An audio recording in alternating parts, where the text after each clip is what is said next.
Now, officially welcome to drastically improving your character's power in the end game, as we're trying to get this stronger. And by the way, I looked for this aspect max rolled on Diablo.trade.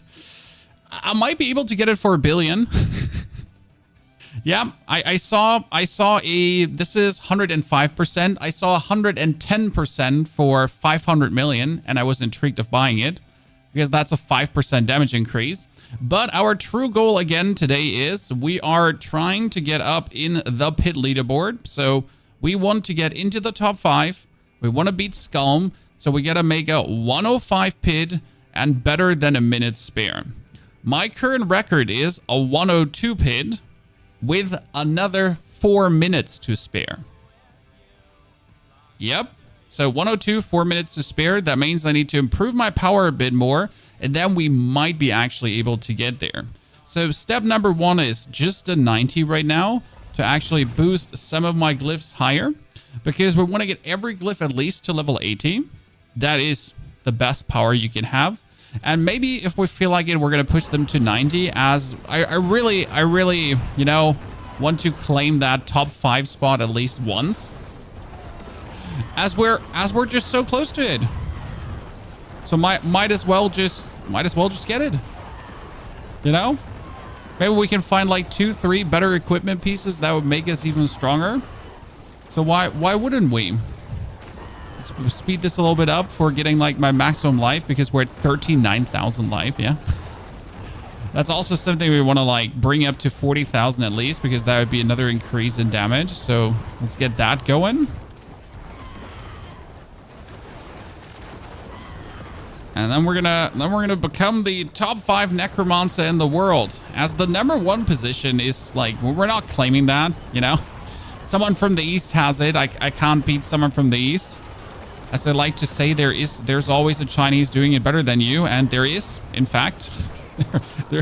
And he's doing it so much better, equipment-wise at least. You know, not necessarily build-wise, but equipment-wise. He is indeed the superior gamer.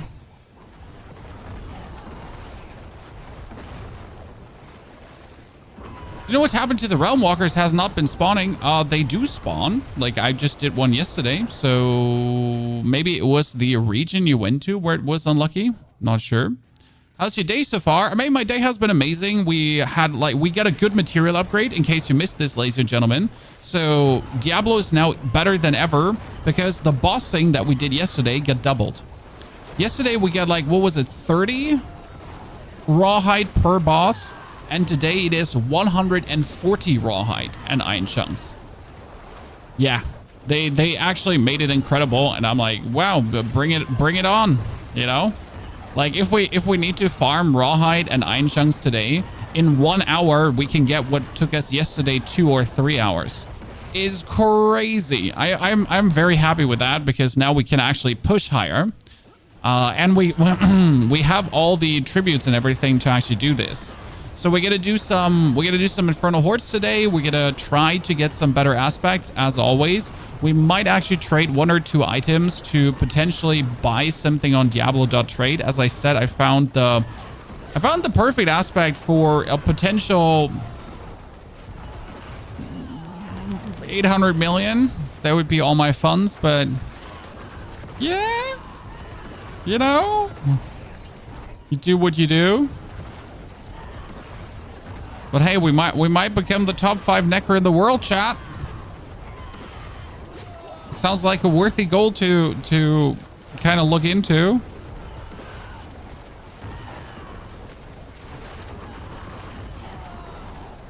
Kind of show that my version of the build is doing plenty fine. Which I knew it does, but you know, sometimes you also get to show that you know what you're doing.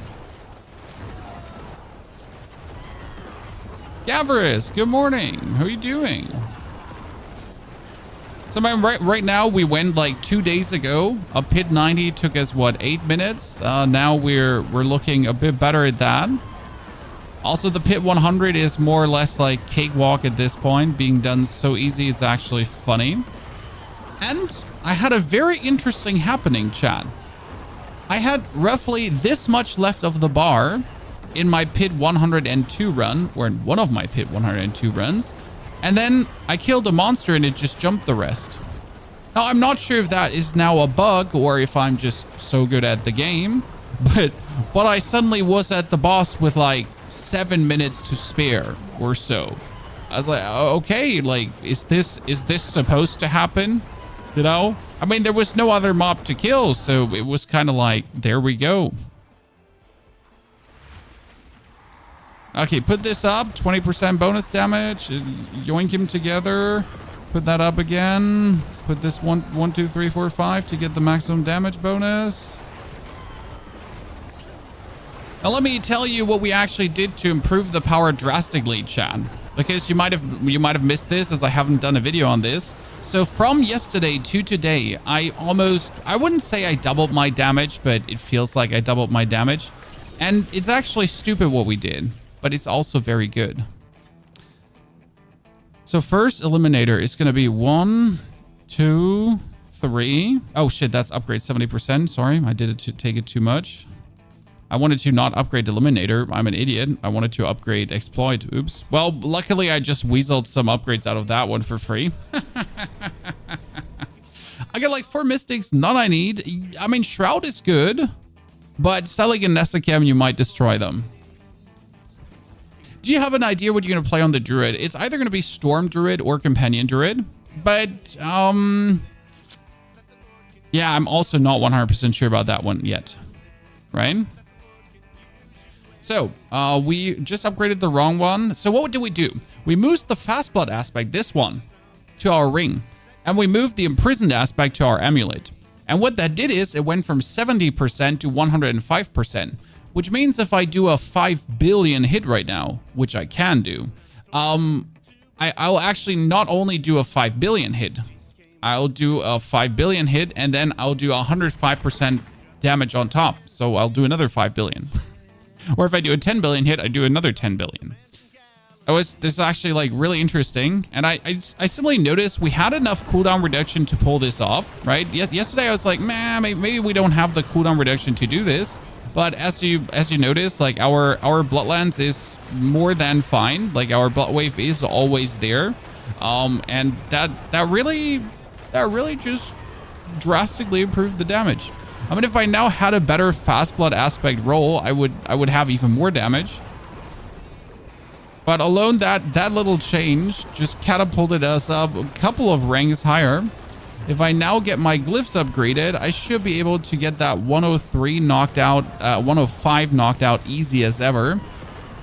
Otherwise, we'll have to uninstall the game and I think they'll just full send it on Path of Exile 2, I guess. I need Tyrells. I have 2. Haha, sorry. I have 2 and I don't need them. I must apologize. Don't hate the messenger.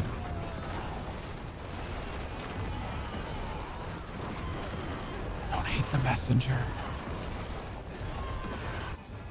I was lucky, but was I lucky? Because I don't need them, you know?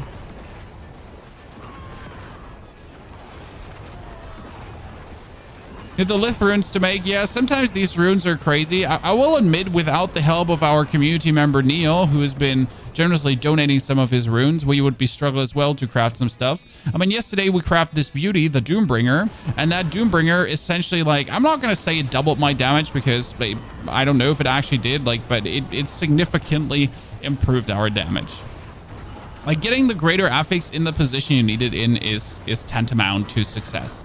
I mean, alone for my Ring of Starless Skies, that has a greater affix and lucky hit chance. I have nothing that lucky. That's not completely true. I do lucky hit, but none of my damage is reliant on lucky hit. So it's only my survival that's lucky hitting a bit. But even that survival doesn't need the bonus lucky hit, as I have enough of that.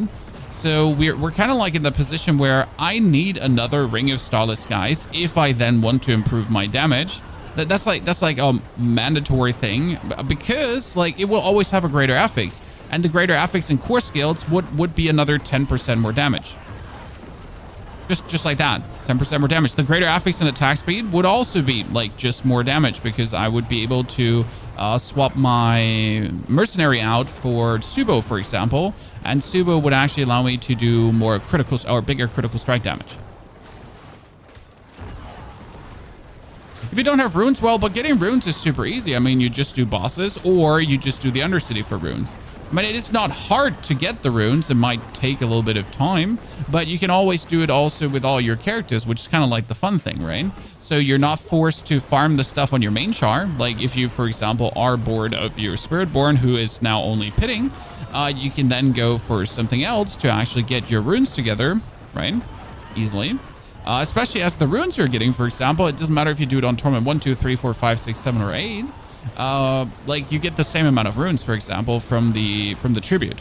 So that's kind of cool. Like you can just do the Undercity on tournament 1 for gearing and leveling reasons for your other alt character. Still have a tons of fun with that, but actually get improvements for your main character, which is kind of nice. I mean, obviously right now for the Necro, I'm kind of like forced to play the Necro to actually improve the Necro. So there's no gear I can improve otherwise, apart from the rune farm too. But I need to do the actual pit because I need more Paragon levels. Simple as cake at that point.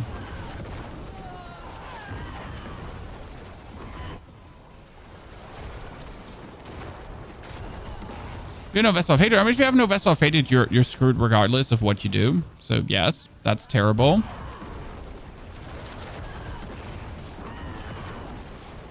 There's no argument broken there, but it's a self-inflicted screw. I mean, obviously, if you can't afford it, that's bad luck, Brian. If you don't want to afford it, that's like you screwed yourself over.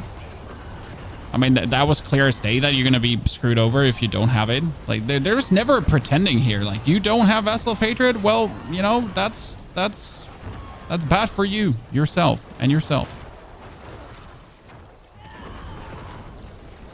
It's weird. Sometimes if, like, there's no minions close by...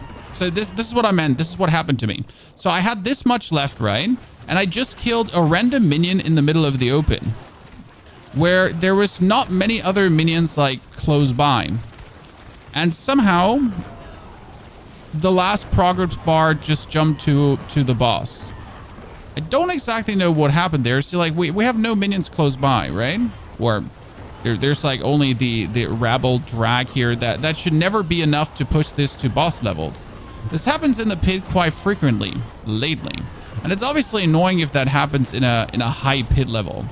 But for some reason, if you then stoop to really destroy the very last existing one there, sometimes it just jumps the progress. Right? I have this dude and I have that other dude, and like they're tedious to kill if they're solo. But sometimes they'll just rush your progress forward. It's plenty weird. Might even call it a strategy at some point to try to enforce that, as you are actually able to enforce that to a degree. See? Like, I'm pretty sure we're not supposed to get that. You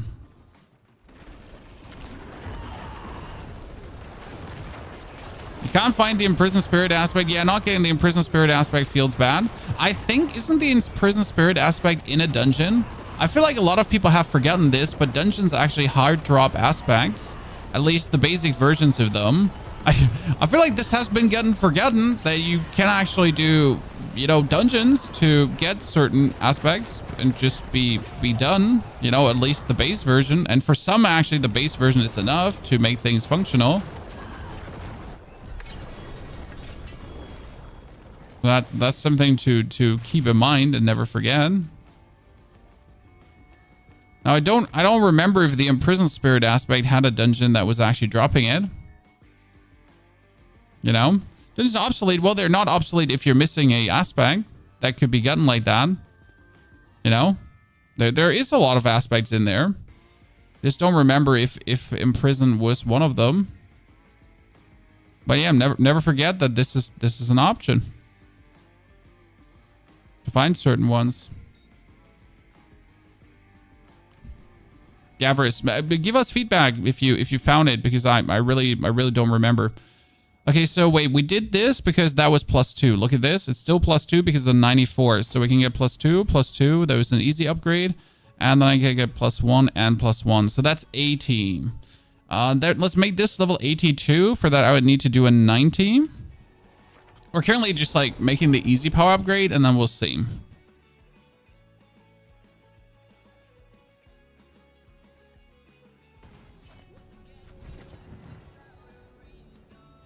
We actually did meet someone in the PvP area today. It was a Spiritborn player, guys. The Spiritborn player thought he was hot shit.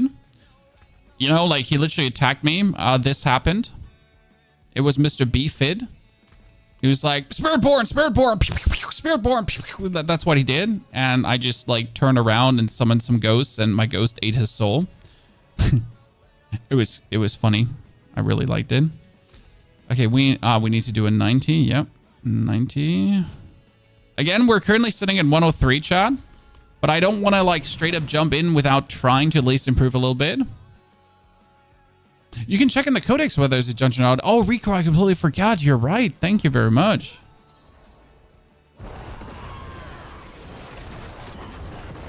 See, like, I remembered that it's possible to get them from dungeons, as it's been, like, the standard method back in the days. I mean, for a Sork, you always try to get the chain lightning aspect early on. But, yeah, you're correct. I completely forget you could actually check it in there as well. See, the things we forget over time. What's the best way to farm rawhide? Now, it's still bosses, which is annoying because a lot of people are sick of killing bosses at this point. But it's so much that you can't ignore it. Because one boss can give you 140 rawhide. So it varies from 80 to 140. But 140 rawhide per boss kill, considering that you can kill the boss in a couple of seconds. I mean, like, right now, if I fight the boss, it's like 10 seconds per boss. Fine. So I can just get tons of these materials. And if you ever run out of the actual boss mats, they're so easy to replenish as well. So it's quite crazy at the given point what you can actually do for materials. I need to build right now. You're not spamming Blight. No. But Blight is only there for bossing. So, or if you're fighting like stacked up mobs. So I'm going to essentially Blood Wave, prison them in, pull them together, then throw one single Blight in for the 20% damage increase, and then just do maximum damage. But honestly, when you're pushing through dungeons for Paragon XP, it's not needed. It's only when you're pushing, right? And I'm fighting like a big stack of elites and elites that just have like a lot of HP. Then you funnel in the Blight every 6 seconds.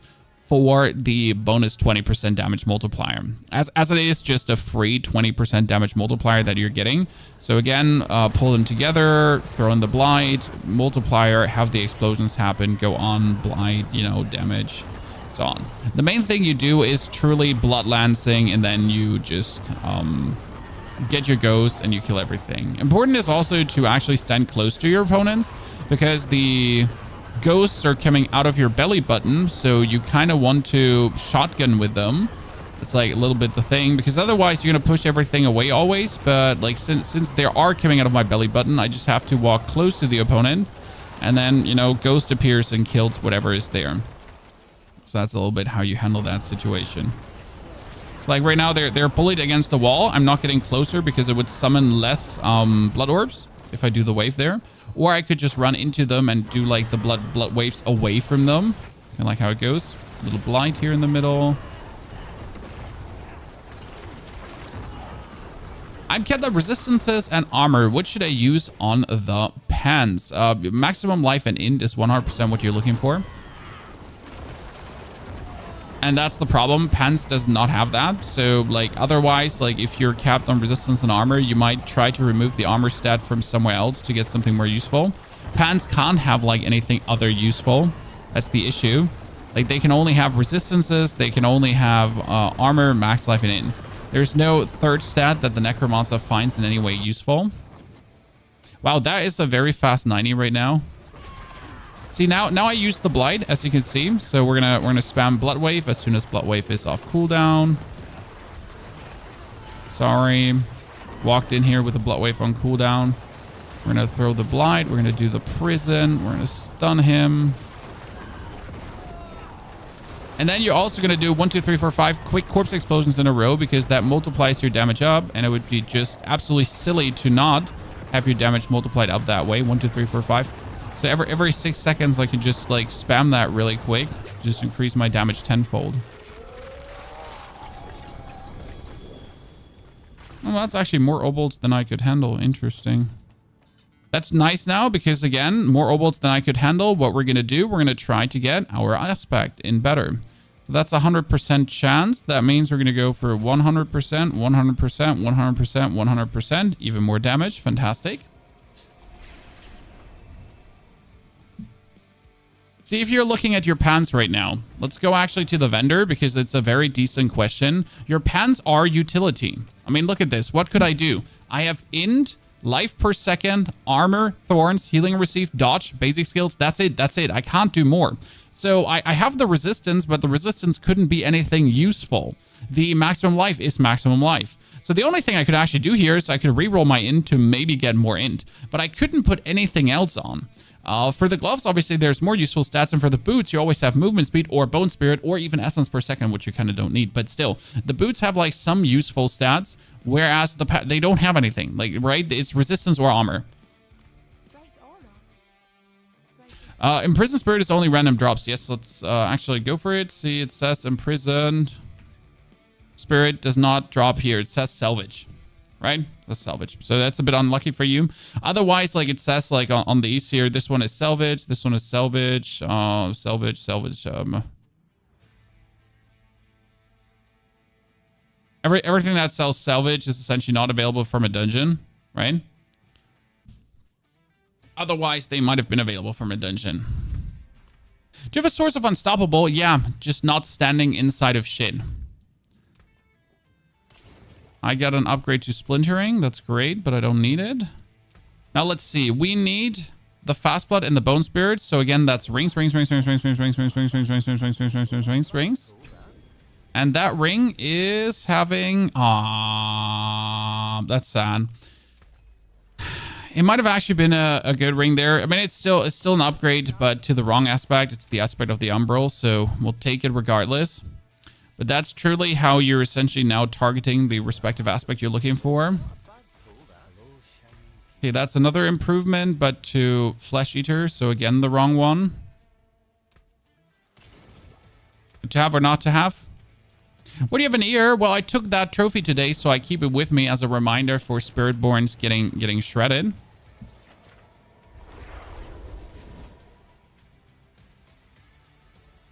Perfect aspects only drop from ancestral items. Yes, sadly. Sadly. So, let me check now. Where are we stuck? We're currently sitting at 80, 80, 86, and 93. So the problem with this 93 upgrade is if I do a pit 100 chant, the chant doesn't go up. So the 93 is kind of shitty. That's why I'm saying like I want to bring most to 90, because for Amplify to go higher, I only have to do a pit 100. With a pit 100, I can push this to 90. Actually, I only need to do a pit 99 to get this to 90. Whereas for the Corporeal or for the Exploit, I only need to do a pit 93 right now to get 4 levels up. And a pit 93 is just a joke at this point. So getting them all to... Wait. Yeah, getting them all to 90 is actually relatively easy. And I think that's going to be my goal right now, to get everything to 90. And then we're truly going to see that we be the top 5% player.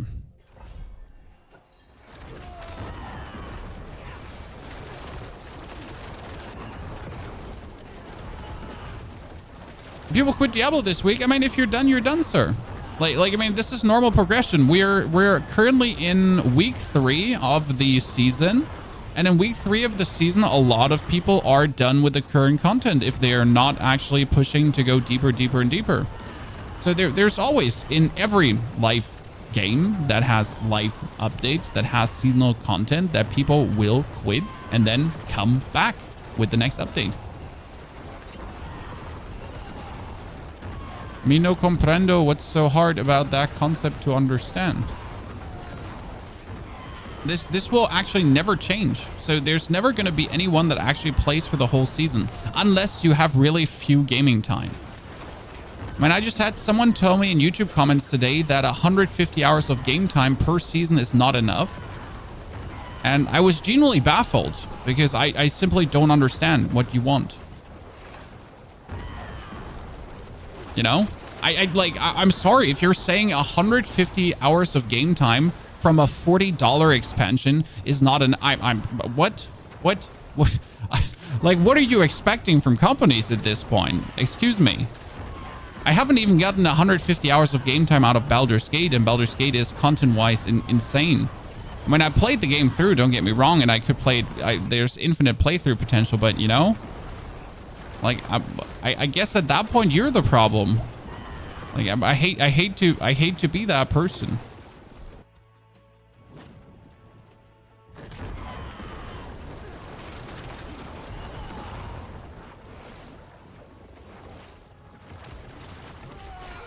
I was killing time until the Dragon Age release. Oh, I am personally very excited for the Dragon Age release as well, as I am looking forward to the Veilguard.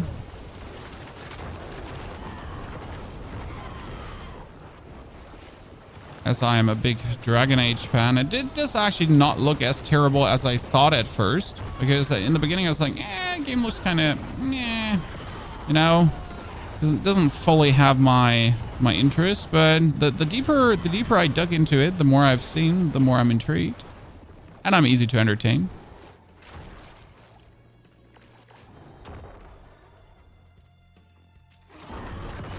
I'm playing Warcraft, Diablo, and Overwatch, but Blizzard not doing those seasons playable.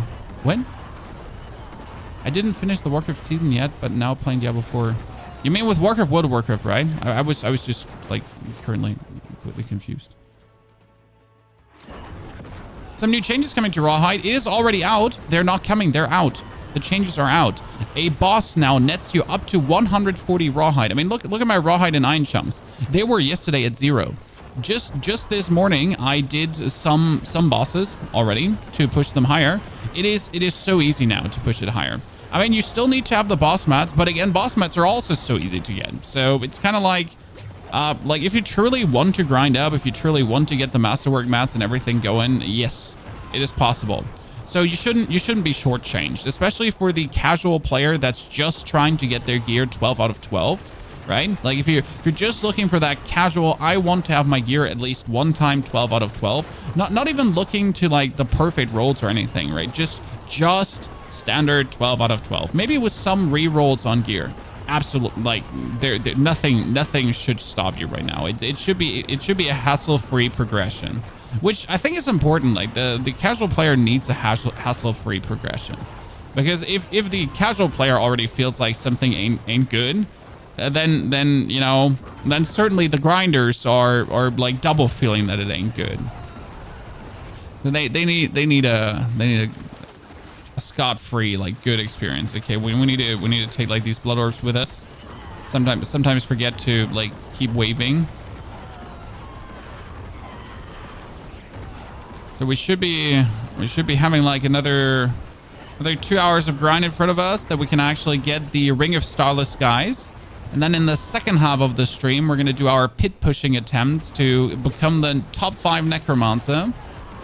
Right now, our goal. How do I make it so my Spirit Wave Necro hits harder than 2 billion tops? Very good question. So there is, again, how do you improve your in-game power? So first and foremost, Paragons. Like, your Paragon glyphs need to be higher. My Paragon glyphs are currently at 90, 80, 86, and 86 or something like that. So Paragon glyphs higher always improves your damage because it's a multiplier. Then more ranks in Bone Spirit. I mean, more ranks in your given skill is always going to be good. I mean, I have 3 ranks here. I have 5 ranks here. I have 6 ranks there. So I have 25 ranks in total in my Bone Spirit. That gives me tons of damage. Then also a higher Imprisoned Spirit aspect, as mine is currently at 105%. That's amazing as well. And more life, because more life is damage in this build. So I am sitting at 37,000 life. And if I actually take my instance, I'm actually sitting at 39,000 life. So that's quite the improvement in HP. These are all things that actually push me higher. Okay, we're missing minions again. It's always good. Like Germanis, thank you very much for your subscription. First sub of the day, ladies and gentlemen. A round of applause, please. So weird in the pit currently. With the enemy, see, like I wasn't expecting to just jump over there. Do you need a GA core skill gloves? Only if your GA core skill gloves also had attack speed and crit chance. Otherwise, no, thank you. But also, I don't think that GA core skill gloves are actually needed for this right now, as I just need to reset the GA to like I need to reset the tempering technically to actually get the masterworking going. Wait, I need to reset the tempering to get the masterworking into the core skill per se already. That would make things better. Because these gloves are actually good. They have a greater affix, attack speed, and maximum life. They're really amazing. You have 31 total ranks. 31 total ranks is good, sir. But there is diminishing returns after, I think actually after 25, the diminishing returns begin. You can kind of see it in your actual skill rank of Bone Spirit if you go on it. And the more skill ranks you put on, 27 by the way, you notice that your multiplier is actually like, it's kind of like it goes from 288 then to 289, and then it actually doesn't even go higher with the rank. You're sitting at 12,000. Yeah, if you're only sitting at 12,000 HP, you got to work on that. That's a rookie numbers. Rookie numbers, sir. Okay, more damage. See, like, and this is huge. Like, I mean, it doesn't seem huge, but this increase was like 0.4% more damage. Now, it doesn't sound like a lot, but if I get 1% more damage every 10 levels, that's having all the glyphs on level 90 is still a damage increase. A little one, but it exists. They did a really good job with the tempering system. The Scroll of Restoration was insane. What chest do you use? I got a 2GA Mutilator with +6 Bloodlands. Want to have it. I'm using a Blood Artisans, Taki. It's an RT. It needs to be an RT.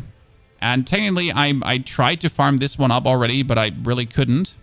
So wait a second, we have an 84 and we have an 80. Again, another 93 for this one. You can use the scroll only once on one item. Yeah, but that's double the temper durability, Dreamy. I mean, you get 6 rolls already, and it's actually 8 rolls in total because you have the first roll each for free, right? Then you have the follow-up rolls that you're getting.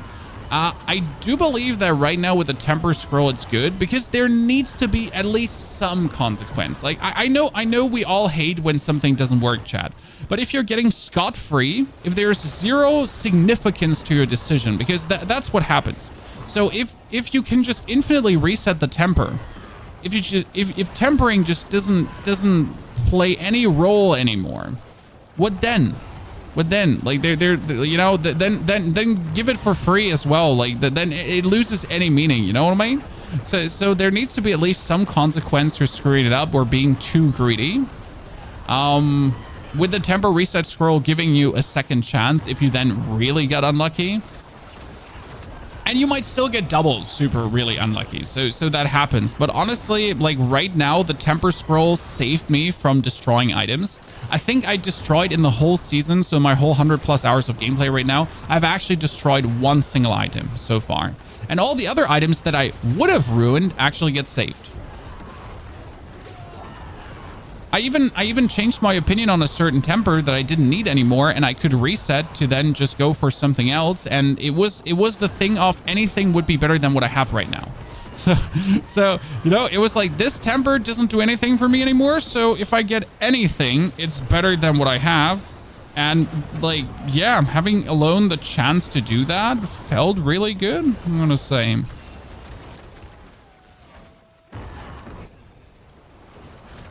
You can use the temper scroll only once per item. Yes, but don't forget, the more greater affixes your item has, the more temper durability it has. So like a 3J item or even a 4J item has more, or 3J item is actually the max. 4J is unique. Has more temper durability. It's, I think, 1 more for each GA. So that helps as well because you're restoring all the temper durability, not only the 6. Like if you have a more GA item, you get more restored. So you get even more roll tries. Now again, if they would work on the temper algorithm, so the way how often certain tempers appear, if that one gets worked on, that you're like, you can't get double in a row or some, I don't know like what exactly you would have to change, but if they work on the temper algorithm as actually on the enchanter also in that algorithm, that it like isn't so weirdly weighted anymore, then I think we're in for a very good time. I mean, this has been moving in a good direction, and it has only been 2 seasons so far. I mean, season 4, we got it. Season 5 was the second iteration. So now we are in season 3 plus the expansion where actually everything changed. So I believe we're we're moving in a very healthy direction for the game with this. Now it's again not the most sophisticated system, especially when you compare it to what Path of Exile has, for example. I mean, Path of Exile is obviously has way more in-depth crafting and everything, so it's still a very simple system. Nicolate, thank you, appreciate it. Oh wait, Sorry. System is okay. Exactly. So, like, I guess the only complaint about the temper system could right now be that that's just a very bare bones system. Like, it's very simple system. It's nothing complicated, nothing super crazy sophisticated. Like, if you actually looked at Last Epoch, for example, Last Epoch has a very in-depth cool crafting system. Path of Exile has an in-depth cool crafting system. Now, but maybe the system that we have in Diablo just fits how simple Diablo is per se. You know, I mean, we might not have the most in-depth system, but it fits the game, kind of. It fits the Diablo we're playing. Oh, you're all going to die. You're all going to die. Now, what are you doing in the corner? Seriously, sir. When I can't send my ghosts all in that corner, it won't work the way you're looking for. Okay, Ghost, could you just walk into that corner? No. The Last Epoch system was a game breaker for you. See, that's interesting because I truly enjoyed this system. But as you mentioned, not everyone likes every system. So I guess for the Diablo community right now, the given system might be the best choice out of crafting systems. No matter what you personally think about the complexity or if you would wish for more complexity. Right? Maybe it's just the given system for the game at a level that's perfect. How's Rawhide and Iron Chunks after this patch? It is, like, I would say the issue is fixed. The only issue with the issue now is that you have to farm tormented bosses, and that gets boring. So I would say yes, there's no more Rawhide and Iron Chunk shortage. But you're being pigeonholed into a certain piece of content and you're not, like, it's not non-negotiable anymore. Like, you want to do tormented bosses. The question is not, do you want to do tormented bosses? The question is, how often and how many do you want to do? I mean, for some people, this ain't a problem because they just love their tormented boss grind. They have been doing nothing else the past days just to get their mythics. So I guess it's fine.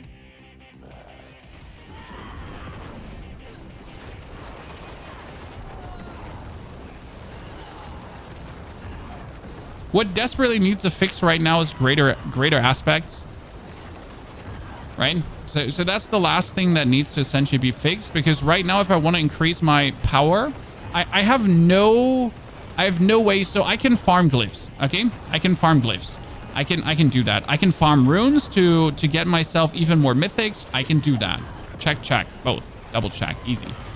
What I can't really influence is aspects right now. Like, I can farm as many greater items as I want, right? I might still never get the greater aspect I'm looking for. So that's probably the last thing where we're like, this needs looking at. Okay, 1, 2, 3, 4. Good. So 86, 84, 84. We're almost everything 90'd. And that 105 will fall. What's the set scale with damage the most? Life, essence, intelligence. Well, for this build, right now it's life. Life. You want life the most. And int also, like, just gets multiplied up, so have int. I mean, we just got 2 aspects up, but I get the Shade Mist aspect up. The problem is there was a 750 aspect, so now I get Shade Mist up, but Shade Mist is essentially... Oh, it's actually maxed. Huh. Well, lucky me. I got a max. Ta-da! I never said anything, chat. So the problem is that I just got it maxed. That's actually silly. So yeah, the system is kind of shit. You know, it's a flawed system, as you can see. Like, the system doesn't work. As I said, there's no boosted streamer account. Okay, please keep that in mind. More essence does nothing. No, so more essence improves your damage for 0.5% for every point of essence more. Okay, so every point of essence more is more damage, but it's minimal. So my offhand right now has 31 essence. If we're doing the math, we don't need a calculator for this, but 31 times 0.5 gives us 15.5% more damage. So that's actually good. That's decent. Like that's a nice multiplier.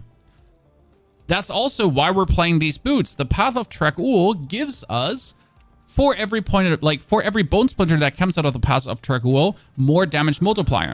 And I'm currently sitting at, let's see, if I start doing damage, I'm kind of sitting at, here, like this is 211 essence. So I just got 60 essence plus. That's nice. And that's not the max, so I can go up to 240 essence roughly. And 240 essence in this case is another 80 essence more than I actually do have, which then leads to me actually having like a huge amount of multipliers going on.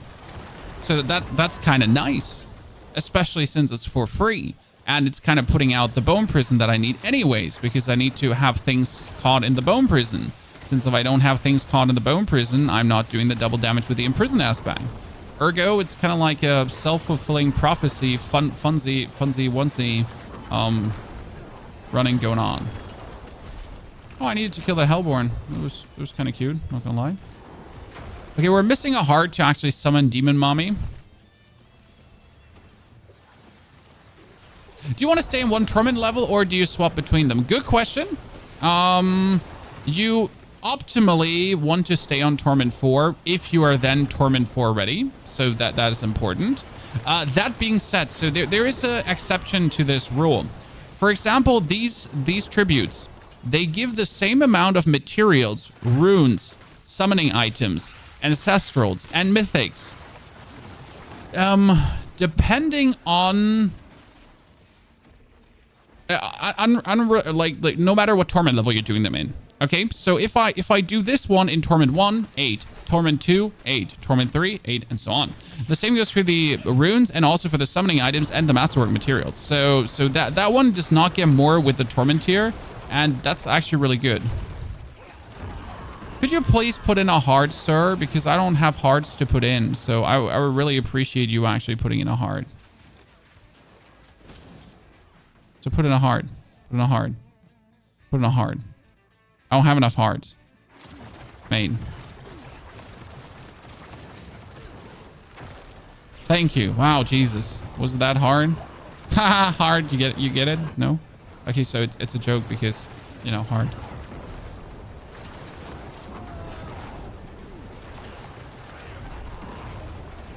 Can you please explain why on last Blood Surge build there's a corporal and glyphs? It says it's for minions and movement only. No, it's for minions and you.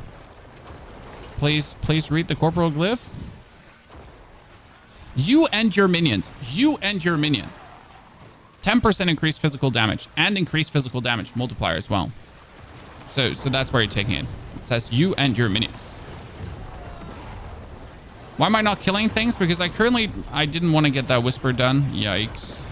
Because if I get this whisper done right now, I need to kill the Lady of the Helltide twice, and I don't have the hearts for that.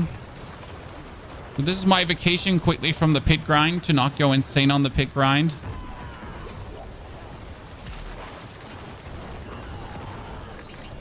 Oh, she died really quick, poor lady. Tribute of Harmony as well. Yeah, I'm gonna get so many like tributes for just farming my stuff. Of all the runes for Tyrells, if someone wants to swap for False Death Raiden, that's a good way to go about it. Sorry about leveling up wise. Would it be better to lower tier to do them to go tier 4 with materials? Yes, you could do that, Wheat Seed. Could definitely do that. I guess I did read that. Oh, no worries. All good. I mean, it's like the first U, it's easy to miss. It's not. How dare you? No, seriously. Things happen. We're not mad. I'm just disappointed.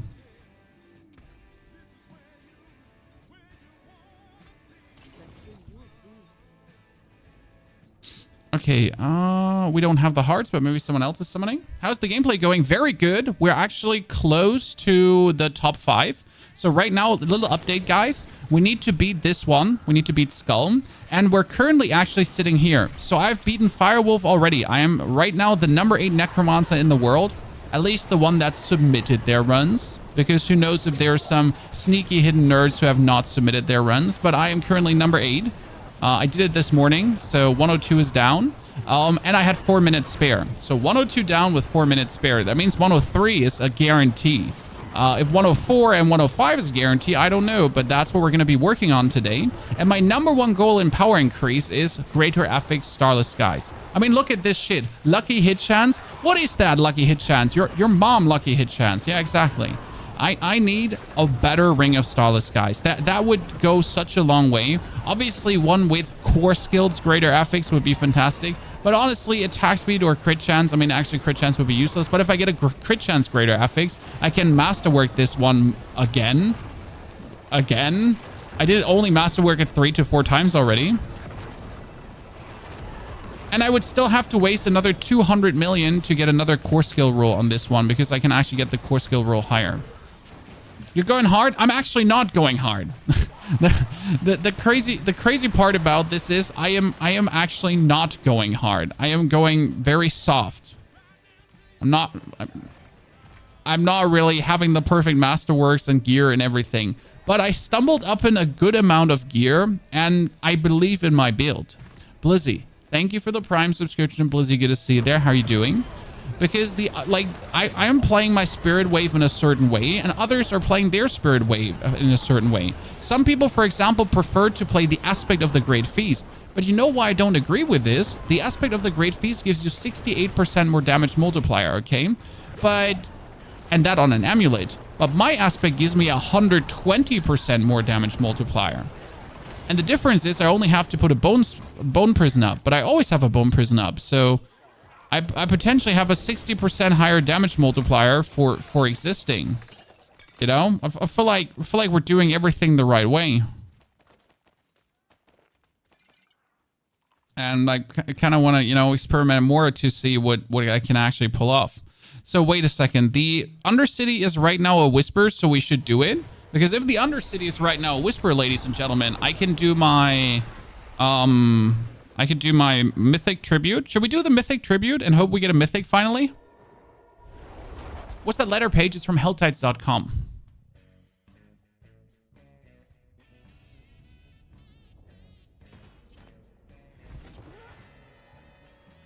I think Unstoppable is overrated to a degree, because technically, if you're playing the pit, most effects that would annoy you can be avoided. It's still stupid, yes, as a necker to not be permanently unstoppable. But I do believe it's neglectable to a degree. Okay, we're gonna go for the Tribute of Ascendance, and I want them...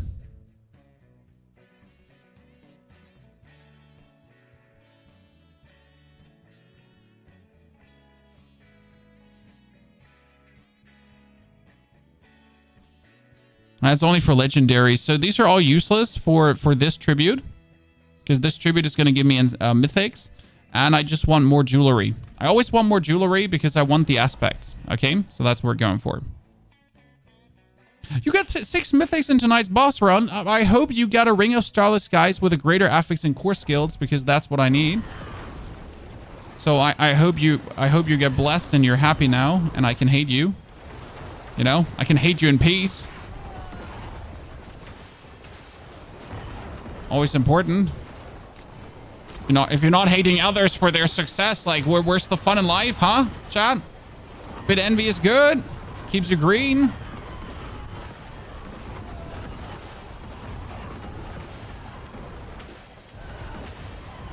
This one, by the way, can be tricky as you're forced to, like, you know, surf your way through. So if you're not paying good attention on how you're playing, you might end up without blood waves. And as soon as you're without blood waves, you're not having the continuous damage you're looking for and everything. So right now I'm essentially just surfing on my wave of blood, right? Making sure to always have my cooldown, making sure to especially take down the greater afflicted, as they do not possess any trouble for me, right? Everything just dies.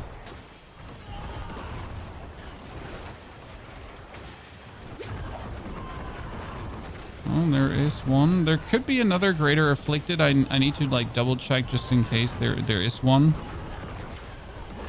Okay, we should be good. 22 seconds spare. Yeah, I need more starlights. We're definitely gonna do bosses today, so that's for sure. We're gonna do a lot of tormented. I think we're gonna dedicate like 30 minutes to only killing tormented bosses. That's for certain. Like, we're just going to be farming through. I mean, especially because I need the materials. I mean, we want to get another Ring of Starless, but we also need to farm the Ring of Starless actually. Like, we need to masterwork. Well, like, whatever Ring of Starless we're actually getting, we also need to masterwork it. So that is out of the question that we're going to have to do something with that anyways. And farm some materials. Oh, we need to double check down here because these tiny crannies are usually where the greater afflicted are hiding. So always throw an eye inside. Last thing we want to miss out on is a single greater afflicted.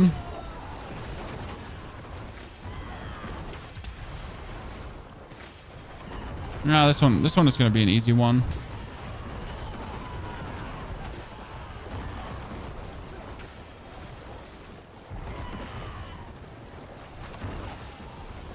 Yeah, we're like, I don't feel like we're gonna have like any struggle to actually fill up the achievement bar. Sometimes it can get annoying, right? You feel like, did I really kill enough things? But if you're like sitting at 100 and here, we're good. Gamble 4 mythic caches today. How are you gambling mythic caches? Are you crazy? It's the one thing I would never do. I mean, we do have some sparks to spare, so depending on where it goes today, and if I don't have the runes, we might actually gamble one just for the YOLOs. But I should have the runes for all the things I'm actually looking for, so we should be fine. What's the most important thing on the chest? On the chest piece for this build, you want the greater affix in Bone Spirit, but not only in Bone Spirit, you need 3. So if it's not 3, it's useless. No matter like if it's a quad greater affix 1, but if you don't have 3 in Bone Spirit, you're screwed. I have tons of runes. You need some. I have tons of runes, but I might miss like 1 or 2, so we'll see about that. Thank you for the world boss announcement. I mean, end of the day, I have this. Okay, Chad? End of the day, I have 40 Tributes of Harmony. It's not like I couldn't get every single rune in the game. Okay? Oh! Oh no! Oh no! Oh no, ladies and gentlemen, finally! But it's still bad.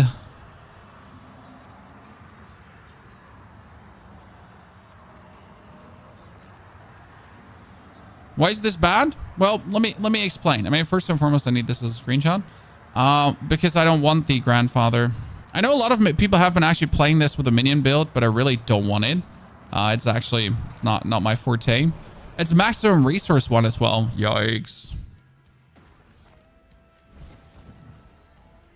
Can you play the grandfather in this build? Technically, you could. Because it gives us also 1,800 life. The problem is that 85.8% is more than 1,800 life. Only if you get a greater affix on the grandfather, it might actually be worth it. So with a greater affix to maximum resource, it's like, yoink. Swiggity, swiggity, swooty. I'm coming for your booty. Where can you get this mythic tribute? World bosses. World bosses. This is probably the #1 way. Yesterday, we did 2 world bosses and we get 2 tributes of ascendance. They can also drop from the Tree of Whispers. Okay, so Tree of Whispers can get you that one. But usually world bosses is what you're looking for, as they just have the best guarantee to drop them.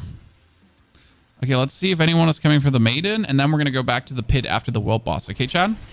I crafted a 4GA grandfather like a week ago. I mean, Spirit Wave works with grandfather. It's not my first choice. Minions works with grandfather as well. There is the Blood Wave build, which can use the grandfather. The biggest problem with the grandfather is kind of like, sure, you can use it. That doesn't make it a good option. You know, it's kind of like you had all the options in the world, and yet you choose to use grandfather. That's kind of like a little bit where you are with grandfather right now. So use it if you want to, but it's not like that it's in the top 10 of like things you should be doing.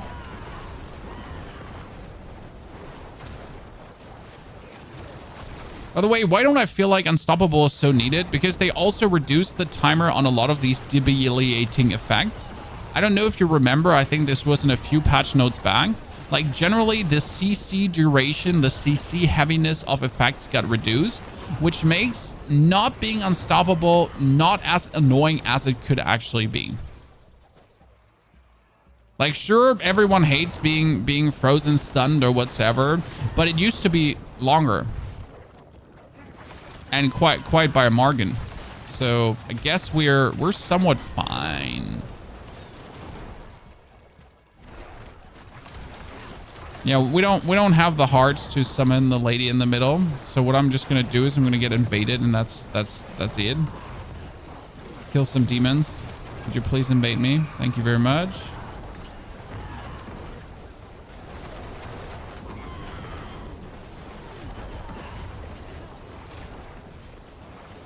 No, we just wanted to get invaded. Have you tried the surf build last night? My gear's not fully optimal yet, but I don't get my CDs down as fast as you.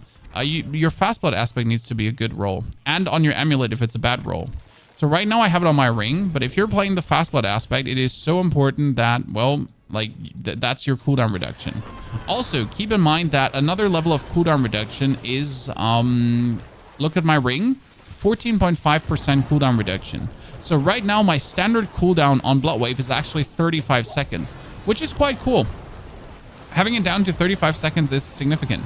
And I could now go on my amulet, and I could re-roll my amulet to actually get cooldown. Now, I can't actually re-roll this on my amulet. This is true. Fuck, I'm a bit screwed there. I cannot re-roll it on my amulet. But optimally, I would have my amulet also have cooldown reduction. Optimally. Sadly, I don't have it.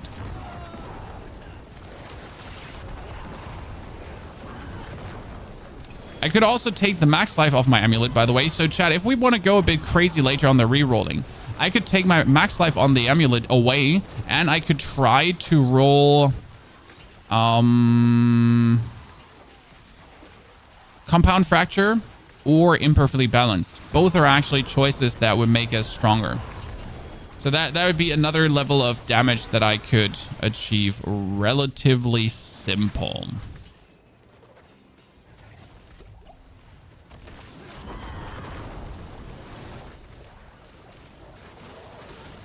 Not easy, but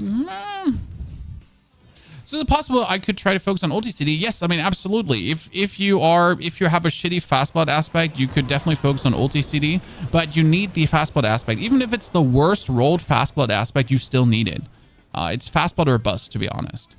Like that's like a one mandatory thing for this build, the chest and the aspect, because without these two, you're just not going to have a good time. Actually, that's not true. You also need gore quilts, but gore quilts can be had from a dungeon if I'm not mistaken. So this is the aspect of gore quilts, but gore quilts is actually available from a dungeon. I am to 99.9999999% sure about that. So that one is at least able. Is fast blood available from a dungeon too? I don't think so. Shit, that would be really cool if it was. But I don't think it is, actually. Okay, that's a world boss in 9 minutes. So we can just do this one here quick. And then we can do world boss. And then we can go farming. Actually, it's pure mages. Pure mages what? Pure mages what?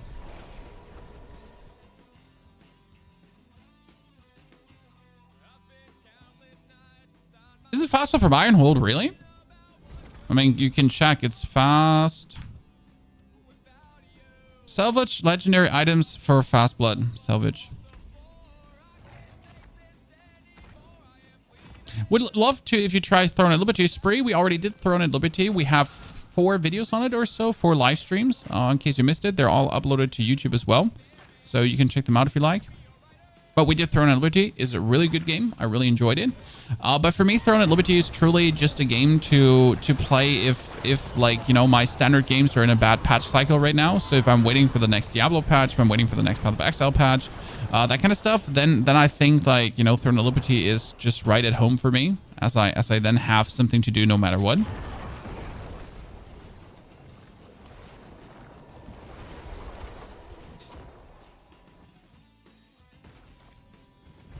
Shadow Mages Necro. I mean, if you do mages, you also do warriors, but there is tons of DPS in actually doing mages and warriors. But I personally am missing then I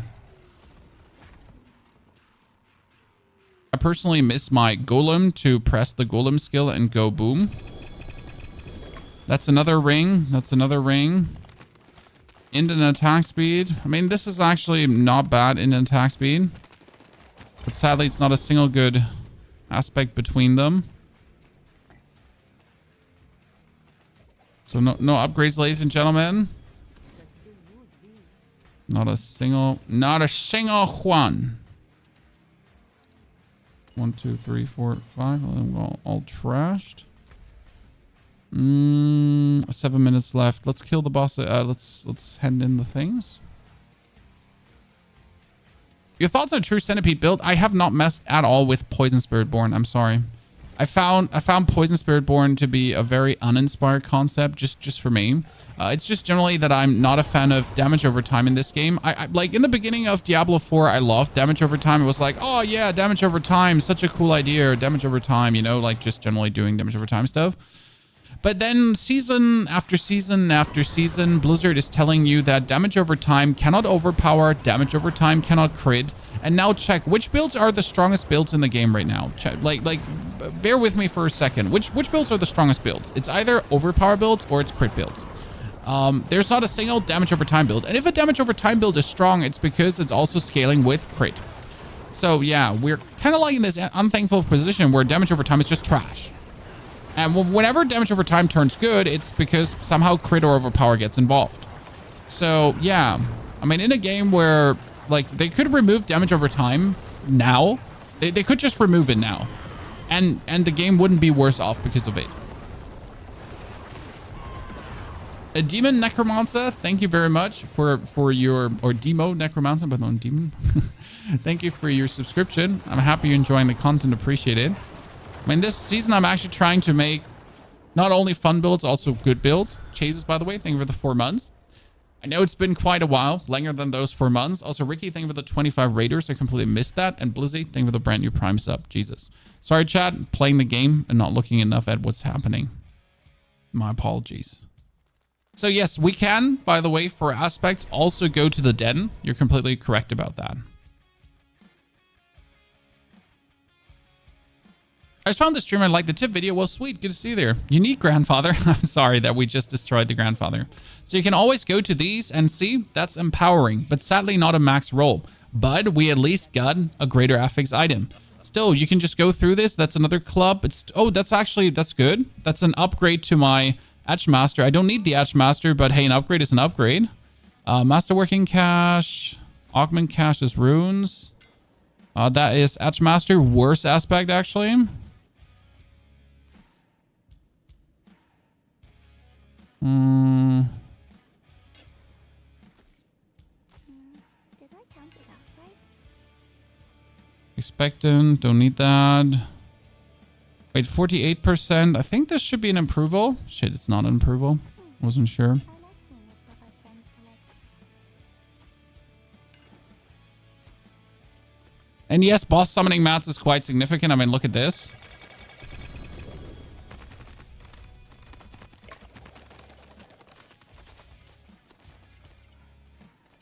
Don't mind if I just get tons of boss materials. Right? People are out there farming boss materials. I don't. I mean, another reason why you're just fucked without the expansion. Don't get me wrong, Chad, but just another reason why not having the expansion is just like here. Are we proccing vulnerable? Yes, we are. And the way how we're doing it is over Bone Prison. So we are doing this ginormous Bone Prison, and the ginormous Bone Prison does make everything vulnerable. The best part about the Bone Prison is vulnerable, and then when I remove it, they're still vulnerable. So if I now reapply the Bone Prison in the next 8 seconds, they stay vulnerable. And that's so good. I don't know how to say this, but that's so good. Because proc it, remove it, proc it, like, you know, like even if they walk out, they're still vulnerable.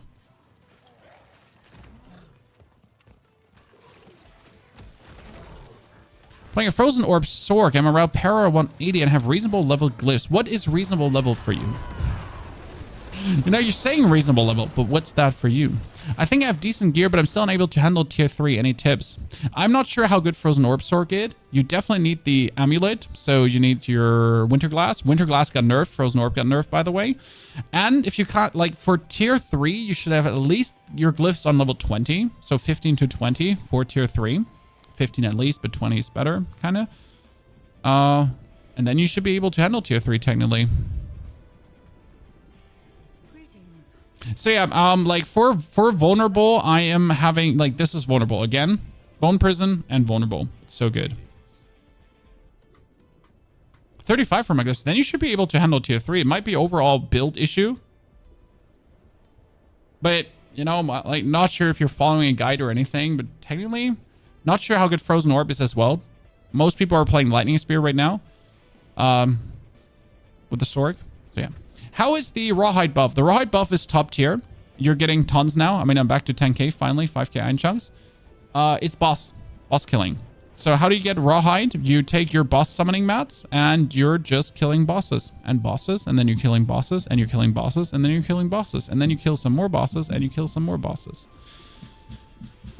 I know that's not what you want to hear, but that's the activity for you to do. Bosses. Into bosses. I mean, today I'm planning to kill a bunch of Grégoires, and then we're going to be going for a bunch of Duriels. It's kind of the plan. Zir's the best because he mostly drops armor. No, Zir's the best because the fastest. So the thing is, all the bosses have like kind of some stupid summoning animations. Actually, Varshan gets summoned the fastest. But Zur is just like the one that usually dies the fastest for people, and that's why they do Zur. I mean, at this point, everyone dies in like 2 to 5 seconds, so there you go. The only one that takes quite a while is Endariel and the Beast of Ice, if I don't one-shot the Beast of Ice. So yeah.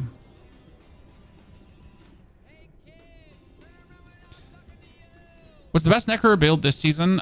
Bone Spirit or Spirit Wave. Those are the two builds that are currently leading. This is the Spirit Wave playstyle, 62 hours currently in. Doing very well. Thinking about changing our outfit a bit, but I kind of want to keep my afro out. Like, I want to use this helmet, chat, because this helmet is amazing, but at the same time, I kind of want to keep the afro out. What can I say? The helmet is truly remarkable, especially if we pair it together with the Scarecrow outfit. But it, like, that might go a bit off the charts there. Oops. So yeah, we're currently playing Spirit Wave or Spirit Surfer. Which are both Bone Spirit builds. So like it's Bone Spirit builds are currently the best, either because Overpower is just overpowered, and obviously crit and life-based builds are all overpowered. So unless they do something about overpower and crit and life-based build thingies, like even the current Sever build is doing a very wonky thing to do overpower damage. It is stupid actually right now. I love overpower as a mechanic, but it shouldn't be like the per se best choice for you, that you're essentially trying to force overpower into every single build. It's kind of like even the builds that are usually not wanting to overpower, you're kind of like, okay, so how could I make my bone spear? Yes. How could I make my bone spear overpower? That's a question people are asking themselves at the moment to actually make a better bone spear build.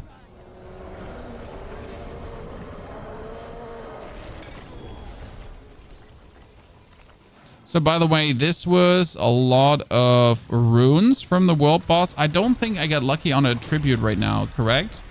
Nah, I got an Infernal Compass, didn't get lucky on a tribute. Bit of a robbery, I would like to say. Okay, now we gotta go back to the pit. Brody, greetings to the NL. Guten Tag. Schön, dass Sie da sind. But let's be fair, the Battle Pass skins have been killer as of late. Ah, it actually just showed the recently acquired one, really? Oh, how did I never notice that, chat? How did I genuinely never notice that? By the way, big question, big call out, ladies and gentlemen. What's your Paragon level? Show us your depravity. What are we looking at here? See, that is an upgrade. That is an upgrade. And that is an upgrade, actually. Huh. I mean, none of the upgrades I need. Might have actually sold that one. Genuinely, it would have been better to sell Edgemaster probably as someone like if I look on Diablo.trade. 276, Jesus. And we would be going for filter. I'm not sure what Etchmaster is probably going to be selling for Etchmaster's aspect. And I have a 25% one. I mean, these are 500 million for an 8% one. 2 billion for an 5% one. That's laughable. I mean, they're obviously on good rings as well. A 22% one on a good ring. Well, good sell, right? See, just a standard 15% Etchmaster normal emulate for 100 million. Well, I might have just sold that 22% one for sure. You know, could have probably made it good. Where do you farm Paragon levels? By just playing the game. I mean, I wouldn't, like, there is no Paragon level farm. I am sorry. There is none. Technically doing the pit is currently one of the best XPs. So if you actually bang through the pit repetitively, you could be making good, but that also feels like a little bit because you really just want to absolutely full send it through the pit without ever thinking about it, you know? Yeah, half of the gear on Diablo trade is duped. It's really scary, actually. Is it true that the bone spirits can hit overpower with the unique chest? Which bone spirits? Not with this. Can't hit overpower. Yes, they can't hit overpower here, which is okay. Like, you're not trying to overpower with this build. So, ladies and gentlemen, I need to craft a Ring of Starless Skies, but I need Om, Tsik, and Sem runes. Now, the problem is that my Chick runes... I have 6. Okay. Then Om. I have 2. That's actually better than I thought it would be. And I need Chem. Chem I have 9. So the only thing is I need some Om runes right now. And for more Heir of Petitions, I would need Ya, Q, and Gars. And I think Q and Gars I had. Q was 8. Gar is 4. But the Q is... not the Q, the Yas. The Yas. The Yas is only 1. So I'm a bit screwed on that one. So we definitely got to farm some runes too to get some more upgrades. That's for sure. Yeah, as well. Neil, by the way, if we're doing some more bosses, I got tons of Duriels ready. So we're going to be able to do tons of Duriels later because they buffed the farm now. I'm not sure if Neil is working today. You know, man has a job, actually. He's a very popular supermarket mogul in Norway. But still plays with me. So, we're going back to the pit for now. To actually push our runes up. And then we try to improve the gear. Okay, Chad? By the way, I recently bought myself Pepsi Zero Lemon. And it's great. I love it. My wife hates Pepsi for some reason. I hope we can be friends, Chad, and this did not ruin our friendship now. 12 damage while healthy, thank you. Okay, we have 84. For an 84 to get the upgrades, I would need to do a 97. Why 97? 10 ranks higher, 3 upgrades plus the 1. For an 84, I need to do a 97. Luckily, a 97 is still cakewalk. Still, let me just drink my potions because it's for free. Let me take my incense because it's also for free. It just brings me up.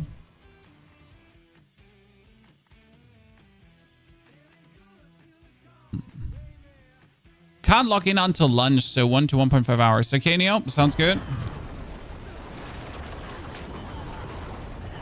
I'll keep that in mind. Then I'll keep my grind right now for the solo grind to then be prepared for the team grind later on.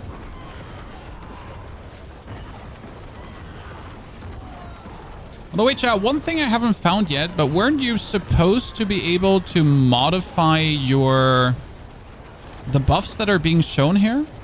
Because I would like to remove some of the buffs to make sure that I always see my certain buff, but maybe I understood that one wrong. I thought we actually got that option by now. Or I just remember a different build of the game that I'm not supposed to talk about.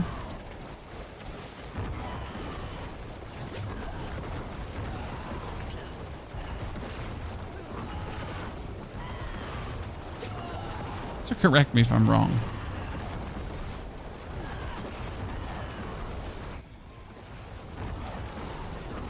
One thing I need to check if there's actually an Undercity Dark Citadel potion that could boost this build further. I've actually not been using the Dark Citadel potions. There's some useful ones. Like there's a crazy movement speed one actually.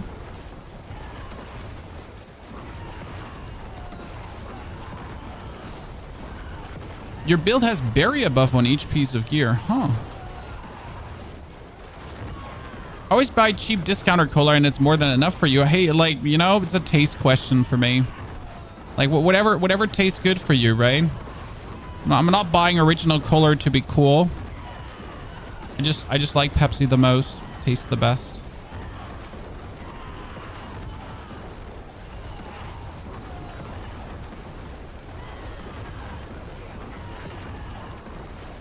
Okay, we gotta do like another like 3 to 4 of these, and then we can actually go for rune hunting, chat. So after doing 3 to 4 of these, we can go for rune hunting and mythic hunting today to get our Ring of Starless Skies upgraded. We currently have at 1108, so as I said, we need another probably like 1-2 hours of grind before we commit to the top 5 necro. I think top 5 is reasonable today, and after top 5 is going to be hard. Because top 5 is only clearing a 105 pit, and I'm already, like, I could already clear 103 right now easily. I could probably clear 104 as well. I'm not sure about the 105. What I really want to have is the Imprisoned Spirit aspect. If I could get that one at a higher level, I would be so pleased right now. Because that's essentially the biggest singular damage boost I could get, as it's just another 15% more damage multiplicative. Done and done. So that's like what we really need. Okay, could you just like stop running away from each other? Thank you very much, you bunch of losers. By the way, it's crazy how far we went in the last day, chat, because yesterday we broke the 100, right? And just like broke it roundabout. Oh, the Tree of Whisper leveling trick get your necro up. I love to hear that, sir. I discovered Bundaberg a few years ago. What is Bundaberg? That sounds like a very fancy drink. So expensive. I mean, my wife, when it comes down to water, my wife likes to drink only Volvic water, which is also expensive. So I buy that on discount whenever it's there.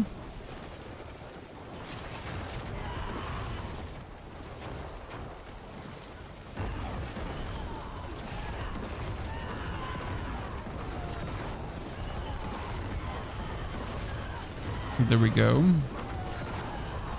Problems.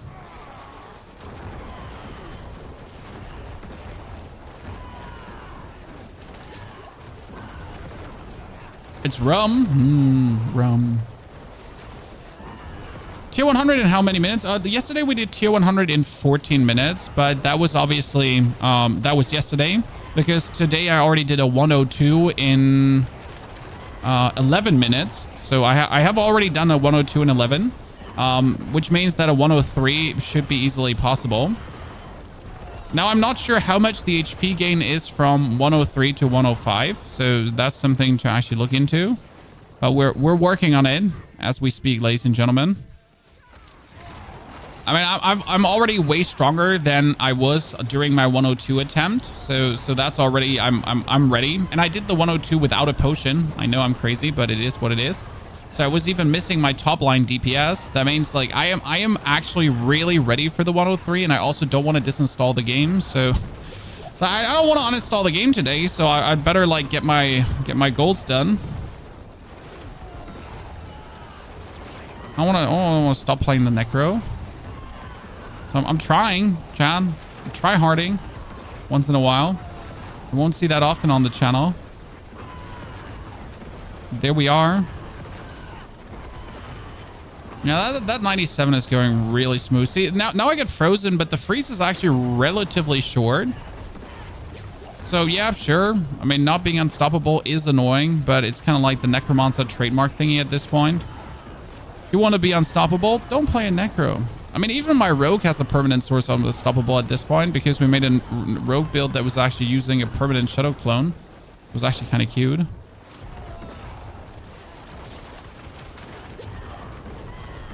Volvic is the best tasting water emote. Yes, see, I'm an uncultured swine. I just drink German tap water, which is actually perfectly fine in Germany, in case you don't know this. Our tap water quality is very good. But yeah, this is tap water. Because like if I drink 3 liters of whatever water per day, is just too expensive. So I just drink tap water. You know, I'm not drinking it for some noble reasons. I just drink it because if I would drink like normal water and too much of that per day, it would just be expensive. And I'm like, it's just what it is. I'm sorry. Tap water comes cheaper.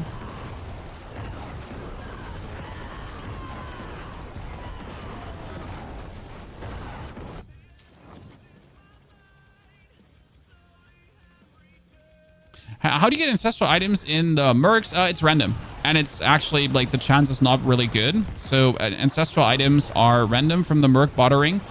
Now, though, keep in mind that you want to have all your mercs level 100, because if you have all the mercs level 100, more items appear in the bottering. I think this is still something that a lot of people forget. But you really want this, like, you know, you want to have all the mercs 100, because all the mercs 100 will just get that up. Because otherwise, you're just going to be having less items per roll, and less items per roll also means a lesser chance to actually get ancestrals, as simple as cake, essentially.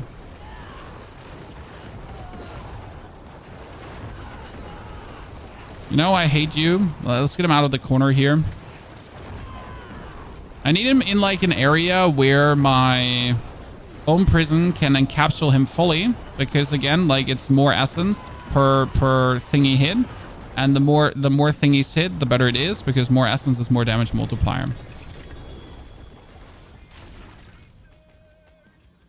Okay, 97. 97 would not work for the essence glyph. See, it's only a 70% upgrade. It would work for this. It's a 90% upgrade, but for this it's still a 100% upgrade. So we're taking obviously the 100% upgrades where we can. 100% upgrade, then 100% upgrade, 100% upgrade.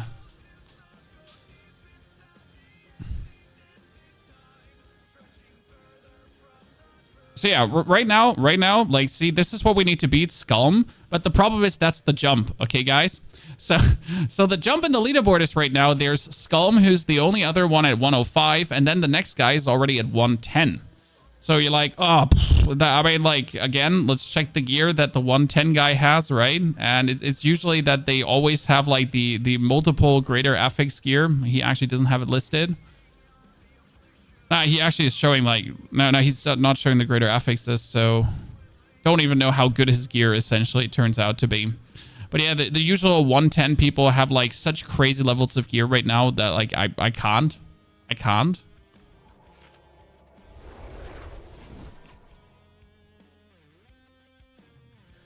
And 93 glyphs only have 70%. Yeah, but you should still do I guess a 100.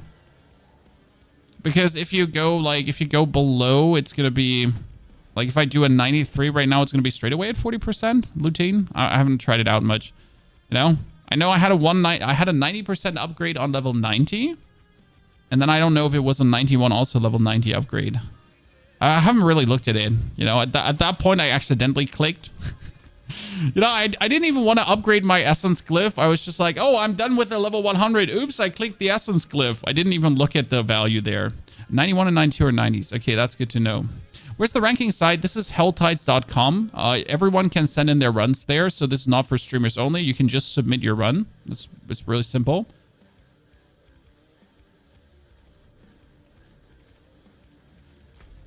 Okay, so again, what are we looking at here? That is a new amulet, which actually has skeleton mages. That's useless. Sad face. Good. Oh, that's an upgrade to...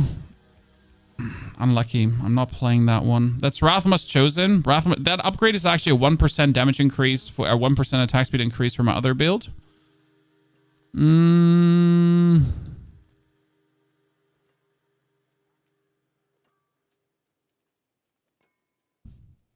Should probably do some Undercities.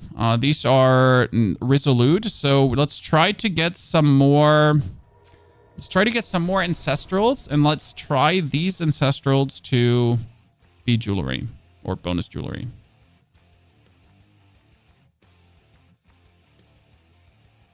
Let's see, streamer not playing Spiritborn? Nah. I played my share of Spiritborn, and it was fun, but... Yeah, I honestly don't know how the how the content creators that only play Spiritborn keep up their fun. I just simply don't know. I don't know. So I want these legendaries to be offensive legendaries. Yeah, if I get legendaries, I want them to have offensive aspects, because offensive aspects would then be my prison spirit. So that's the plan. That's how I'm trying to get it higher.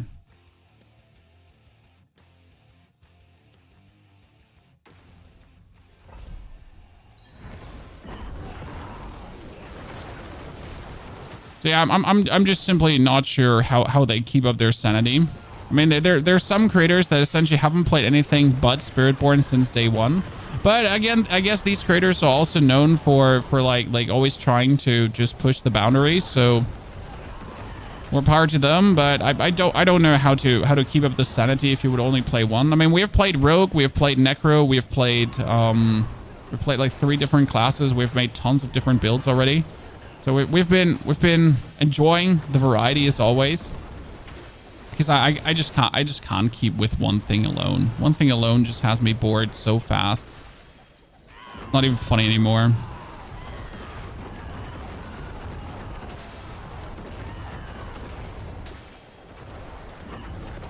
But hey, it's cool to see some creators at least making our job easier, or making Blizzard's job easier, because they're truly pushing like Spiritborn to the absolute super max, so that Blizzard has all the data in the end to like kind of say, okay, these things are absolutely broken on Spiritborn and need to be looked into. So I guess we should be thankful for the creators that are putting in all the time, because at least they're gonna find out all the things that are completely broken, and they're gonna make sure that this all gets fixed for the future updates. So shout out. We appreciate your sacrifice and sanity.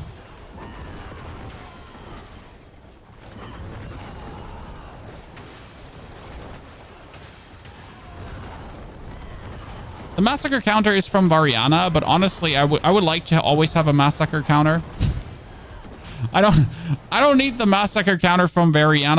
I just want a massacre counter. Am I asking for too much? I don't think I am. Just give me one. No matter if it doesn't actually do anything, just give me a massacre counter, I guess. Maybe I'm the problem. What does maybe mean?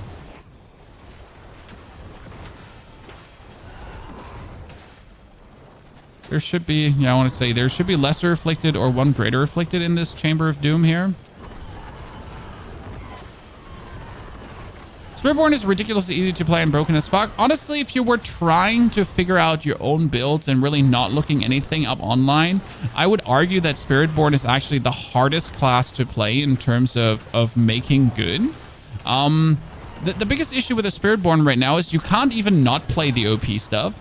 For example, Spiritborn has a really easy time stacking Barrier. And yes, the Vicious Shield Paragon node is currently too strong. So how are you not, you know, like you would be having to willfully make your character shit just to not play the broken stuff. But the broken stuff is just the things you would actually play in a normal build, because it's the stuff that makes the most sense to play, right? So it's really hard to right now just not use the things that are broken as they are just the sense making things to use, as they're just the normal stuff you would actually like do.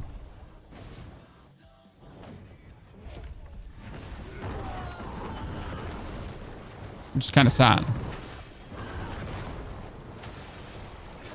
I had a 12% Action Master. Could you please explain to me if it's worth something and if it's why? I mean, like, so Diablo.trade, again, also you can list your aspects, and people are currently looking for aspects, as people just don't have standard aspects.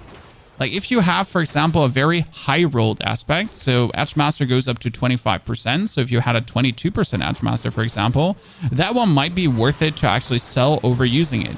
Now, these aspects are only worth it if they're actually being used in the meta builds though, right? So is any of the meta builds right now using Edge Master? I don't actually know. I mean, if it was a Barbarian, I would say yes, but I don't actually know for Spiritborn builds per se right now, because I haven't actually looked into the meta of Spiritborns.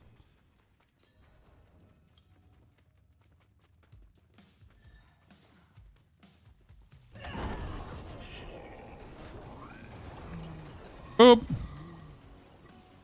So give me, see, like all these items are offensive items now because I told him to please give me offensive items since we really, really, really want to get our aspects.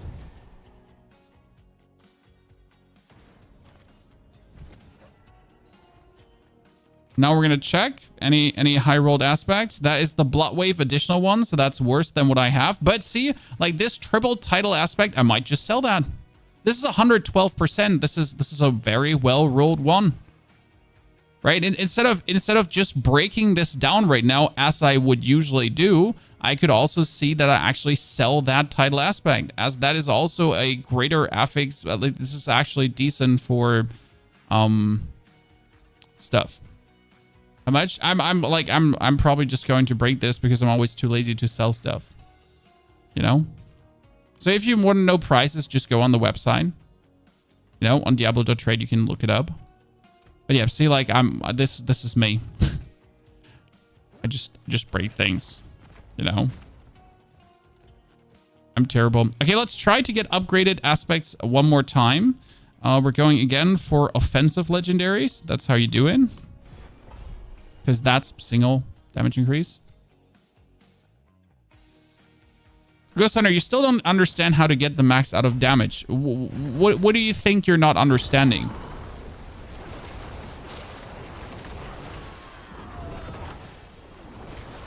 I mean, the standard rule of thumb is everything that multiplies is better than everything that adds.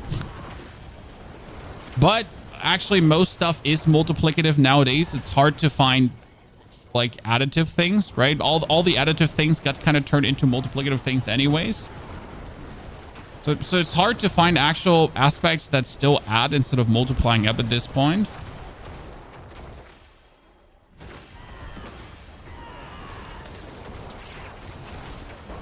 Core skill ranks are usually better than any plus damage bonus, right? I mean, if you could get plus critical strike damage from your gear, or you could get ranks into core skills, you usually always want ranks into core skills because ranks into core skills is a damage multiplier.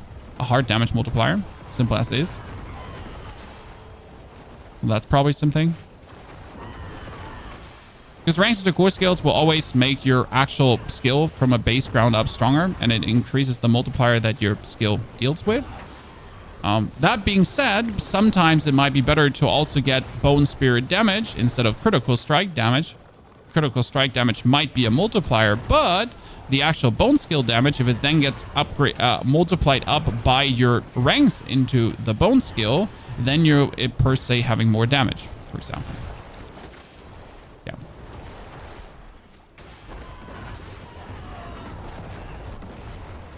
So it's all very easy to understand. Obviously.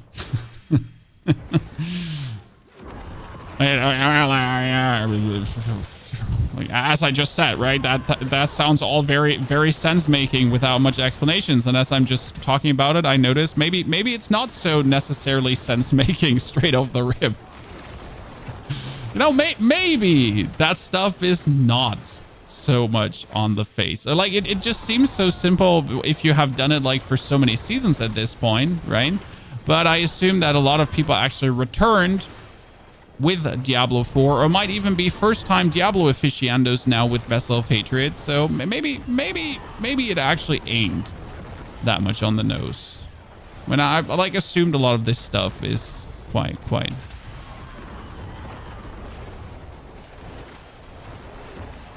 You just need to know your stats. I mean, yes, it helps to actually understand what you build scales with. I think this is something that some people might not understand. That's like, okay, I need for overpower a lot of life, right? For my critical strike build, I need to look for that, or even understand that it is the critical strike build. This is my multiplier. This actually does multiply my damage up.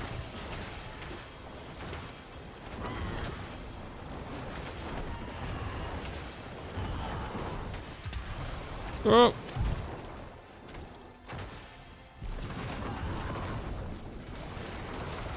See, it's always step number one, identifying what does make my things go boom.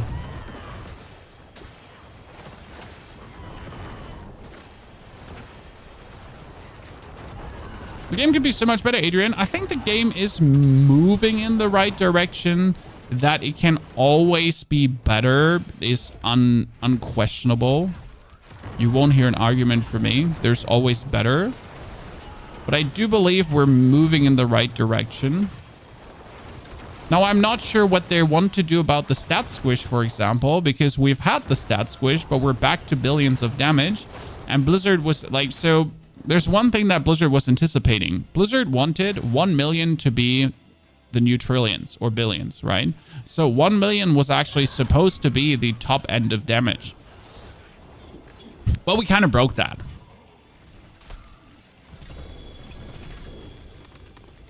So that's a bit unlucky already. As the intention was there, but yeah, well, so that didn't really work out, huh?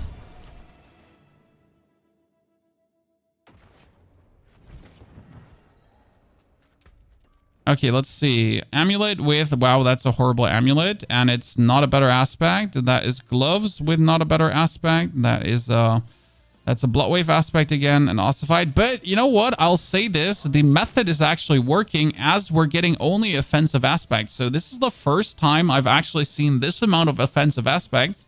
So I wouldn't have thought that this is the way to go, but putting the tributes in and then forcing a certain aspect to be only that, this works really good.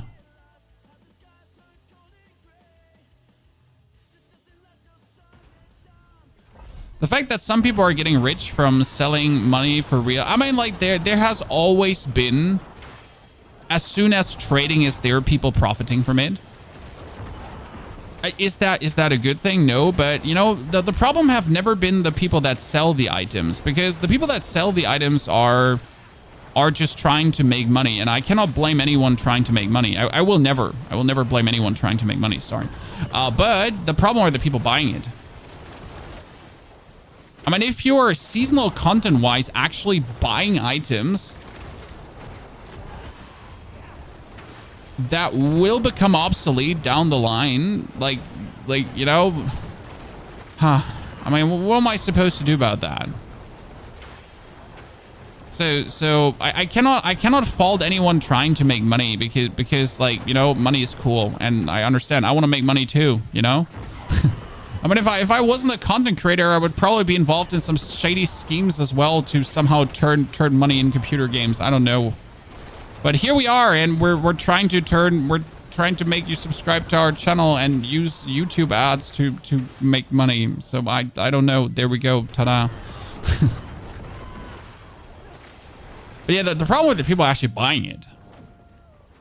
But it's the same when people are saying like ban titty streamers from Twitch. Yeah, but you know, like surprisingly, there's tons of people actually watching them.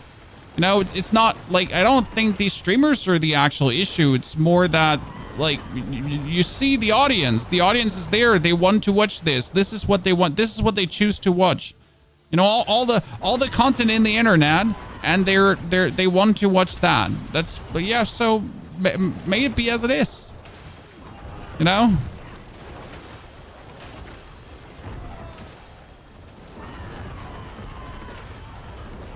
Really make them the problem. Makes those people the problem, I guess. Because if the audience wasn't there, the content wouldn't be there.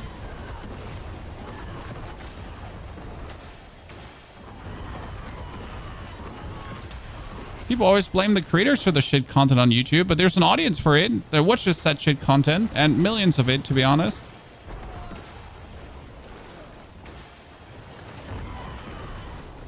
I mean, like, you know, brain rot skibbity toilet. Never watched it. Never in my mind have I thought about, I need to watch a skibbity toilet video. I know it exists. I don't know what it actually is. Like, I genuinely have no clue what it is. But hey, it exists. Because people are watching it.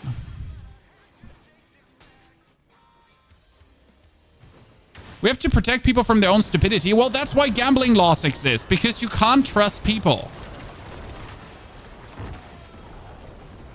Right? That's why gambling laws exist. And yes, people should probably get taken their credit card away when it comes down to female streamers on Twitch as well. Yes, people should probably.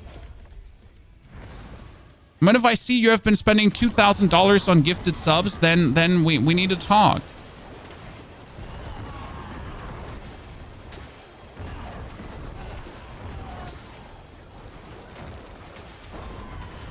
Especially if these 2,000 gifted subs were meant to give you attention from a certain streamer. You know?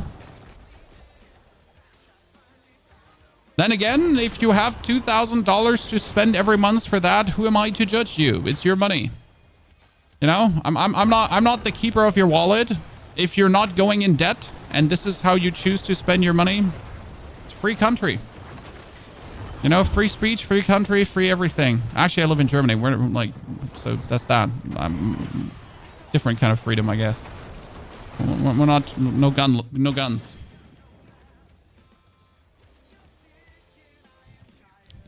Do you think Blizzard adjusts the drop rates for content creators in order to have them more build videos? Dinosaur, no, they don't. It's impossible. We don't have specific clients. I mean, I am even in the Diablo partner program. If anyone had a specific client, it would be me. I don't. We're just playing that much. You know, it often seems that creators are getting better things, but we're just playing that much. Simple. I mean, I've right now, right, we're like, well, what do we have? We have like 63 hours on that account, and I have like,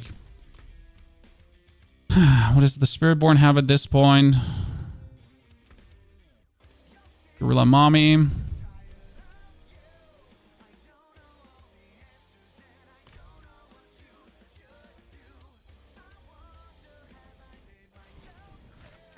Has another 31 hours, and then I have 2 more characters. So we have the Rogue and we have the Druid. So we're looking at over 100 hours this season already played. And that's just me, you know, like I only played 100 hours. I did not actually play a lot. I mean, my streams are only 6 to 7 hours long.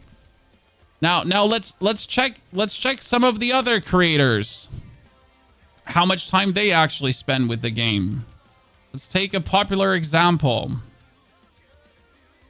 This is no shaming, by the way. Let's take a popular example.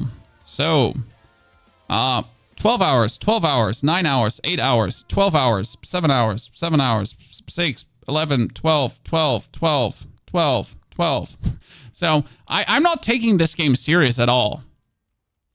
Right?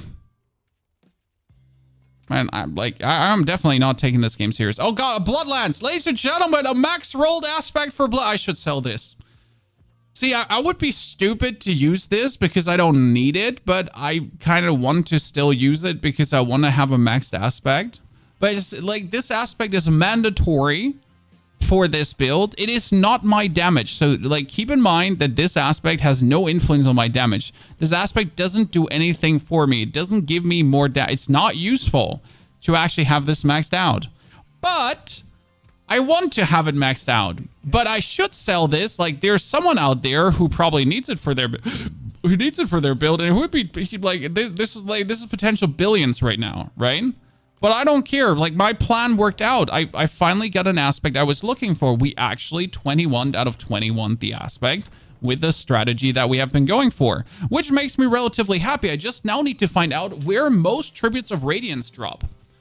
Because I'm going to be honest, I know they drop, but I don't know where they drop. I mean, it says found rarely from Whisper caches, but is there any other situation where these drop? Because I'm pretty sure most I've gotten is from Whisper caches. I mean, these like literally found from defeating summoned lair bosses. Yeah, we know that. Tribute of Titans. We know that found randomly in Sanctuary. Harmony gets kind of like everywhere. We know that this one comes from Whisper caches and world bosses, right? But I don't remember where I get most of my radiances from. But that radiance, that worked out so well today. I am very pleased. I mean, I still haven't gotten my Imprisoned Spirit. So again, I am still looking for 120% Imprisoned Spirit aspect. And again, if we're looking for this now, so Diablo.trade. I am looking for items. I am looking for aspects. I am looking for Imprisoned Spirit.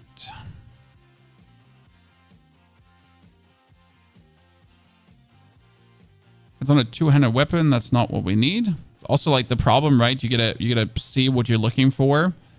So I'm looking at like 70% is the standard roll. So you need anything over 70% because 70% is boring. See, like this item for 72%, 2.5 billion.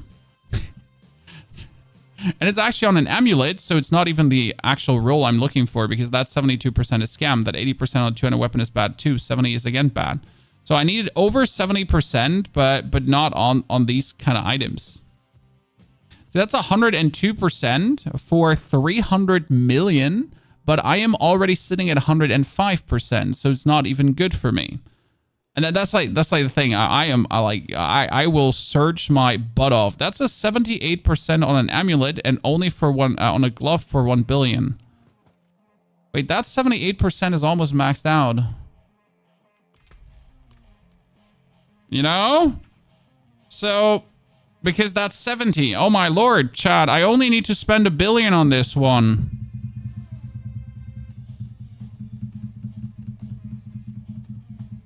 If it's still available.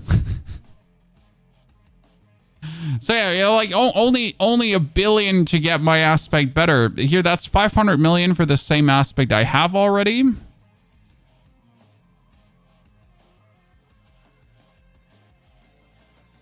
It's probably the highest version I've seen the aspect be at this given point. 116 is actually... 116 on a 200 weapon is not max. No, that's not what I'm looking for.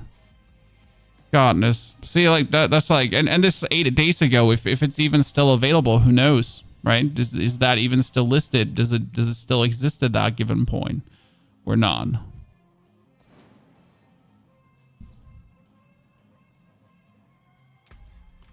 Oh, the golem build. The golem build is doing great, but the golem build can't compete with this.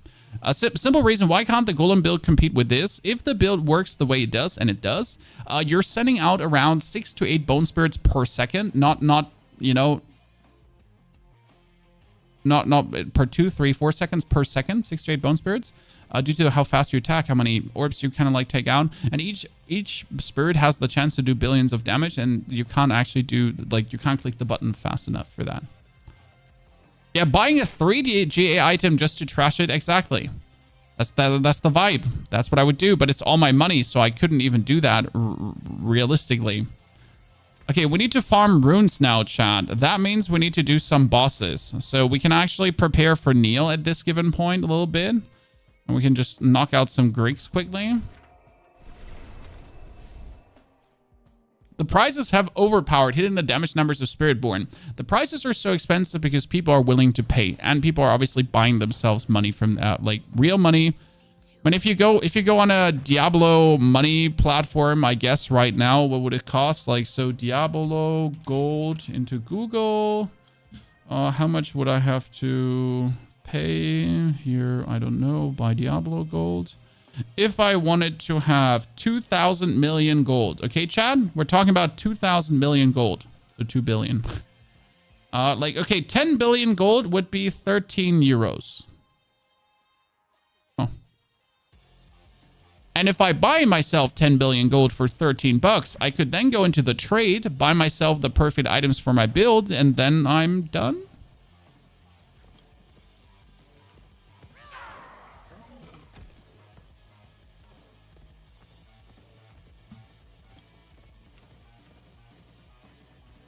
No way people buy gold. Lots of people. How do you think people are paying 10 billion gold?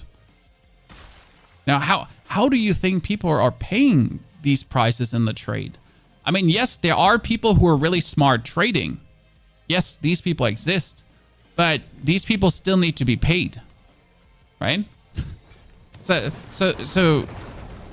like, the prices are this high because people are willing to pay this amount of money, but this amount of money needs to exist in the first place. And it doesn't exist because someone was so smart at trading that he built up a stockpile and then the economy grew.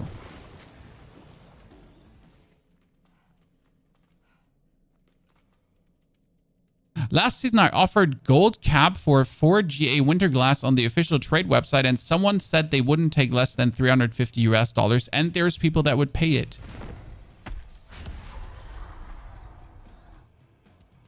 That gold is duped? No, actually the gold is not duped. It's just literally like farm bots that exist. Like farm bots for this game exists. I mean, if you have a bot running 24/7 that just like sits somewhere and does whispers over and over again, and then just, you know, hands them in and then just whispers and then hands them in and just whispers, and like they exist. Mino, could give money to support you. Oh, I don't need any money to support me. Thank you very much. We're good. I'm like right now buying items can be also dangerous because the items themselves can be duped. Okay.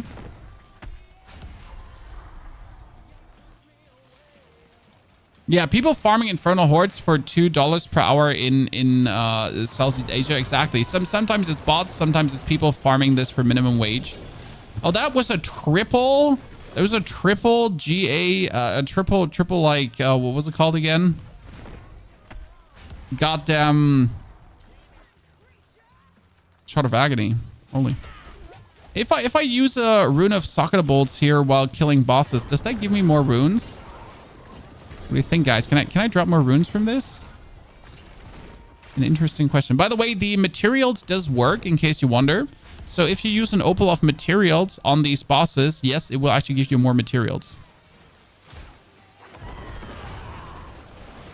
So if you're looking to do the perfect grind, you can get more like that as well. I mean, right now we need runes, so I can essentially craft myself more stuff. Okay, selling Neil. I have perfect Frostburn gloves I'll never sell. I have a very good Pain Gorger, so I could sell.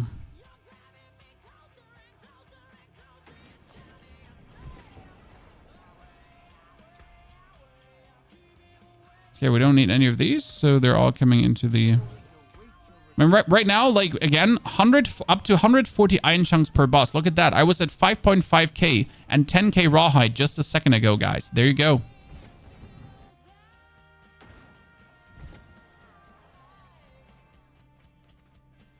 Is Blood Surge better or this?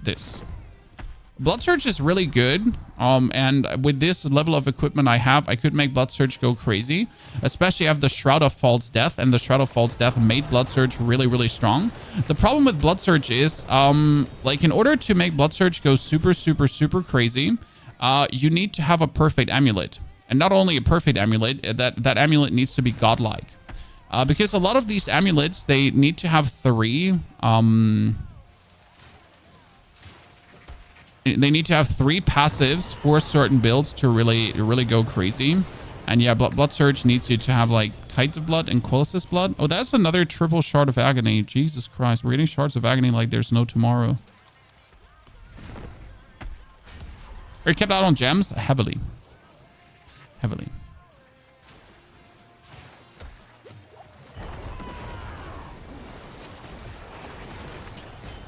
Whee! So that's it, Neo, with my materials for this boss.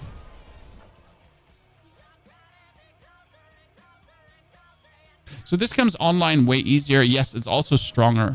High Mind Gaming.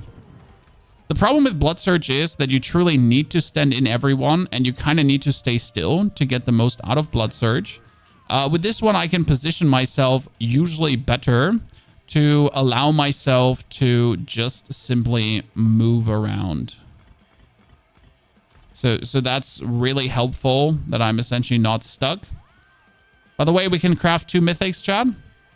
And I don't get like crowd controlled so often. Whereas the other stuff, like where the other stuff gets like crowd controlled more often, you know.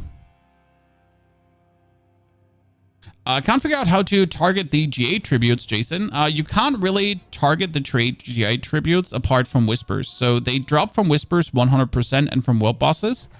But they don't drop 100%. Ta-da. So Whispers and World Bosses is where I get most of my legendary tributes from.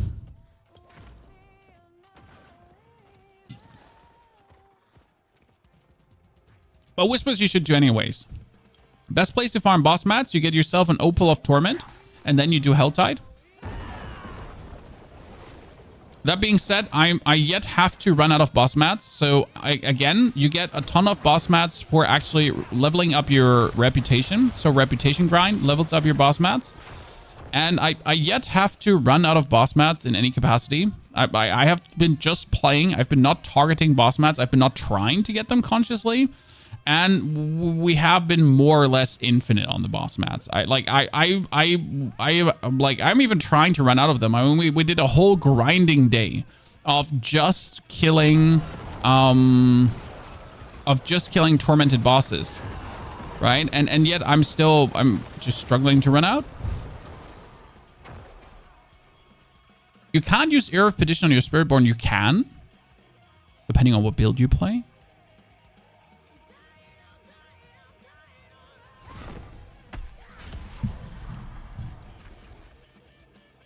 But usually Air of Perdition is right now like the Harlequin Crest. So Air of Perdition works for every build actually.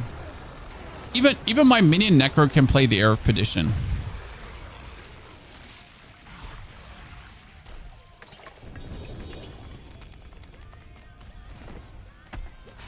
Not have gotten a single mythic in a while, huh, Chad? Kind of sad. What are we looking for right now? So we're just looking to essentially get more Resplendent Sparks, maybe another Ring of Starless Skies, maybe another Air of Perdition. But we're mostly just farming materials for upgrades. So we're actually farming materials for upgrades, and whatever comes out of this is bonus. Max Life Banished Lords, please. I'm working on it, Neil. If I get one, I'll tell you. Oh, and runes, obviously, because I need runes to craft stuff. Leipzig, thank you for the 2 years of support. Weinstein, thank you for the 18 months. Good to see you two gentlemen there. Hope we're doing well. Oh, there's runes dropping like, haha. So we need to do more Undercity probably for runes later. As I'm looking for specific ones. Tribute of Titans is busted for boss mats. It is. So in case you don't know what the Tribute of Titans does, guys, it gives you boss mats, but the bosses are actually dropping Tributes of Titans. See, I have 37 Tributes of Titans, and I haven't used a single one of them yet for boss mats. But I could just use them for boss mats. And then again, while you're doing everything, you're getting actually a report from your mercenaries. And with a report from your mercenaries, you can buy yourself more boss mats. Best way to get runes, this. Farm the bosses or do the Tributes of Harmony. Tributes of Harmony.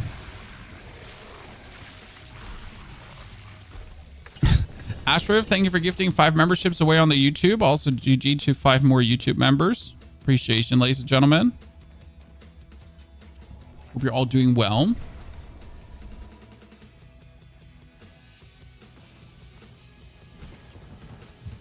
Okay, we're online for 2 hours, ladies and gentlemen. I told myself a 3-hour grind roughly to then attempt my pushes into the pit. So we got now the final hour calling to get some improvements, to then try to push deeper into the pit and see what we can achieve. Didn't get any upgrade I was actually looking for apart from my glyphs. So I got more powerful by upgrading my glyphs because this is something I can do, right? This is something I can influence. But right now, actually getting a better aspect, getting a better Ring of Starless, or getting a better Air of Perdition, nothing of this has worked. So that's a bit sad. I could still, I think we're gonna try to reroll my Imprison, like my amulet. So we're definitely gonna try to get another core skill there, another passive rank. That could work out. I mean, we have 1 billion to roll away technically. I mean, we could still try to get +3 in core skills, but that seems to be absolutely impossible. So sad face.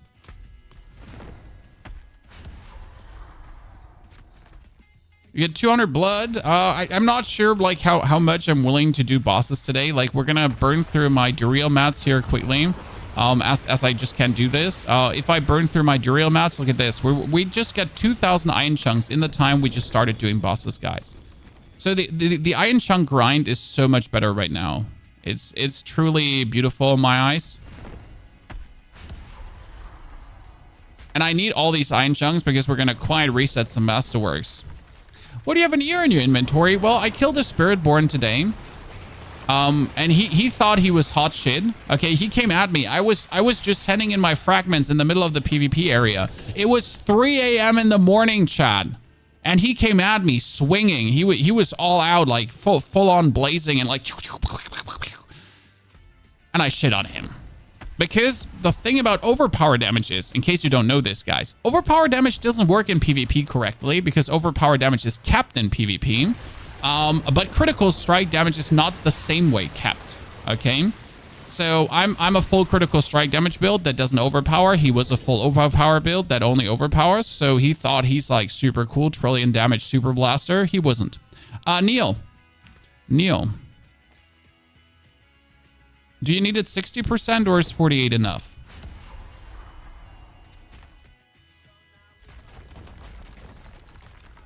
Only 48? Yeah, I know, but is it, you know? Do you need it 60?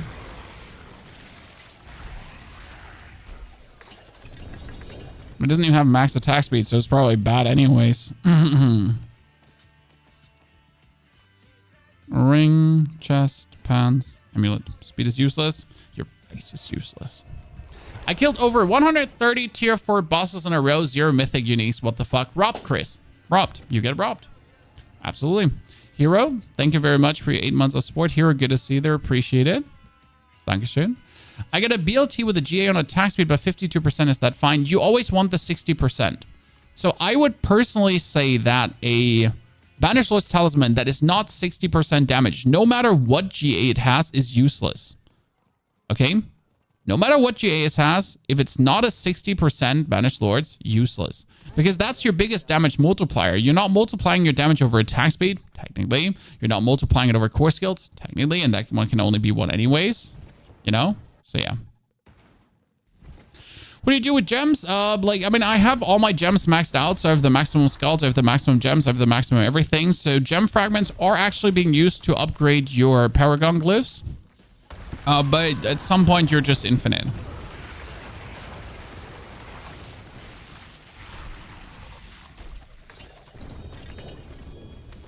A Yax rune.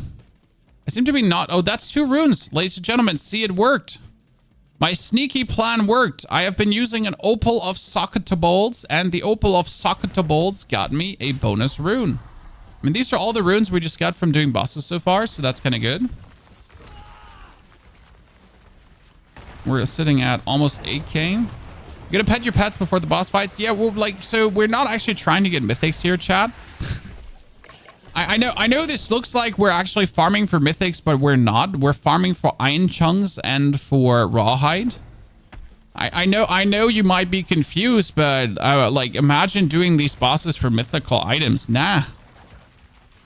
We're doing it for runes and the other stuff. If there's a mythical coming out of it, that's just a bonus, but it's by no means the motivation here. I mean, seriously, ladies and gentlemen, get your priorities straight. Oh, that's a chick rune. I actually did need a chick rune, if you remember correctly, ladies and gents. So that's good. Bonus chick. This looks boring like crap. Oh, boss farm is absolutely not exciting. This is not exciting. Boss farm is in no means fun. This is a means to an end. A necessary evil. This is just what's in.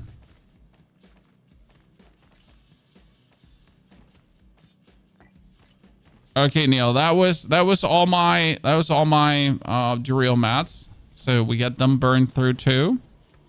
Let's see if I have the runes now to craft something.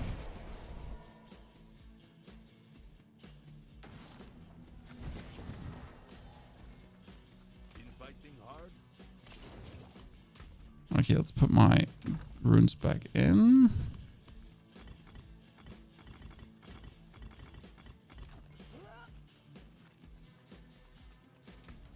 So we're still wanting to craft a Starless, but we're missing Ohm. We have Chicken Shem at this point, but Ohm seems to be the rarest, as we only have 3 Ohms. So we would need 3 more Ohms. Oh, Neil. Neil, I'm not going to take your Ohm runes. Jesus, why do you have everything? Neil has everything. He just hands me things.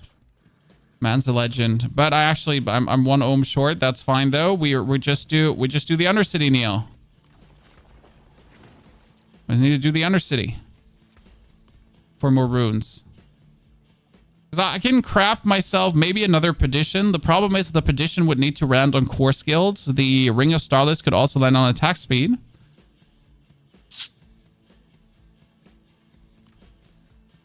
Okay, so let's go Undercity. Let's finally use a rune tribute. I've actually not used a single one of these rune tributes yet. By the way, the rewards of the tributes are not going down if you're doing this with a friend. The number one lesson to learn here. So only because I do this with a friend does not give me less runes. I get the same amount of runes as he does. Also, it does not matter if I do it in tier 1, tier 2, or tier 3, or tier 4, or tier 5. Same amount as well. Which is truly remarkable and actually kind of cool. As obviously doing the Undercity together with someone will always make it faster. It will never go slower. Like, it always will just be more efficient to do it with someone. As, like, he can go left, you can go right. You can just tap in more spirit bracers in a shorter amount of time.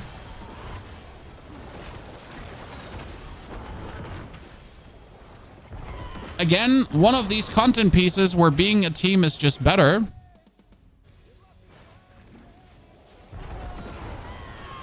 Also, Mino, thank you for offering your own runes. I don't usually take things from the community. As like, you know, Neil's one of our long-term viewers, and we do stuff with him together. So it's like a back and forth, given and taken. You know, I always feel like bad pulling the Asmongold and just be like, hey, chat, just give me all the stuff I need. Yeah, you there? You give me everything you have. All your gold right now. Yeah, so you know, creates like an unrealistic gameplay loop that doesn't exist. Right? I mean, like, you could even say I'm cheating to get a better spot in the leaderboard. Because without the support of Neil, I wouldn't be getting that respective item. You know?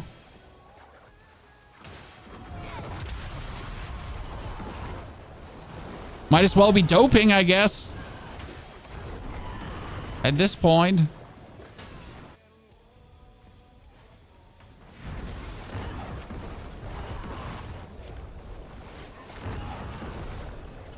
Consider payment for all the great builds. I know you're saying that, but it's just, you know, I'm complicated.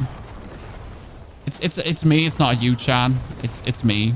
I'm the problem here. You're not the problem. You're just being nice and considerate people, and I'm just being unapproachable and stubborn. I know where my faults lie. Don't worry.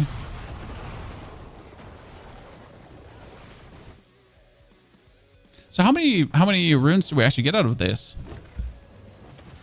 Critical, it's good to see you there. Also, don't call yourself a filthy casual. You get there. So how many runes does one of these give?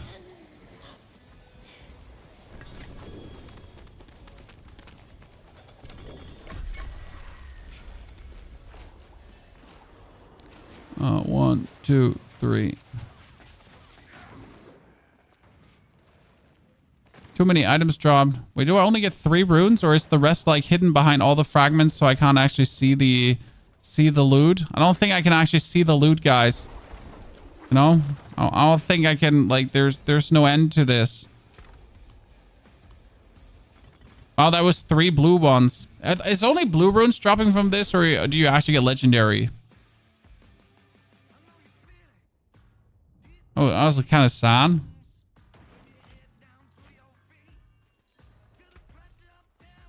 You get 2 legendaries. They are robbery. Robbery. Look at Neil hacking again. I mean, the good thing is you're getting runes plus equipment, because if you choose to get more weapons, more jewelry, more whatever, you also get more equipment. Can you not make gems to throw them away to get free space? Gems cost money. Making the biggest gem, which consumes most of the gem fragments, costs 10 million. I am sorry. I might have a billion, but I am not willing to throw money away like that. How do I look like? I mean, don't ask me why that, by the way, costs 10 million. Why ever making a gem costs so much money?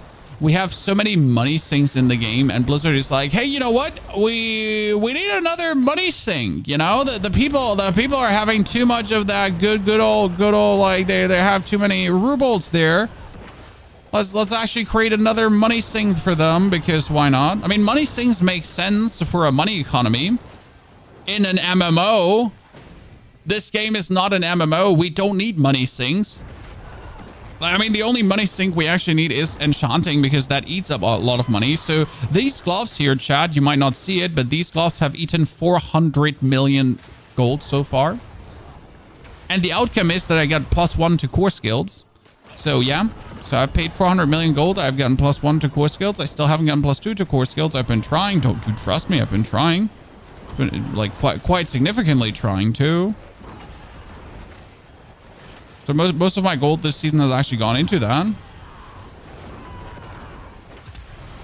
as you see, it's still not there. So again, I've gotten +1. I've actually settled for +1 because I was like, I'm not going to take +1. That's stupid. I hate it. Well, guess what? I'm just not getting it.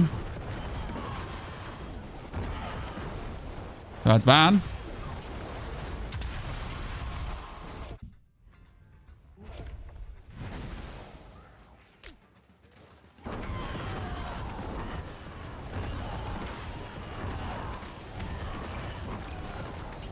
To the right, to the right.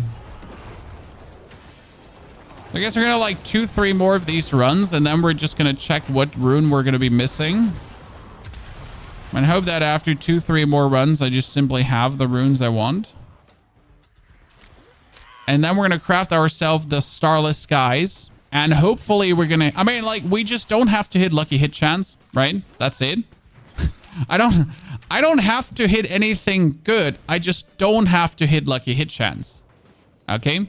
I mean, preferable, I would get core skills. But worst case scenario, I just don't get lucky hit chance.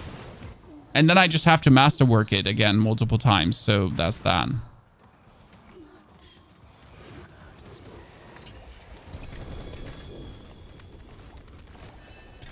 Oh, greater affix items? Don't mind if I do, ladies and gentlemen. I mean, sadly, defensive greater affix items, but maybe I get a glove with core skills.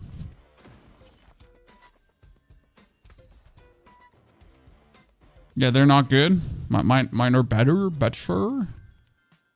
3 to macabre skills. This chest, by the way, for Bone Spirit build would be insane.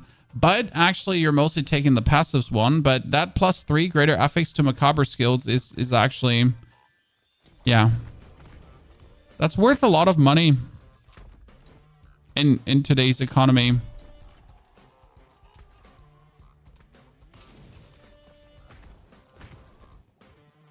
If the Bone Spirit build is not necessarily playing the Shroud of the False Death, which most are playing because the passive boost is actually incredible.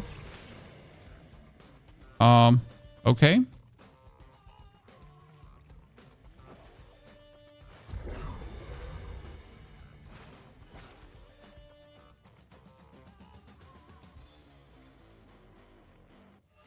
Oh, I can't even lock out, so I guess.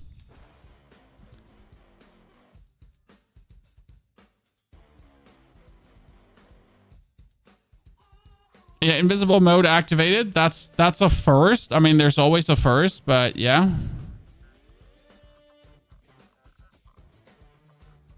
Good. It's still not fixed after multiple patches. I've this the first time. What is this error? Explain. I hate what they did to aspects this season. I think this is an unintentional thing that's currently happening. Major Razor. So that we're not able to get maximum aspects is by no means intended. There's though an important thing to say about this, okay? Because in order to clear any piece of content apart from the pit, you don't actually need max aspects, which doesn't make this less annoying because we like to get perfect things. But yeah.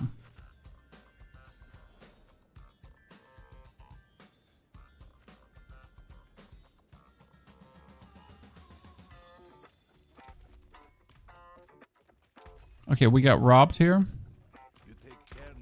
Out of that run. Back to the boys. Ohm. Okay, one single ohm is missing. Now, can I still go in if the lats are in already? If the timer is still timing, does that work? You only have a 1 second per orb. Yeah, I luckily have a max rolled fat. Oh, okay, so I'm bugged this run, huh? Okay, so cool. I mean, that's new. And I like, that's the first time this has ever happened to me. So I guess that respective run is just bugged for me.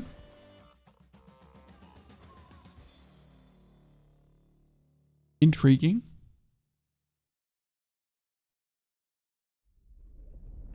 You're playing from 3 AM, but you have a white Windows theme. Oh, I have everything white. This is my Twitter. My Twitter.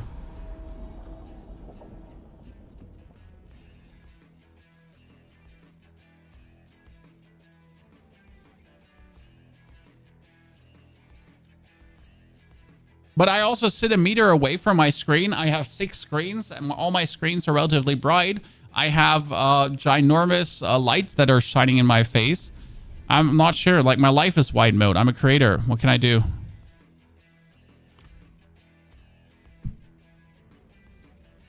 So, yeah.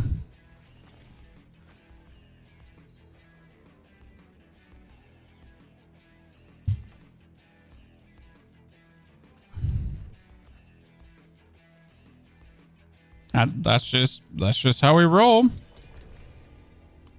Okay. Let's hope this is working now. Okay, we are again. We needed Chick Chem, yeah. Chick Chem Ohm.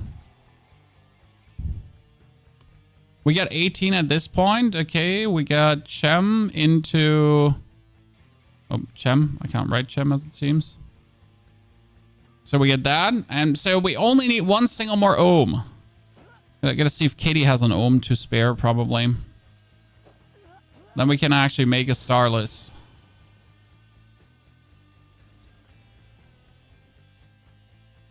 Bug Beast of Ice not spawning after summoning. Yeah, so the Bug Beast of Ice, that one is a known one. You can craft an ohm. Wait, you can target craft them? I thought you can only random craft them, not target craft. I've actually not looked into rune crafting. Now I feel stupid. Mino, like thank you, but oh, random, yes. Well, let me try to craft a random one too. I haven't done random crafting yet. I want to try it out, Neil. Let me try it out. I appreciate the offer, sir. We'll like if we don't get it, we'll come back to you. Don't worry. Curious Undercities after you hit 60. No, from level 25 on, you can technically do the Undercity. It's just useless to do because the Undercity does give you only loot when you actually finish it. So assuming that you would do the Undercity with level 25 and you wouldn't actually be able to finish it, then it's kind of useless. The Undercity is also not really good for experience, so you definitely don't do it for experience.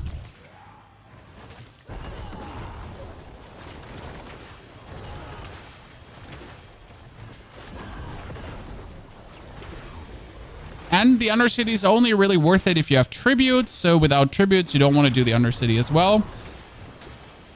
Which makes it weird because I talked to the creator of the Undercity, okay? And the creator of the Undercity wanted this to be a new level experience. But like everything points at, don't do this before you have stuff. Right? Like it's literally that. Do not do this unless you have X. So yeah, like it might be meant to be a new level experience, but it certainly ain't.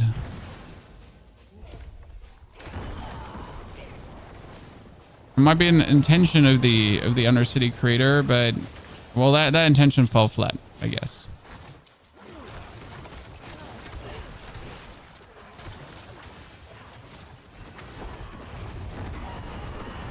So, yay!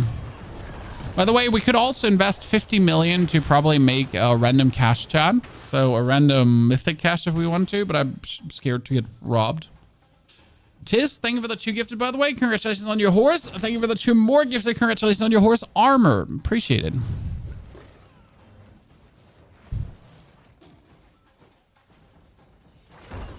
Okay, that's dead. Okay, let's get the Ohm and then go places.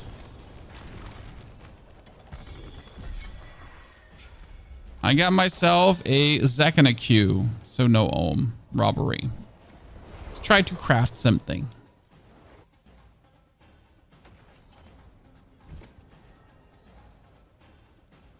What are you saying? I can go here. Reforge legendary runes. Ah, I can reforge legendary ones into other runes. Okay.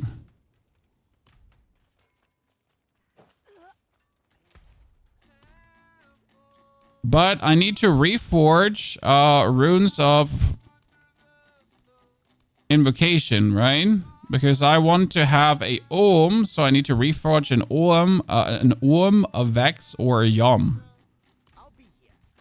Any rune can be any rune. Oh, any rune can be any rune, so I can also reforge magic runes into legendary ones. Okay. Cool. So what do I have the most of? I have the most of Che and Toon.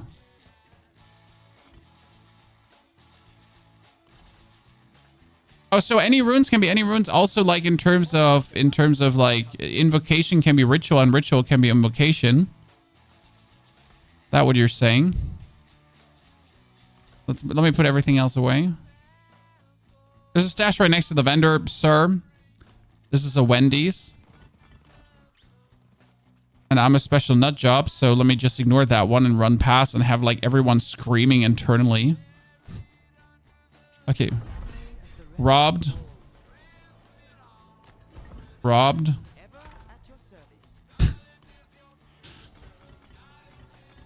Robbed. I get a lot of Theos and Nox. And I get some Cells. And some Nurse.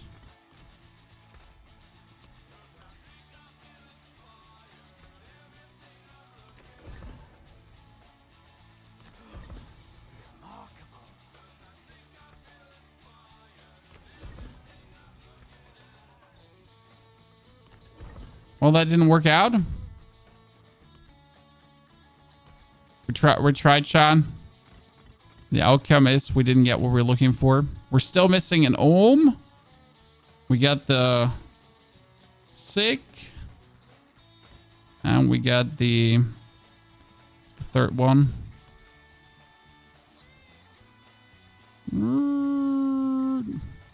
Check.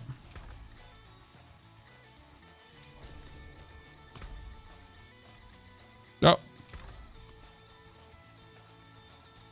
Chem.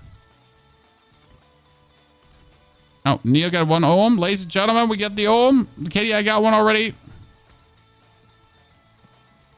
Got it, Katie. Thank you. Okay, ladies and gentlemen, are we ready? The time has come to craft the Ring of Starless Skies. So we're looking for one that does not have lucky hit chance, okay? We don't need lucky hit chance. That's it. Nothing else is needed. Just not lucky hit chance. I hope you're all with me on this one. I mean, yesterday we crafted this.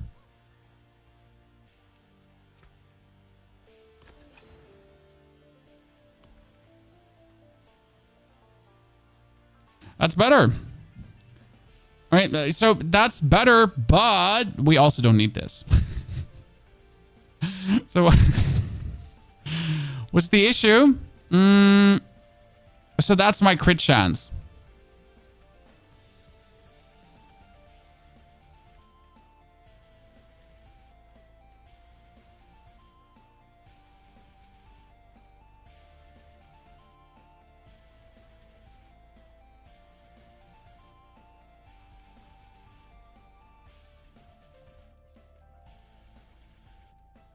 Which makes this a bit unfortunate, you know?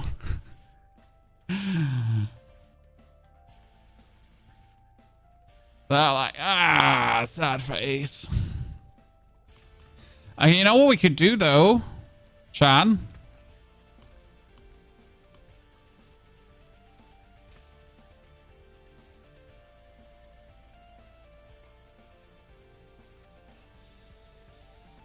I have everything for an endgame build except for Doombringer. You don't need Doombringer. Doombringer is just a bonus. There's alternatives to that.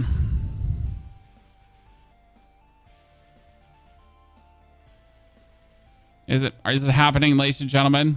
Are we doing it? And hoping for a ring. I mean, I could get an Air Petition as well. So we could get an Air Petition too. The problem is, I mean, I could wait. I think we have the materials for, let me double check. We need Ya Gar. Yaw. I don't have enough yaws. So yaws are missing. Else I could have crafted the other one. Yaw Gars. So we need some yaws. Yaws. I mean, don't worry. It's not like I have mythics to trash, Chan. You know, chat, don't worry. We get some random mythics I don't need.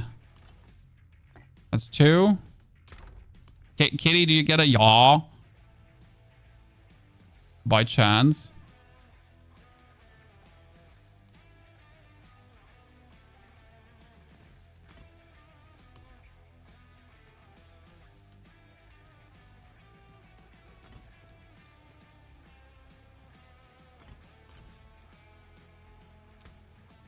Kitty, you got, oh, yeah. Blub, thank you for the subscription. Appreciate it, Blub. Dankeschön.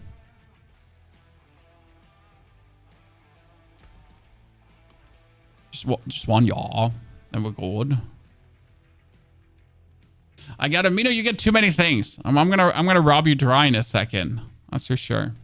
Thank you, Bloke, for the subscription. Appreciate it. I only have 1 mythic against Turtle Mites from like season 3. Like mythics are really dropping quite significant. You know, Pelzteufel, thank you for the new subscription as well. Schönen guten Tag. Sehr wie go, Chad. Katie got a... Ah ja, danke schön. Thank you very much. Okay, well... So we need a Air of Petition that also does not have Lucky Hit. So anything not crit, so movement speed or core skills. Actually, only core skills is what we need at this point. Okay.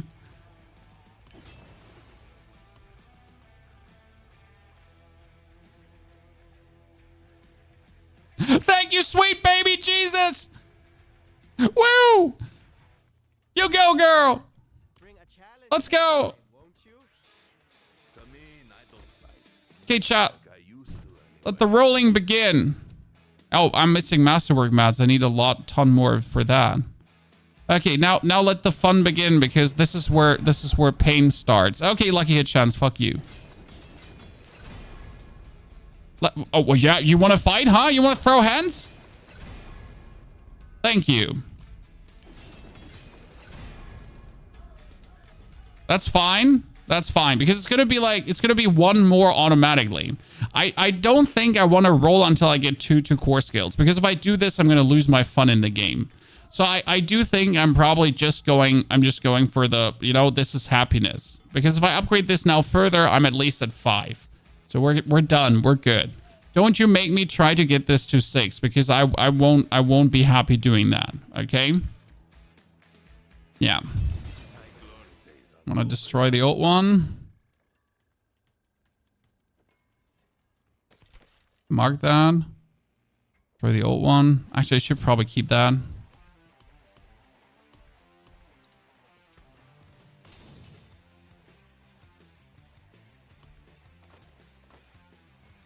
And core skills. Yes.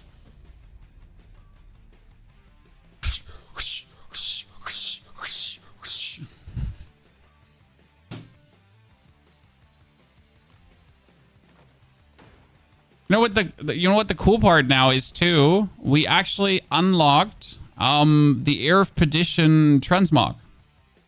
Didn't have that before because I never destroyed an Air of Perdition. There goes.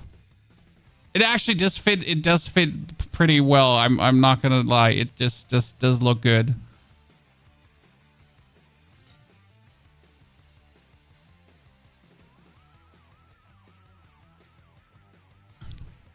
No, this goes word. You know, it works. It works.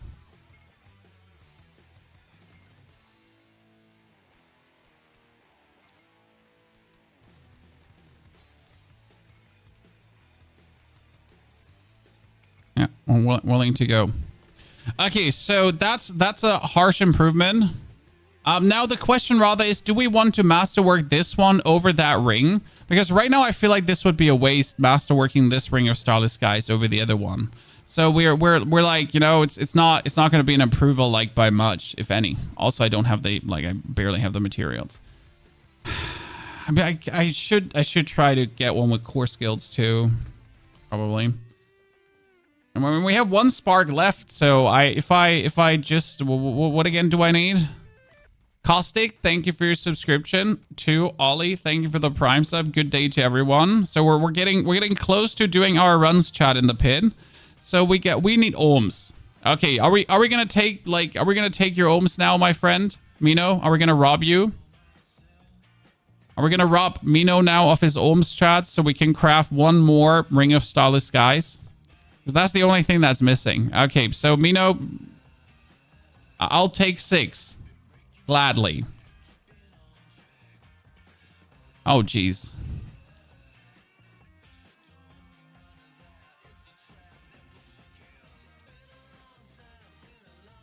I'm sorry. It is what it is, John. We want to see the success. Look at the helmet. It looks so cool. It just fits the aesthetic so nicely. By the way, let me actually change the...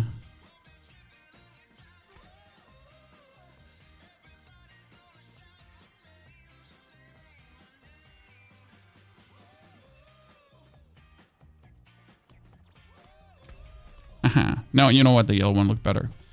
Shit. You know what? The yellow one actually looked better. Yikes. Let's go for that. Nah, let's not go for that. The red one just makes it too dark, to be honest. So, Bomber Goldrig, thank you very much for the 2 gifted. Costa, good to see there. Greetings everyone to our grind today. By the way, if you missed what we're doing, we're gonna get we gotta steal Mino's stuff in a second. So if you missed what we're doing, we're trying to beat pit 105. So pit 105 is the goal, because the current number one, where's my pit tier list? I lost it again. The current top 5 Necromancer, okay? The current top 5 Necromancer would be Mr. Skulm, fellow creator, makes good builds, who's also playing a version of Spirit Wave, but different to what I play. And he has better equipment than me. Curse you, Skulm. And we get to beat him. So this is our goal to beat today. Pit 105, 1350. I am currently sitting at pit 102, 11 minutes. So I've beaten Firewolf already. I'm top 8. But I need to skip over Aljo, Naptor, and Skulm. That's my goal. Okay. Giza.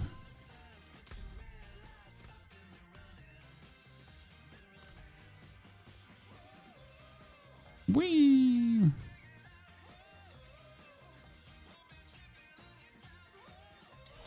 Yeah, so honestly, mythics are busted, chat. In 90 runs, I got 4. Then in 10 runs, I got another 2. In 20 runs, I got another 2. And now in 50 runs, I haven't seen a single one.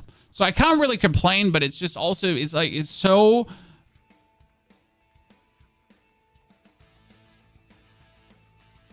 Yeah. I mean, yeah. Ta-da. You know? What are you gonna do?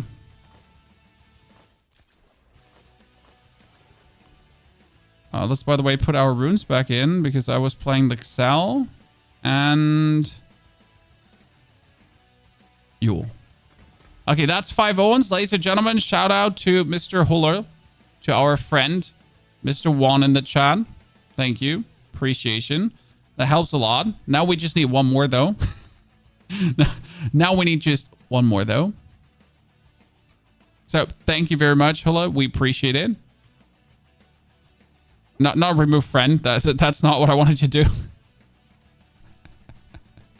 Anything else? Now we're good. Thank you very much. This is amazing. This helps tons. We need to get ourselves now the final ohm. Yeah, we got Mino. He comes in swinging. Thank you, Mino. We get you, and then we craft one more starless. So I'm gonna destroy this one. Okay, chat. I'm gonna destroy this one for the resplendent spark because I only have 1 spark. So I'm actually destroying my starless with the lucky hit chance because we don't want that to get my 1 spark back. So that one goes already. That one dies. That we actually keep the other one. That's Jin.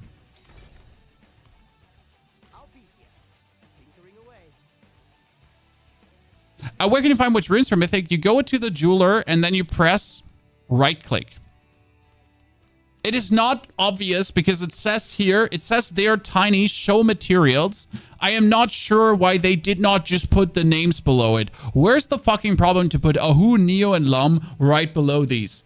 Well, why do I have to like... honestly, just remove this shit, and just make this the standard screen. Why is this not the standard screen? Why is that not the standard? Like, well, what is this even useful for? 5 affixes and damage. Well, just give me that screen.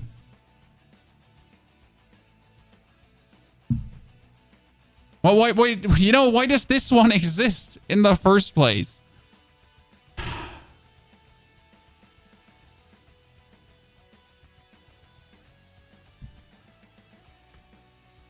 Okay, we got Mr. Barefeed, who's in fact Barefeed. And thank you for that Ohm Rune. Appreciation. Shout out, guys, for Mino, who really wanted to offer help, and he did. Now let's see if this leads to what we want. Ring of Starless Skies number 2, ladies and gentlemen.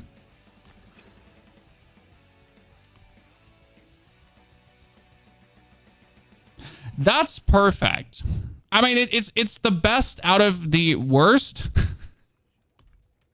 So that's like, it's not core skills, but it's attack speed again, and that allows me to skip Variana because then I don't have to play Variana. So now we just need to masterwork this one to a point where it makes sense. So ta-da! I'd say the other one we're keeping for hard times and stuff. So let's masterwork this one until we get core skills on the first roll. Oh, okay. Okay. Now let's try to not get lucky hit chance on the second roll.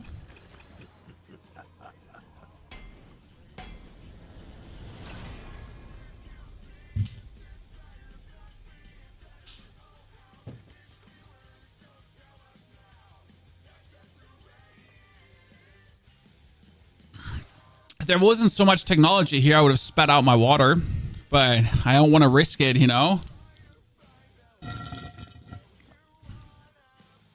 Okay. Come and play lottery today. I'm definitely not having sex today, that's for sure. I mean, 10 out of 10, Chan. As they say, if you're lucky in gambling, you're definitely, your love life is suffering. So I'm sorry, Miss Hoff, for just popping off today. But I'm not being laid. That's for sure. I mean, maybe if I talk to her about the top 5 necro, yeah, so you know what? Yeah, I deserved, Chad. I'm taking this. This is fine. You know, like I can absolutely not complain. There's no world where I can say this is a bad outcome. Okay. This brought me perfectly to 88.1% attack speed with a 93.3% crit. And very important about this 93.3% crit is actually that I am at 100%. Okay. Because if I now go in here, okay, if I go now in this little thingy.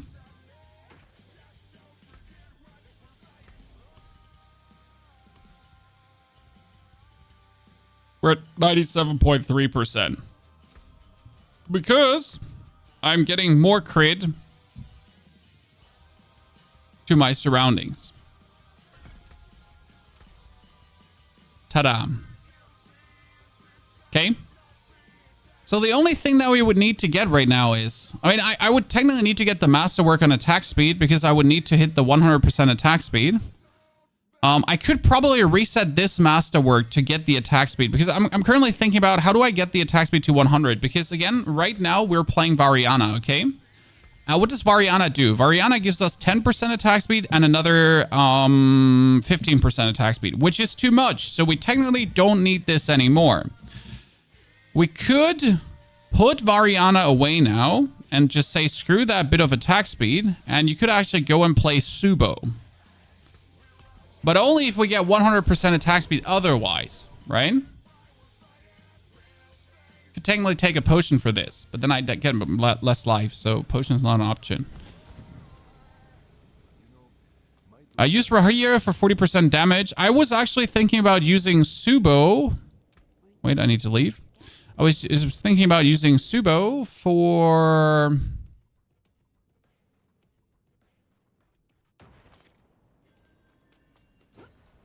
the bonus crit. I'm actually not sure which is bad. Attack speed is capped as 100%. No, at 200%. I'll explain in a second. So Tsubo has this bonus critical strike damage to enemies hit with cover fire for 4 seconds. So every 20 seconds, I get 4 seconds of more crit damage multiplier, which is great because my crit damage is a lot. Yeah. Or as you say, we could hire Rahir for the... what was it again? You need... no, not the core skills. You would need the... the ground slam, right?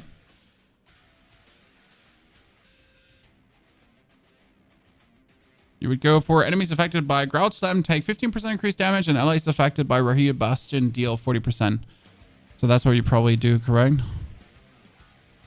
That's only every 30 seconds. So is it better to get 40...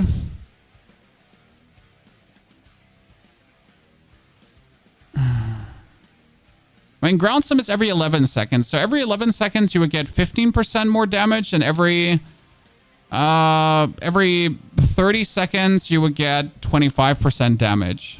Slam is every 11 seconds. Yeah. Is it better than... remember, we can try it out. Now, you know what? I do actually... I need to do it the other way around. I need to hire Tsubo. And the reason is actually very simple for this. Because we're using Rahir to do our Fortify 100%. So I'm currently using Rahir to do shield charge to get me Fortified. So that's why I'm actually using this combination.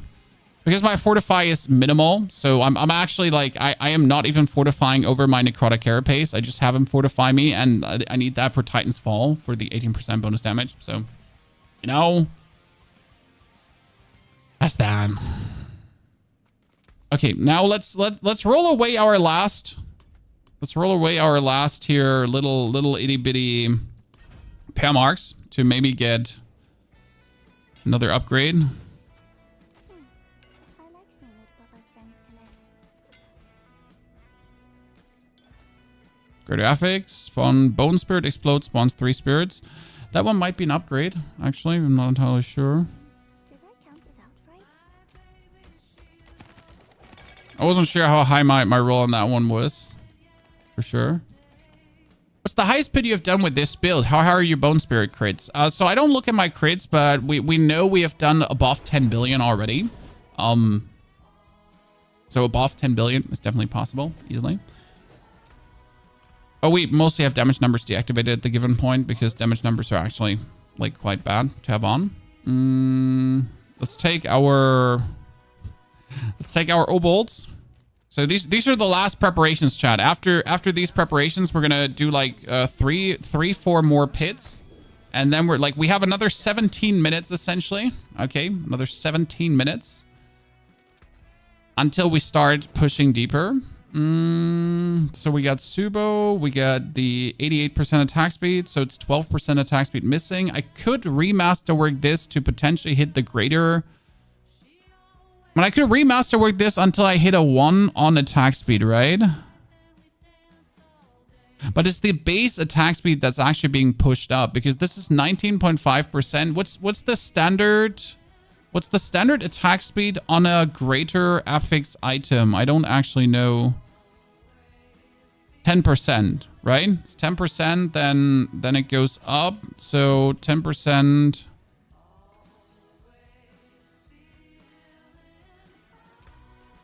So we could get 2.5% only more if I remasterwork this. Not really worth it. I mean, it would be helpful if I actually hit the attack speed here with the masterwork, but I'm not going to redo the masterwork for that. Yeah, I wanted to check something in the Dark Citadel. Is there a single Dark Citadel potion for health? Huh. Because you have these potions, by the way, in case you didn't know that, guys. There's Scroll Forging, Abundance, Grave Oil, Restoration. There's Aggression. Increases damage reduction after killing 20 enemies. Your next core skill taunts.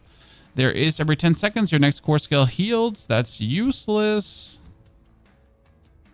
There is the Swift Revival. That was healing and revive speed. This was Tailwind for movement speed. That was useless. There's an Incense of Capacity. Increases damage by 5% for all nearby players. I'm not sure if 5% damage is actually better than my HP boost by 500 HP. There's math behind this that would be able to quantify the Blood Artisan's Cuirass up. Right? I don't think they're worth it right now. Okay, so what is the highest pit we have done, Chad? We have cleared a pit 102 in 11 minutes, and that was before we did everything we did today. Okay? Again, pit 102 in 11 minutes. It was a lucky pit, though, because we got the Spirit Caller. So that is what we cleared. This is next up. We are going to do a few pits now, because look at my glyphs. It's 84, 86... and 88. I could easily get this up to 90, 90, and 90. And then I think I'm like, you know, that's where I feel good.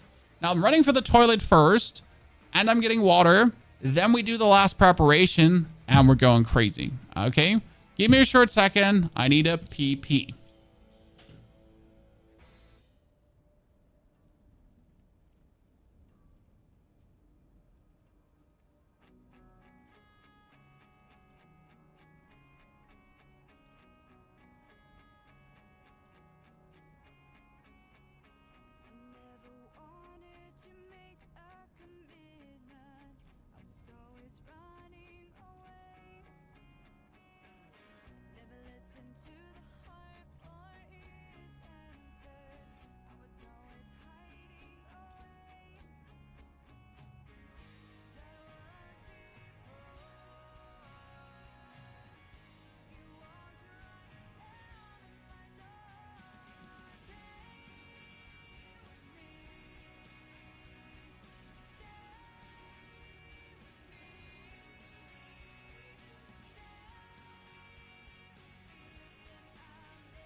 Okay.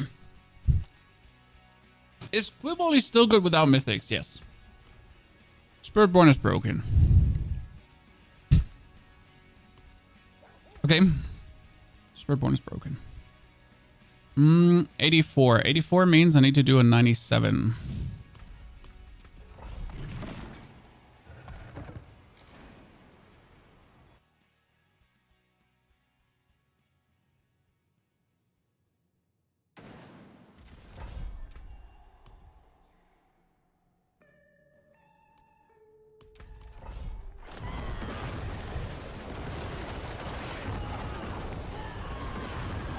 Let's turn on damage numbers now to see how high it actually goes. Like how much my improvements have pushed it. I mean, like that being said, you're going to have a hard time seeing damage numbers. I've already seen a 9 billion there. That's relatively complicated to see. Also, versus rebel mobs, I don't do max damage because against rebel mobs, we're essentially missing a 40% damage multiplier. That I'm not using, so when we're like pushing through, I'm literally just not using my 11% damage multiplier, as it's my 60% damage multiplier, as it's like annoying to apply while going through enemies. I mean, I'm feeling how we're faster, so I'm feeling that we're doing more damage. That I can say just from a clearing speed perspective.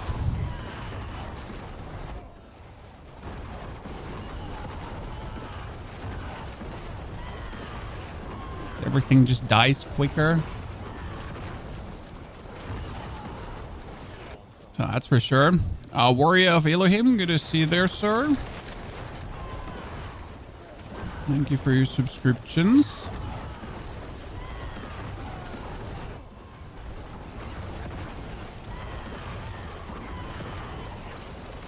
And yes, it's hard to see any high numbers because everything is just high.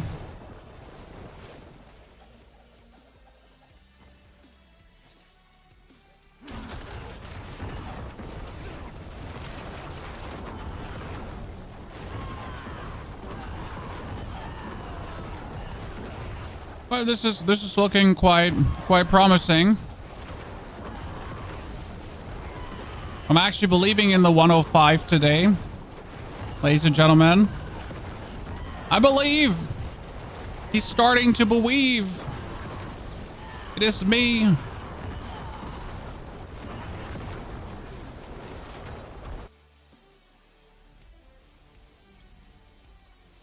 What is that? It's literally a dry toast with salami and cheese. No butter, no nothing.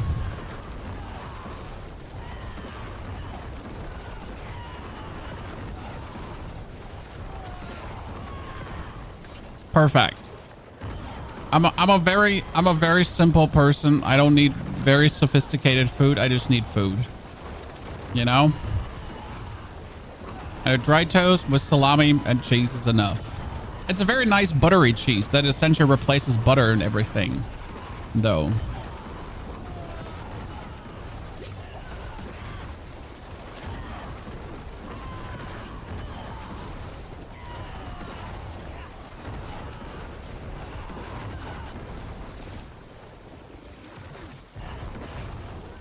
That's why I don't feel the need for butter.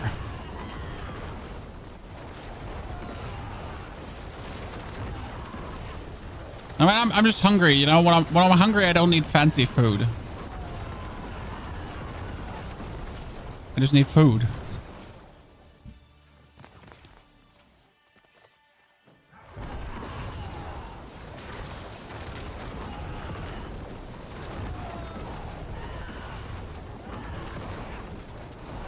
Okay, we need to do like 2 or 3 of these here.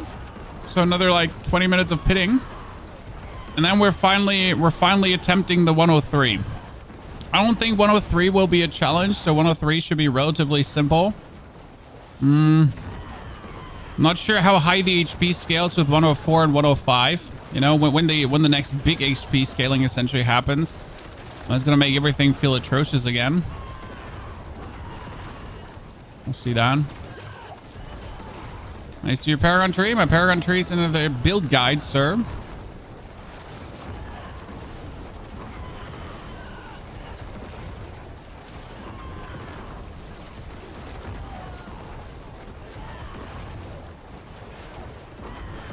A little cutesy 8 billion there.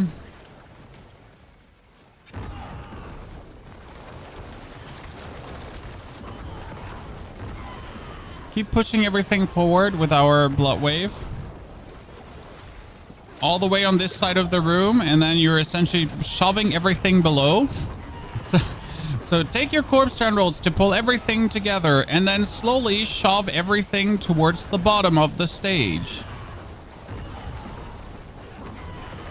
And keep advancing, right? Keep steadily advancing. Never keep staying in one spot. So now since they're like stupidly clustered in this room, I'm gonna go on the other side of this and just push them in the other direction.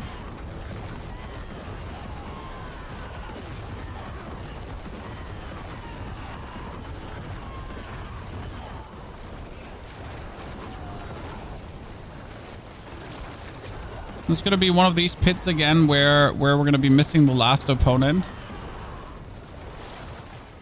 It is so weird in that regard. Your first glyph 100 done. Jeez. That is probably the only thing that Spiritborn is good for. Just get your glyphs upgraded faster. Because at some point it's obviously going to take a while. I am not farming this in 2-3 minutes now.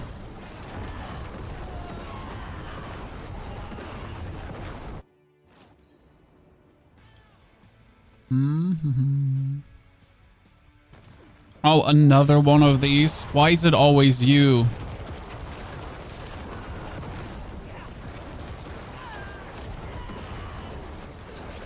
I hate you, laddie.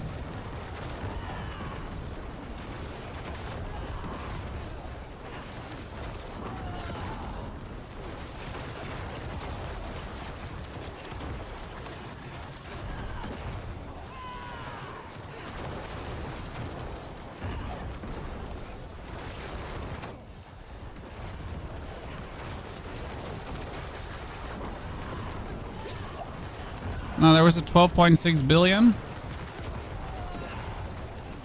12.5 billion.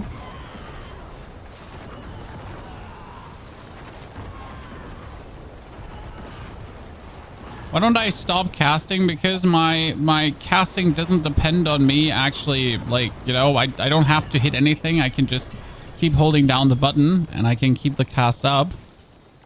That's the beauty here.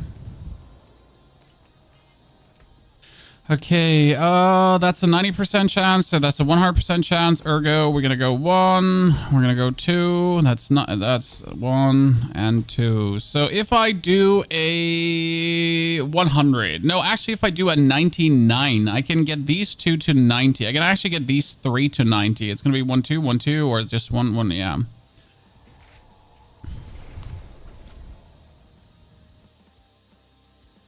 Let's do 199, Chad, and then I'm impatient, and we're gonna do a 103. Okay. And if I then feel like we need to push further to get stronger, we can do this. By the way, Mino, thank you for the $5. Appreciate it. And I'm happy that we can keep you entertained with this stream, despite things happening in your life, sir. So thank you very much for your help today. Right, you got us the Ring of Starless Skies that we needed, and it did, in fact, make us more powerful. I mean, I have not seen like above 10 billion numbers as frequently as I have than now. So our strength boost definitely worked. Our changing of the aspects definitely worked, because that's one thing we did in case you missed it, Chan. Our aspect, our imprison aspect, is now on our amulet instead of on our rings, and that only works if you have a very high rolled fast blood aspect. If you don't have a high rolled fast blood aspect, that wouldn't work. So this is only working because of that. And by the way, this is also one of the best designs for this build. So this respective pit level here of just having one corridor that's going down is obviously like that it doesn't get better than this, because I am in fact just literally shoving everything down one road, and I'm just casting and I'm making my dudes, right? This is just like exactly what you would like to have for this build.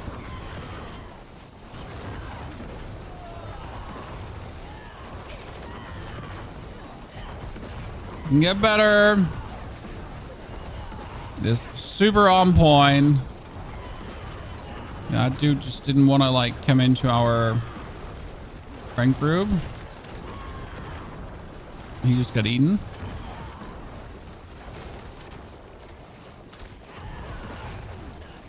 It's like there's like 2 or 3 pit designs which are just like perfectly made for this build, which allow me to just absolutely send everything down. And then there's like 2 or 3 designs which are horrible. So there's this open like cavern design, and that one is terrible because you're like trying to herd everyone together so I can hit like the maximum amount of spirits, like get everyone gathered into one pile of minions, right? And if they're like always being like pushed left, right, and center instead of like being pushed together like we're doing here right now, that's obviously suboptimal. Okay, listen, I wanted to push down the other corridor, but you made me like push you instead. There you go. You spelled your own demise. Nerds.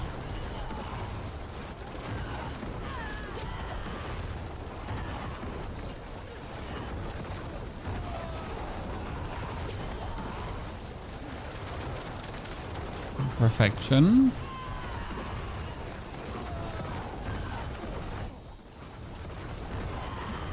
Yeah, I mean, this is like, we used to call this the ultimate bully build because that's what you were doing.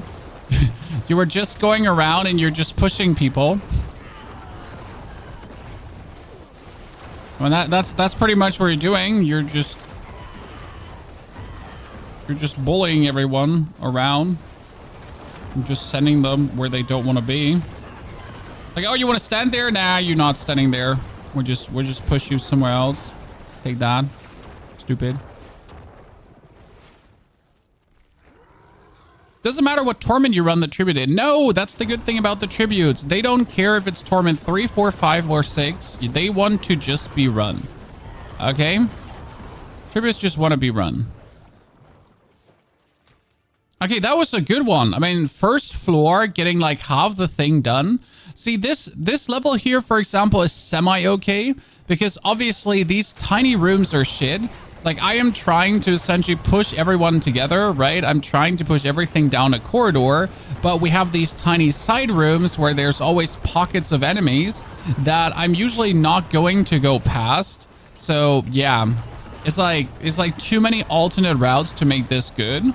And then we're also having the vampires, which are also antithetical to what we're doing, right? We want to push everyone, and they just teleport away from the given pass. Snakes are okay, partially, because they do have their stuns, and we have nothing against the stuns. This is where the Necromancer Unstoppable comes in, right? Or the not unstoppable. I'm just being bullied. I'm trying to like push them towards the next entrance.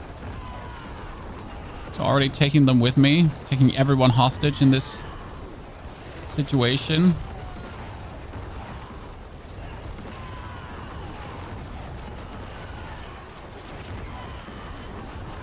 I mean, considering that we barely scrapped the 100 yesterday and the way how it's going right now, I guess we can be very happy with our development, ladies and gentlemen.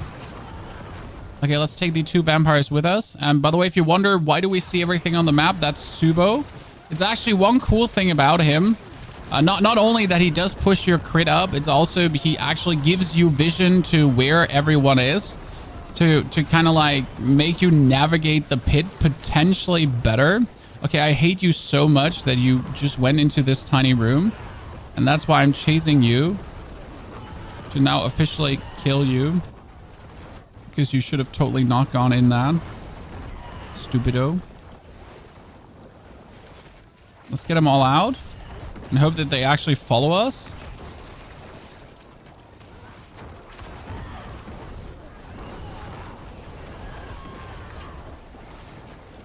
and frozen and feared. It's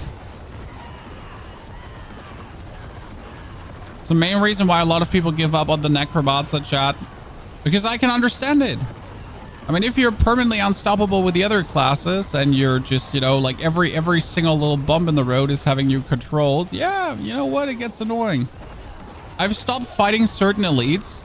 You know, if I have a certain elite with a certain things going on, I might be like, you know what?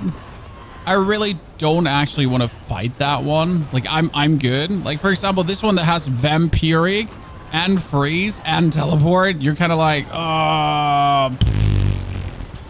you know what? It is actually not worth my time. Like, you're gonna just continuously teleport out of the pools of blood I just created.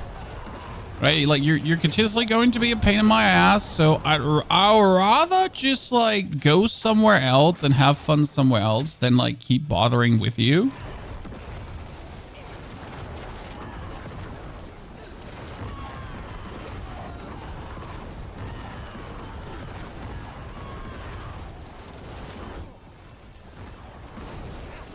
Okay, we get the dude that has everything under control destroyed. Like, Freeze is probably the most annoying one. Oh, that was surprising. I didn't expect to have it happening there.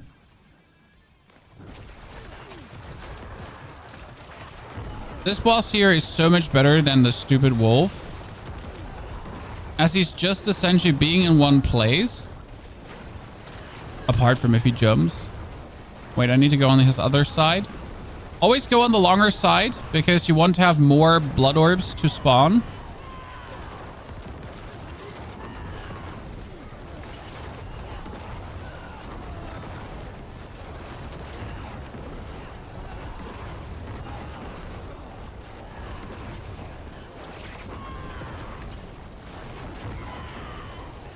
$14.1 billion, chat, new record.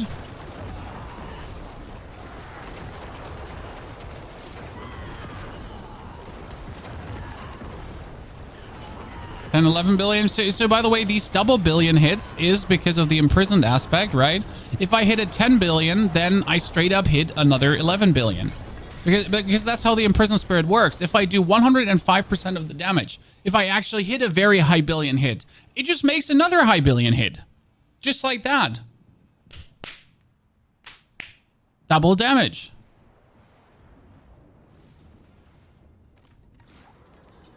That's what always makes me so happy about this one, as it's just a guarantee. And by the way, if I would walk through this, like, all the bonus spirits, right? So that is 100, as we said. That is only a 90% chance. That one is 100 as 90 as well, and that one is 89. Okay, cool. You're ranked 14th in Necro. We actually pushed further, Keeper. We are already past the 14. We made it up to 8. I just haven't posted the run yet. See, we're like here. We're sitting at 100 and wait, why am I suddenly sitting at 104? I was sitting at 103. Well, okay, I'm not going to complain. Wherever he allows me to do the 104 now. Okay, we're drinking, ladies and gentlemen. Let's get ready. Is it because I just cleared the 99 so fast, Chad, that he gave me the +5 rings? Might be, right? Okay, we've drank it both. Shake out the hands.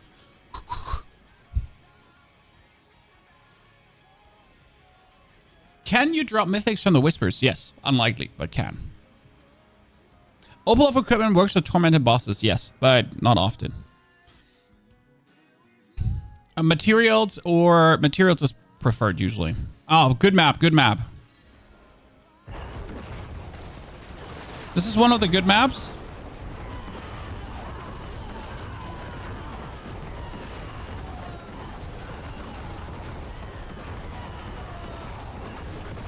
Okay, the highest I've done is 102 so far, guys. So this is our first time in the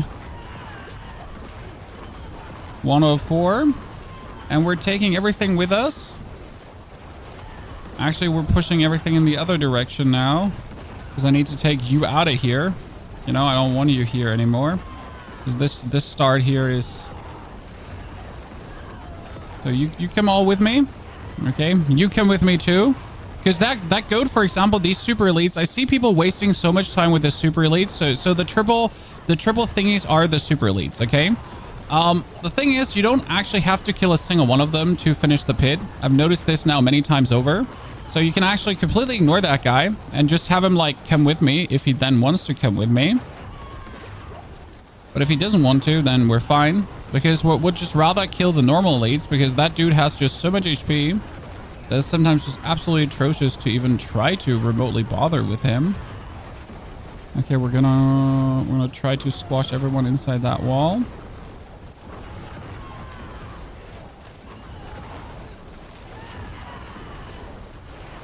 That wall's a good wall.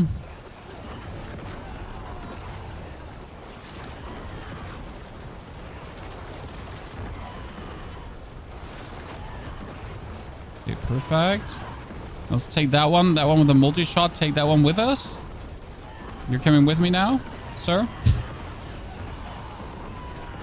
Ignore the vampires. I'm really not going to be messing with the vampires.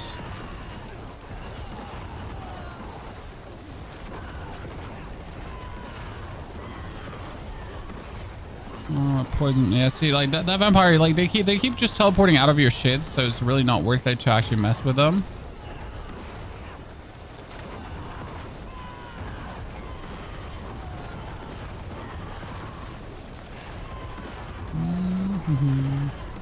I forget to turn the damage numbers off. I'm sorry, Chad.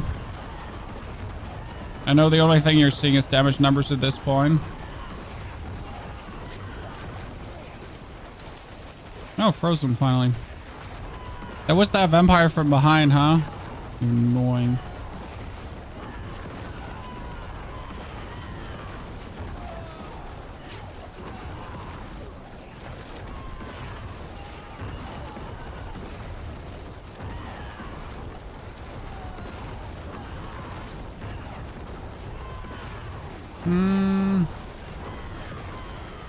We're gonna waste our time on you, sir.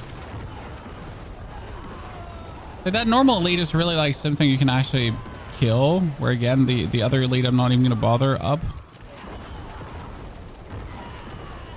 Vampires should follow, hopefully.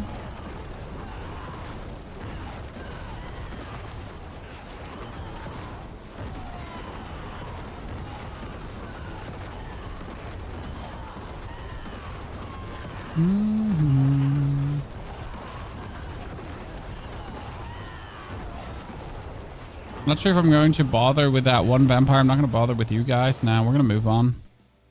Some changes to a spirit wave. Yes, we increased the damage by moving the imprisoned spirit aspect around. So that one was stuck on our amulet, but we actually get it off the amulet.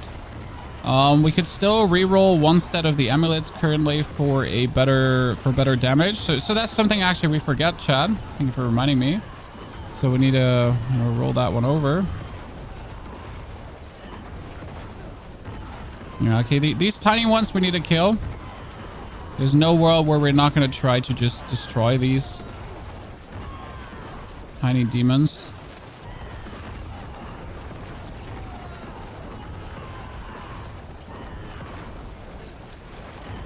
Also, we're falling behind the curve, chat.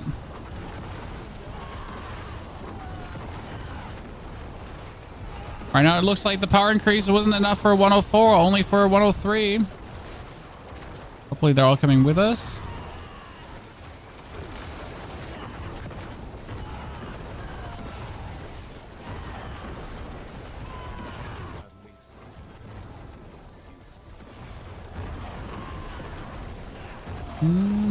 Oh, it's a triple.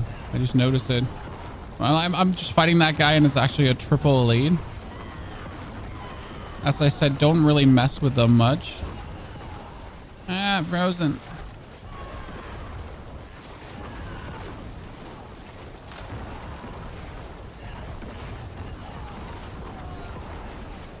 Are you? No, you're not a teleporter. You are a... What was it called again?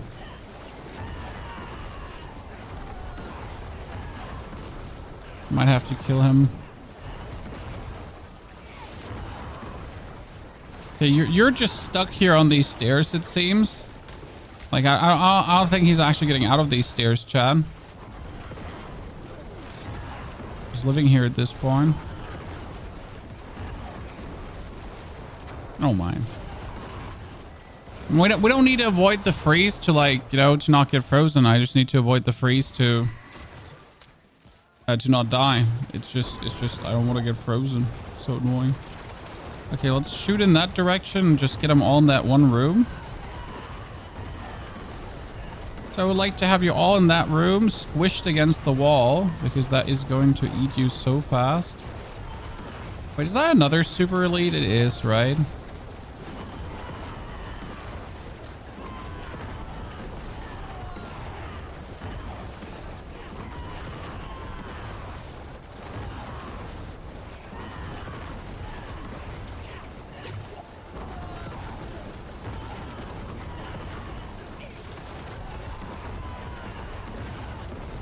Yeah, so you can come with us. We're fine.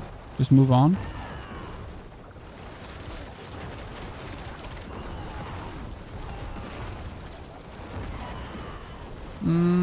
Let's go. Let's go here and just whoosh him along. Maybe that we already made him unstoppable because we hit him too many times.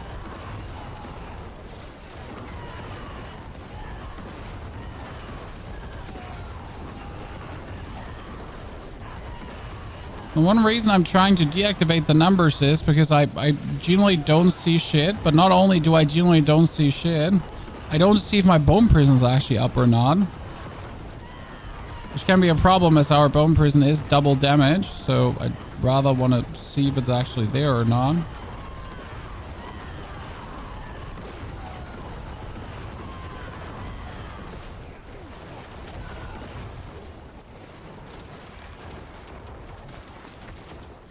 Come on, all with me.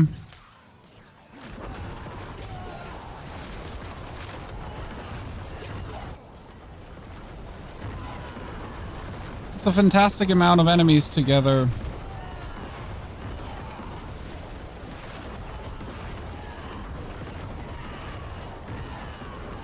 Especially a fantastic amount of elites.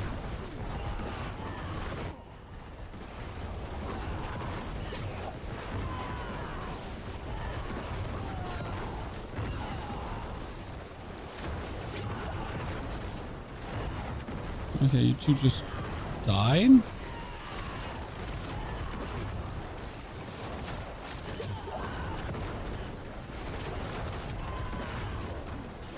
Good.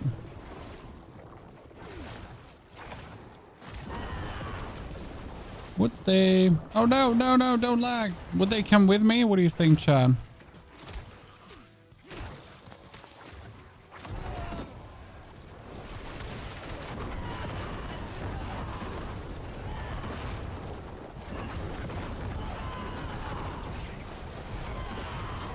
Can we get all of you? So like, can we get all of you like in one bone prison for a jiffy? Just for a little picture.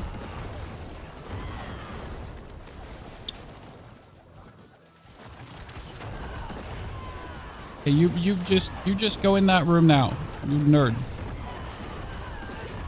See again, small tight corridors, please. Give me small tight corridors. Do not like open rooms. Open rooms bad. Especially with casters that tend to separate and don't stand together. Oh my lord. I'm getting beyond frustrated with this mob pack. Oh lord, we're done for again. How many of these like shadow circle minions are there? I think there's 3 of them, right? Yeah, there's 1, 2. Enough to have me annoyed, that's for sure.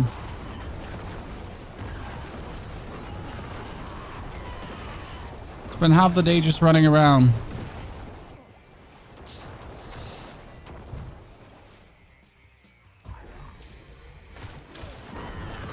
Okay, I guess for the 104, we need a better corridor, I guess. Or better gameplay. So I do believe we have it damage-wise. Right now. Oh, we definitely couldn't do 105. So, like, you know, 104 damage-wise? Yeah. With the current Masterworks and everything we're having. But actual, like, here, 105 afterwards wouldn't work. So, I definitely have to upgrade my glyphs further for a slight boost of damage. Because every bit counts. Gugeshin, thank you for the Prime subscription. Appreciate it. Thank you very much. We're doing well. Is there a way to put Unstoppable on this build? Nope. Absolutely no way to put Unstoppable to this build. The only way to put Unstoppable in this build is just don't stand where the things happen, which is impossible at a certain point, because you need to like stand a certain distance to like have the maximum efficiency of your shit happening. So no. There's no way to put Unstoppable. You just have to sit through getting hurt by things. It's the one annoying part about the build, that you just have to deal with this essentially.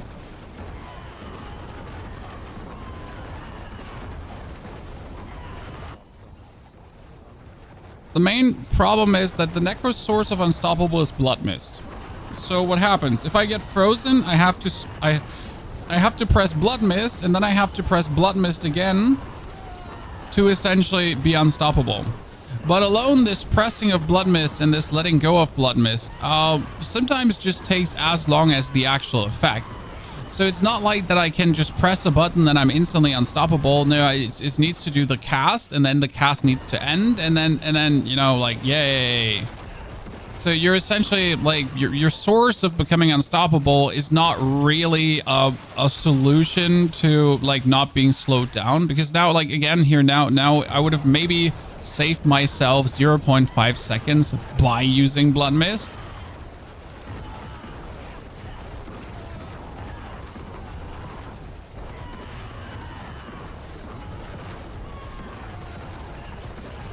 It's not like with my Spiritborn where I just press Armored Hide and Armored Hide is just goes off. That's it. Like, you know, there's no cast time. There's no cast window. It's just Armored Hide. Done.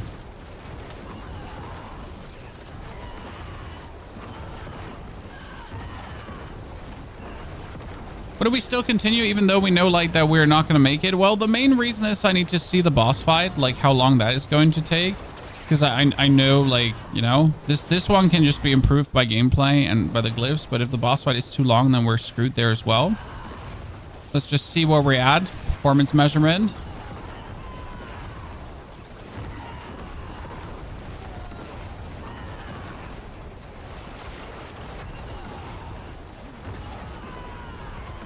Also sad that we made it through all these elites. Like, I kind of feel like we killed quite some elites, Chad, but we're not even, like, we don't have it. That's not true though, because it might be that we just kill this elite, right, and his cronies, and suddenly we actually have it.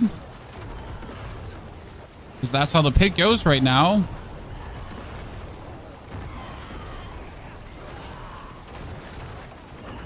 How did that guy, by the way, die so quick, guys? Well, so I execute people with 10% life and below. It's actually one of the biggest damages you have in this build. So 10% life and below is just an instant execute. For everything but a boss. It's really nice because, well, if your opponent has like a couple of billion HP, that solves a lot of issues.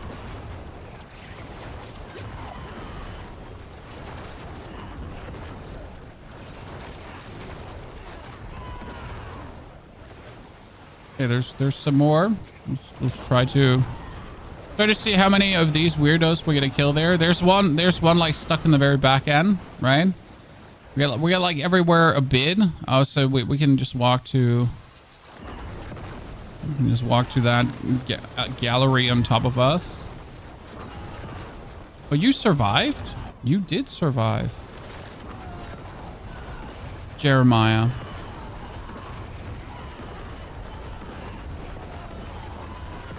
Instant execute.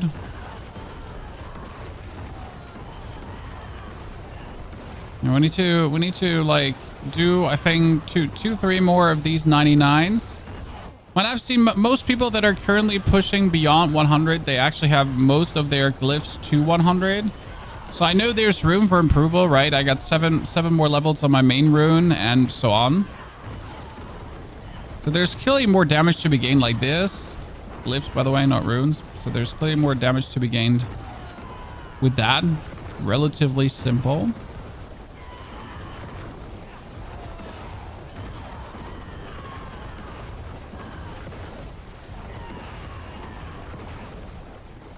See, suddenly that worked. Okay, how long will we take for the fight? Oh, Spirit Caller of the Frost, it would have been interesting.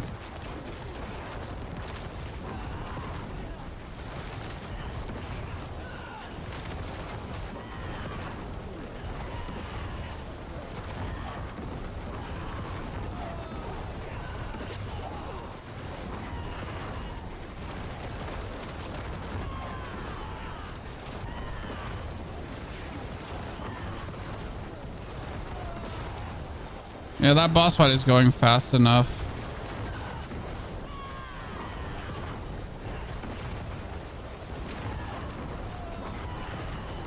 Mm-hmm.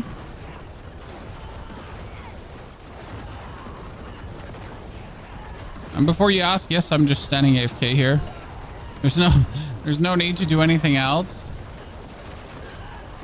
We're essentially corpse exposing 1, 2, 3, 4. We're just consuming our orbs.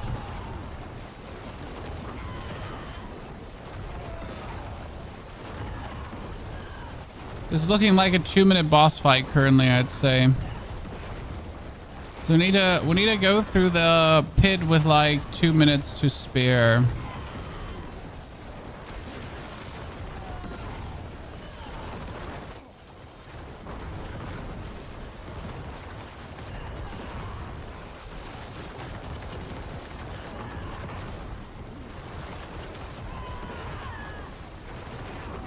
And yes, we don't even have to run from that one. I mean, this is not really phasing us at all.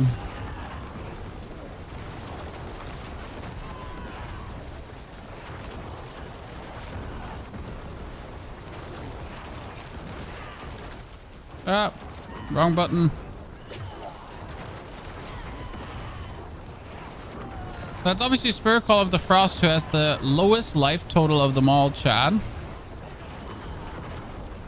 Dude's clunking easy to kill.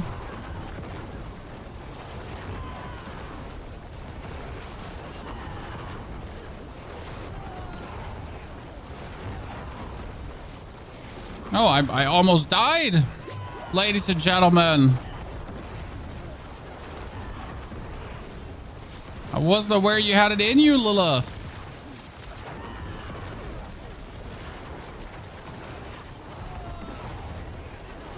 Almost taking us out there.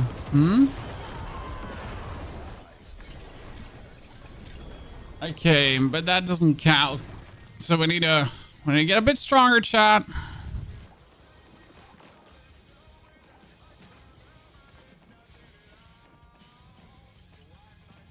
Well, we did some improvements for the people wondering. So we get our Air of Perdition with 6 core skills. We get our Ring of Starless Skies with 4 core skills right now.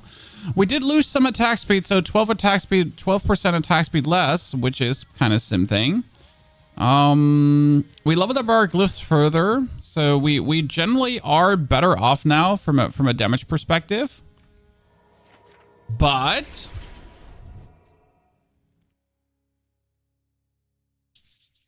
something's missing. Dashing. Thank you for the 4 months of support. Gugeshin, thank you for the 6. Alpha Bunsen, thank you for the 55. Blacky, thank you for the 98. Juice, thank you for the brand new subscription. Again, we can, like, obviously bring this to 100. So I guess that would be my step right now. Did they get rid of the debuff mechanic the boss puts on you? No, I just ignored it. Okay, step number 1. What was it? Ah, yeah, I wanted to check for my amulet, because for my amulet, I can go for the... No, actually, that was the evolution. Okay, evolution stays on. So what we could do right now is we could technically try to re-roll into core skills, because this one only has plus 1 in core skills, and then it's 12 times masterwork going up to +3. which is kind of sad. So the only thing I could try to do is I could try to roll the 3 core skills basic, you know?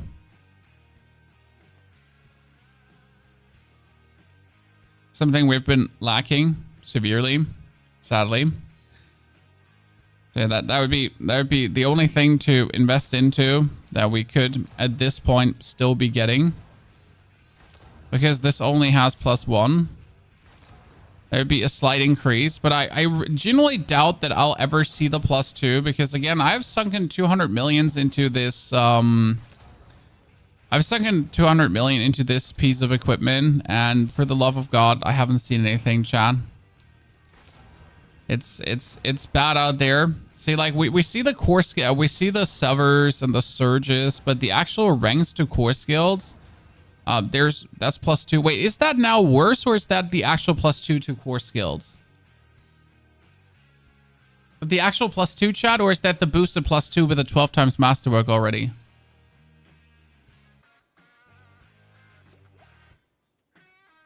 Hold on. Hold on.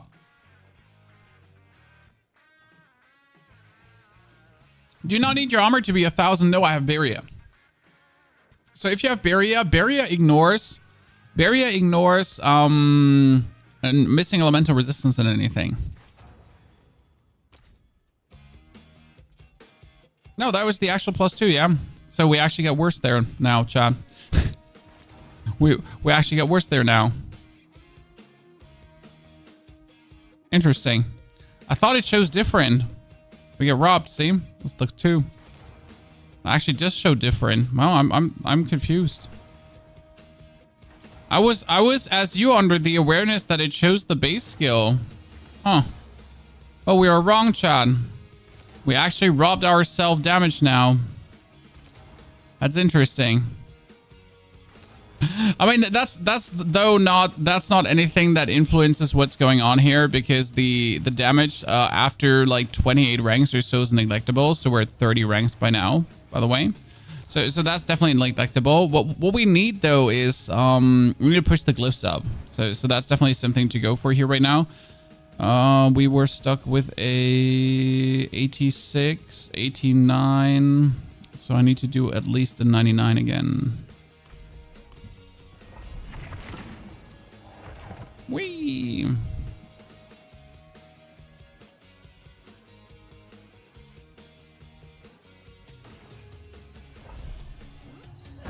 So let's push the glyphs higher, that we're officially able to get the most out of our damage. I mean, the best would be to push the essence glyph higher, but I'm not sure if I want to do that because it's going to make me unhappy to see it fail. I don't know how you feel about this, guys, but whenever I fail a glyph upgrade attempt, I just feel absolute unhappiness seeping into me, you know, because it just feels so bad to see this. Like, you know, I just spent x minutes to go through this goddamn dungeon, and you're just showing me a failure for my glyph upgrade.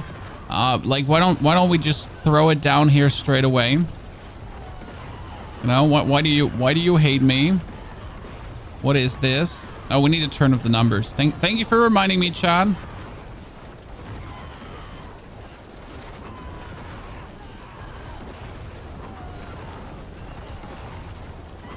And yes, any elite that has a barrier usually gets ignored. We do hate our elites with barriers.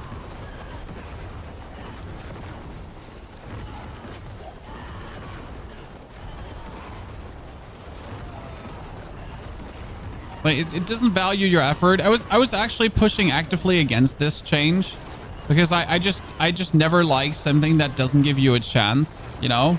Like, not like there's just never a situation where you finish your pit and you're going to be like, "Oh man, I failed that 70% chance 3 times in a row. I feel so challenged to do another pit to do this again." See, like this scenario doesn't exist. The scenario is always like, "Oh no, I failed this 3 times in a row. I hate life right now."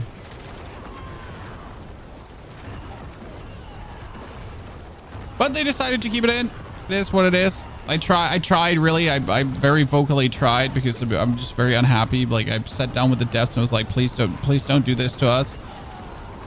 No one is going to say thank you for this. I mean, again, the casual player will probably never notice this. So it's more like that the hardcore players who are hardcore grinding are probably more frustration resilient. Still doesn't make it better.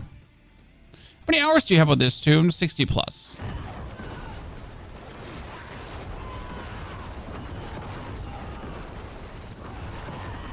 This is my 60 plus Necro boy.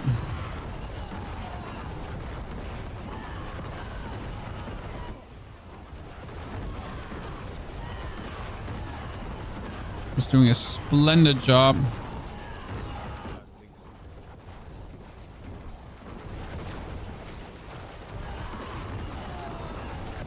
Another good map design, by the way, Chad. A long corridor that we can push down.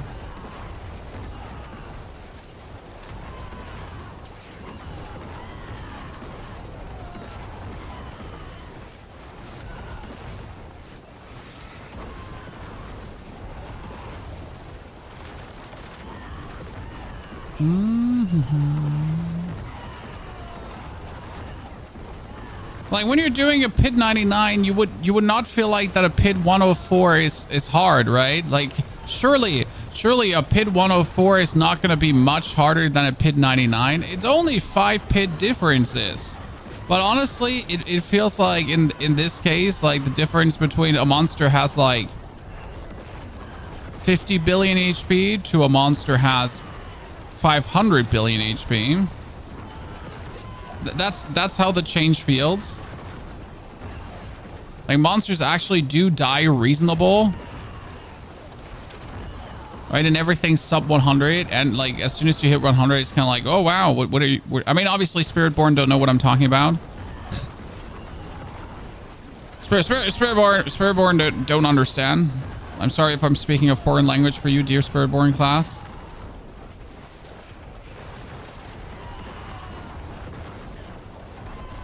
Did not mean to bother you with our poor struggles. Please don't be offended by normies. Yeah, peasant talk. I'm sorry, my liege, that we dared to interfere on your total domination.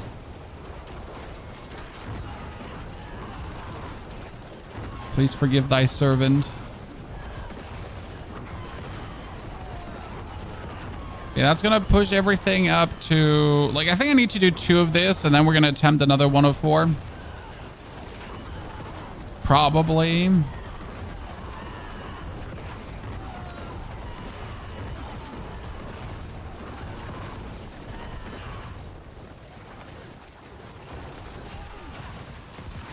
But can we get the 105 done? I mean, for the 105, I'm uncertain what I'm supposed to do to push myself further, apart from looking for the perfect masterworks, because that's it. You're kind of like in the position where you need to look for the absolute splendid like triple masterworks at some point, because that's just merely like at a given time how you can actually increase your damage, right? Just better masterworks. But right now I still have like existing damage increasers. So by the way, oh, we're like here at the problem again that this does not have any more minions. I feel like they did a very poor job on not streamlining this more. I don't know how you feel, Chad. I would prefer if all pit levels were circular, because right now you're always ending up in dead ends. I don't know. Like I rarely have a pit where I'm not like, oh, this is a dead end. This is a dead end. There's a dead end. Is there a chance to see an off-meta Corpse Explosion build this season? Nope. Corpse Explosion is just straight up horrible and needs a complete rework in how it works and the corpse interactions and everything before it could be in any way considered viable. I mean, we have 1 unique to push corpses up. We don't have a corpse key passive. So corpse is missing so much to essentially be reasonable. So yeah, this is, by the way, what I had happening to me, chat, in a pit 102.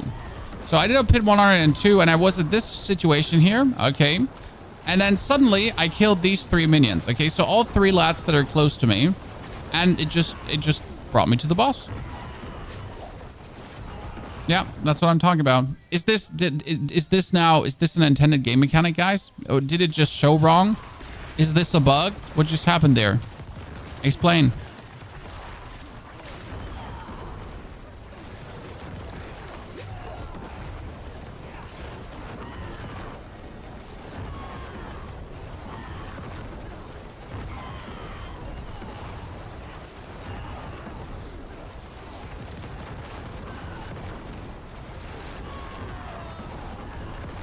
What just happened there, huh?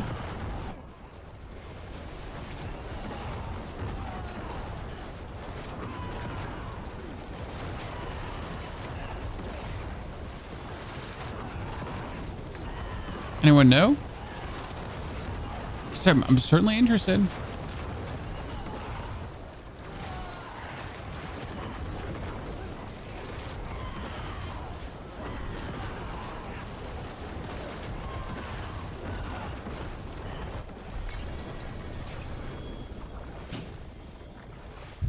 Yeah, it feels like when there's no more elites, it auto-completes. Yeah, I feel like you can cheese the thing. You could probably run through the first level completely and just go to the second level and then just try to kill all the elites plus the final monster, and then it just auto-completes.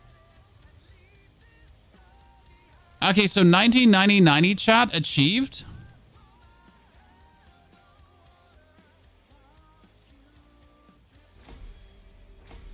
So what I'm asking myself right now, if I want to push this one further and it's always a 70% chance, does it matter if I do a 95 instead of a 99? Or does that lower the chances?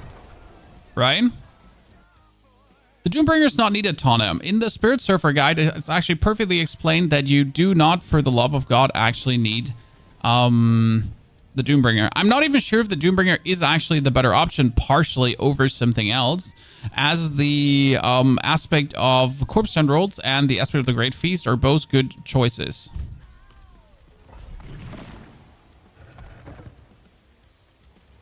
I did not see any billions in your previous run. You did see billions. The problem is that billions are only shown as, like if they're not a billion, they're shown as 1,000 millions. Okay. Why does it take so long? Don't compare to Spiritborn, sir.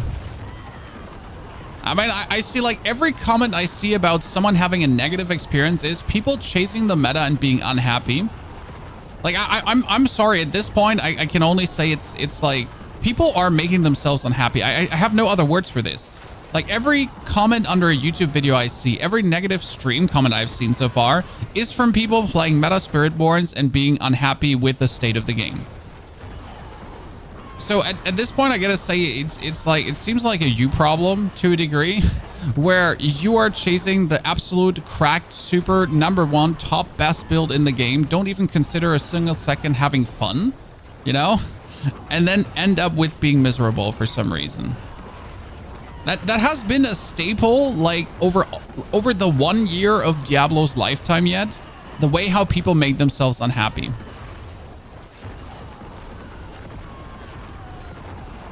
And then I have these Necromancer players that every single season just play minion Necro no matter what, and they're actually enjoying themselves. so they're going to be correlations. They're going to be like, you know, there's going to be some kind of correlation. I'm not sure at empirical guessing here, but they're like, you know, something is adding up there.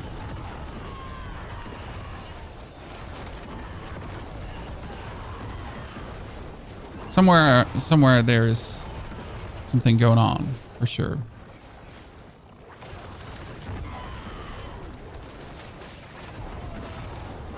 I mean, as always, not saying the game is perfect, not saying the game is in a perfect state, right? No one ever said that.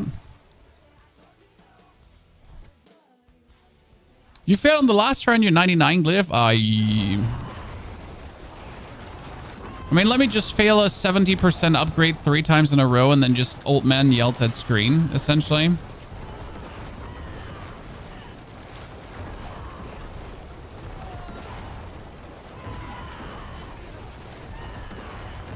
AKA old man yells at cloud meme. Oh yeah, sure. So that guy has like the shadow pool here in the corner of the map, and then he has the freeze pool also in the corner of the map, and everything just like stuck in that corner of the map.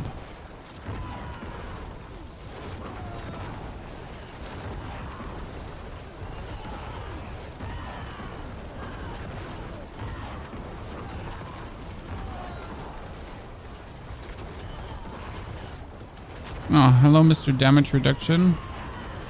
We don't like you back there.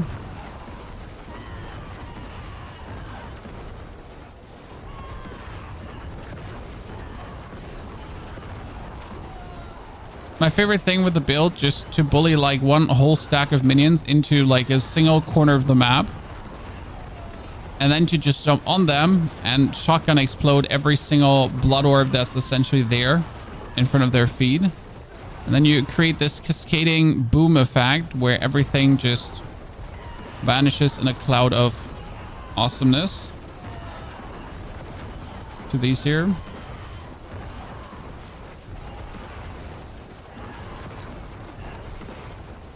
Okay, let's get our skedaddle upgraded, and then I want that 104 to die today, ladies and gentlemen, or I'm not going to be happy.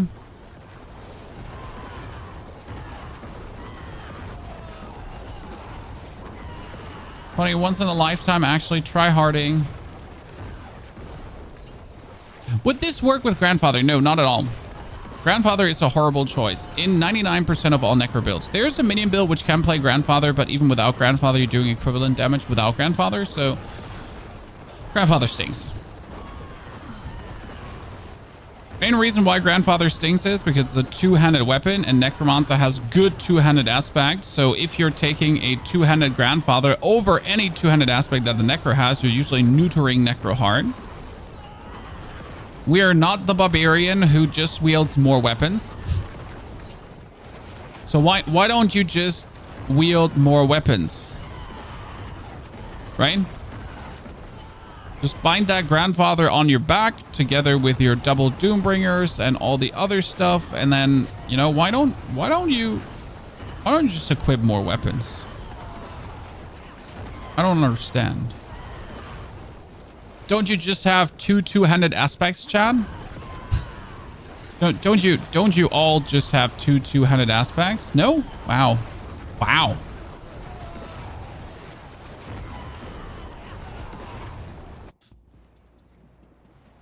I mean, like, yeah, exactly. Necromancers can have shields, Chad. Don't forget that. Like, we might not be able to have two-handed aspects, but we have a shield, in fact. Oh, that's no one's using. I mean, actually not sure why shields are at this point in the game. Don't get me wrong. But genuine question, why are shields in the game? Like, is there, like, there's not even hardcore builds that actually use shields. I am sorry.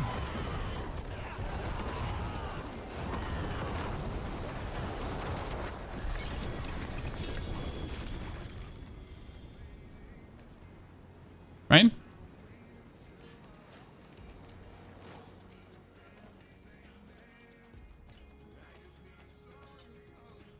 Litless is sat in the corner. It was so cool when Litless was still a thing. But Lilith, okay, so 70% upgrade chance, guys. Are you ready? Oh my God, Mom! Get the camera! Get the camera again! Get the camera another time! Okay, so from this point on, you're telling me it's 55%, so I might as well just shoot myself in the face. Yikes. I do actually need to upgrade Eliminator because, again, the upgrades to Eliminator, what do they do? Every upgrade to Eliminator boosts, like, the intelligence of these glyphs here higher. So right now, I would need to get it to how much percentage to flip this over to 10%? Because right now, we have, like, so many of these activated, right? The bonus in nodes. If I flip them over, that's a marginal damage increase again. So, Maggie, good to see you there. How are you doing? Okay, that 95 just worked out really well. Let's do this again, chat. Finally done 5 lifts to 100. That was no fun. I can see that. What I'm asking myself is a 90, like, is it okay if I do a 91 for this? Does it make a difference? Because I just did a 95, which was higher. Does it make a difference if I do a 91 or that? Or am I just always like...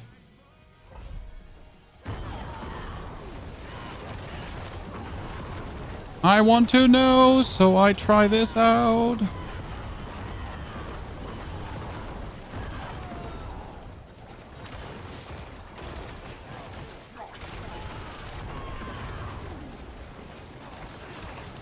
This one, by the way, also one of my favorite designs. Even though this has 2 different designs, so there's a more corridor-esque version of this one, and there's one with all the nook and the crannies. But you can just blood spill out, like you can essentially like kill everyone that's in the corridor, and you're just always gonna like blood spill out into the next room, which usually works plenty well.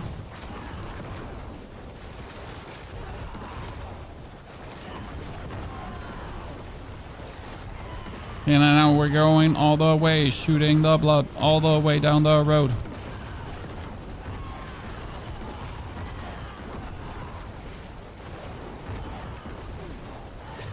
And into the next corridor. Oh, you're all just standing in this corner? Poor lads. Boom.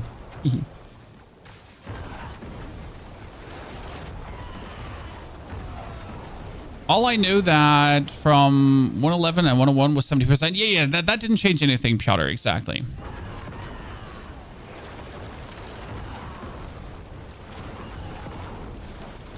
So that 70% is and stays.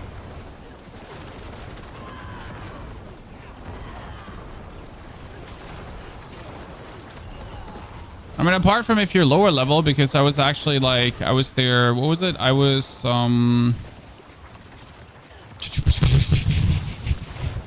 we're doing there right now. Oh, so I'm just trying to gather another blood orb.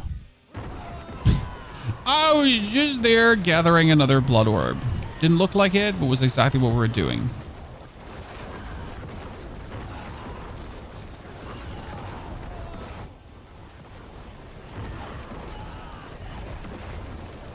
It's definitely a mouse and keyboard build. I mean, what you're doing is very simple in this case.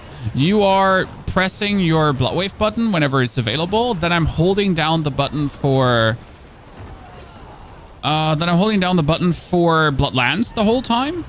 And in between, I do Corpse Explosion, Blight, Bone Prison, and Corpse Tendrils. I mean, again, I don't know how builds actually play on controller because, let's be fair, I never played this game on controller. So I have no clue. I have no skin in the game. No statement to make. PC Master Race, I guess. Console inferior. That being said, if I wasn't a content creator, I would definitely play this game on console. Because I wouldn't even own a PC, chat. I'd be a filthy console plebeian. PCs are a hassle for casual people. You gotta take care of them. So what are you going to say about Lidless? Well, Lidless was kind of needed back in the days because it was like your one source of Baria. But now that Necro has one ultimate for Baria and one lucky hit chance skill for Baria, the Lidless Wall lost all its identity and it's not needed anymore. So right now we have the Lidless Wall exists, but everything that it was used for is being done by other things, and by other things vastly better. So the only reason why Lidless Wall existed doesn't give it any reason to exist anymore. So why does the Lidless Wall still exist? It's kind of like the problem then there right now. As there's truly nothing, like you don't need it for Baria, you don't need it for, like, it doesn't do damage. So why do you exist, sir? You lost any right to be in the game, which is obviously the natural evolution. It always gets to that point where you're sometimes just done, right? I played your Golem, Necro. It's beautiful. And the Golem can be frustrating. Yes, that's true. I heard that so many times, and I am very, very sad that, oh my goodness, did you just see him die, chat? Like, look at that. That's a 90 compared to a 104. Did you just see what happened to the boss? You just got pooped into oblivion. Okay, so what I wanted to know is that is now for this one a 70% chance, okay? And then it's 55 because it's lower levels. So as long as I'm equal to upper level, it's 70% chance. Okay, so if I would like to upgrade this one, actually, I would have to at least do a 98. Because otherwise it would feel horrible. And these are also only 70s. I can see that. Okay. Oh yeah, great. I am so happy. I am so happy this happened. Wow, I am so happy. I just failed 3 times in a row. This is totally not annoying. Why would I be annoyed by failing 3 times in a row?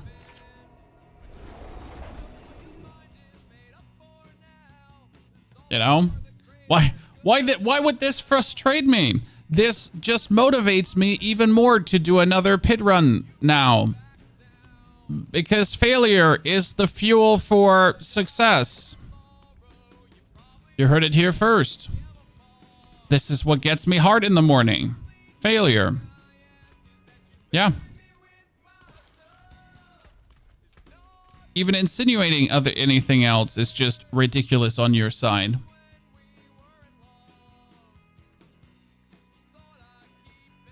Cruise Embrace is for a Blood Surge build. It pushes me, yes, it pushes me to excel now. To next time push the button harder. So what it does is it makes me like want to push the button harder next time. Certainly. Okay, let's actually try to get that Essence Glyph at least up. So we're doing 99 because I need to see something. Necro's cool looking. I know!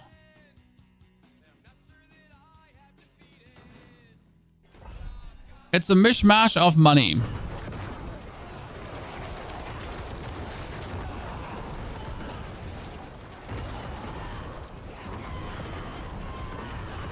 By the way, chat, my arm's hurting.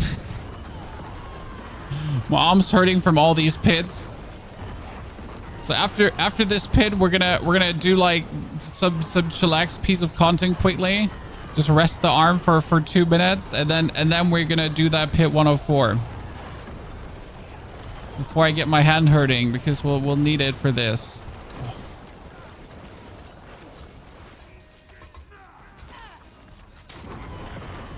I had to re-put this.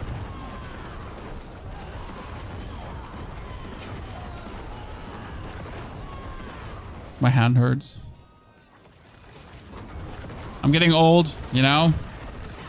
It's the wear and tear.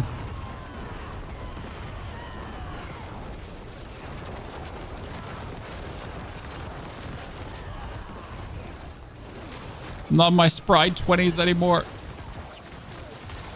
My arm starts hurting from this. Frequency of my cast going down. Oops, I'm pressing the wrong button. Oops. Excuse me more, chat. I've been pressing the wrong button.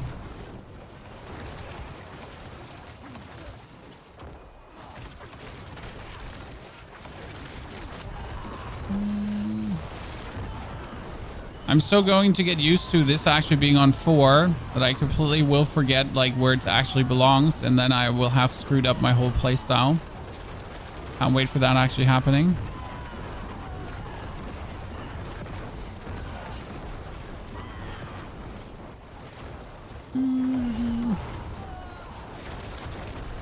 I mean, like, at this point, they might as well just make every upgrade cost 2. So instead of giving us a chance to upgrade, okay, Chad? Instead of giving us a chance to upgrade and a failure chance, just make the upgrade cost 2 base. You know, if my glyph is 90, then upgrading my glyph further just costs 2 upgrade attempts per click. Thank you very much.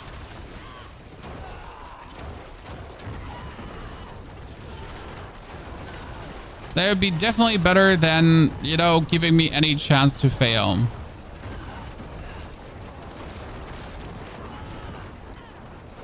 As that will just be never fun. But maybe I'm also weak and my family won't survive the winter. So that's that. Have you hit 300 with one of your characters? Paragon points are shared between all your characters. So if this character doesn't have 300, then no character has 300. I don't know if anyone is actually sitting at 300 already. I think even the hardcore grinders are sitting like at 290. If I'm not mistaken. Correct me if I'm wrong. I don't know, maybe you have seen a 300 already.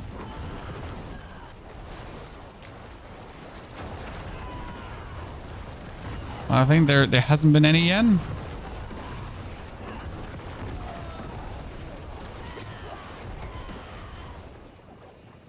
There are a few people, but even Rob is like 297. Yeah, like, I mean, the last things are meant to take long.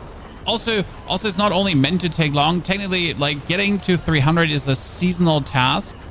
So I think getting to 300 is meant to like take you a lot. Also, like getting to 300 is actually not the goal. So that's like important, right? Diminishing returns. So there's an option to get to 300, but it's actually not ever like a proclaimed goal actually as, yeah, I don't know. As that is not the intention behind 300 Paragon points. The intention was never that you actually get it. You fools. You're only supposed to dream about it at night.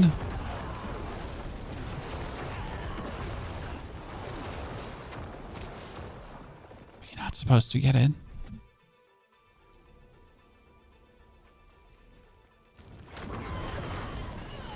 I'm surprised that that the grinders though are not so far off. I mean, I've really not been like all out super giga grinding, right? I've been reasonable, and I feel good about my 250. I think I'll probably end the season with someone like around 260 Paragon points. Like I definitely not reach the 300. There's also zero incentive, by the way, to reach the 300 chat, as the 300 only provides a very minuscule amount of power increase, but not only a minuscule amount of power increase, the only thing you're getting is a mount trophy. So if we're actually reaching the very elusive value of 300 Paragon points, you're getting a mount trophy. So what you can say is, I made it all the way to Paragon 300 and all I got is this lousy t-shirt, because that would be an accurate depiction of what just happened there. By the way, this might single-handedly be the best one. If my pit 104 could please be this level, I would be very happy. Because this is truly just one corridor that you push everything down, so you can actually take the elites from the beginning all the way to the end.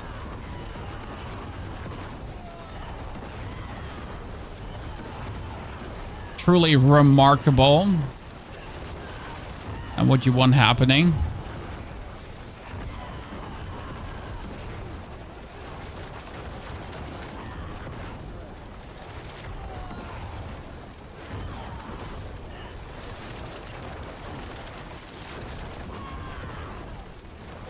Can't leave him low-lifing around. You get a soulstone accessoire if you get 300. Yeah, but like a mount trophy. I mean, when's the last time you've looked at anyone on his horse and you've been like, wow, nice mount trophy? It's like usually nice mount, nice armor, and that kind of stuff. But mount trophy? I mean, first and foremost, don't recognize, but second and most important, a mount trophy. I mean, from all the things you could have gotten, you know, the people to somehow get an incentive. Did the marketing studies say people are really craving for a mount trophy? You know, in my data, I can see that mount trophies is what, like, I have been on Reddit, right, many times, and on Reddit, like the hot topic is at the moment mount trophies, obviously. Like everyone has been talking about all the mount trophies they would like to have. Last time I checked. Because they're so frustrated with the lack of, let me check again, mount trophies.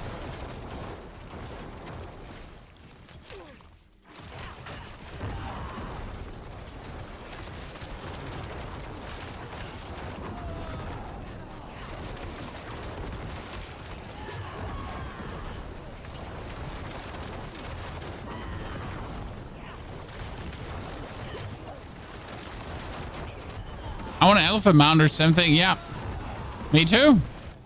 It's 300 damn Paragon points. Barely anyone is going to reach that. Might as well make it something amazing. I'm totally in favor of getting an elephant. Talking about the elephant in the room, huh? Chan.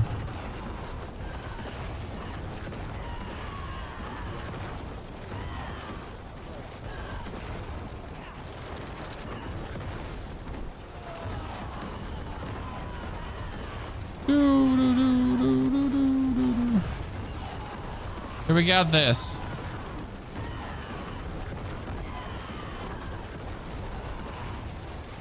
This should actually, if I'm not mistaken, this should be enough to open the portal. I was wrong.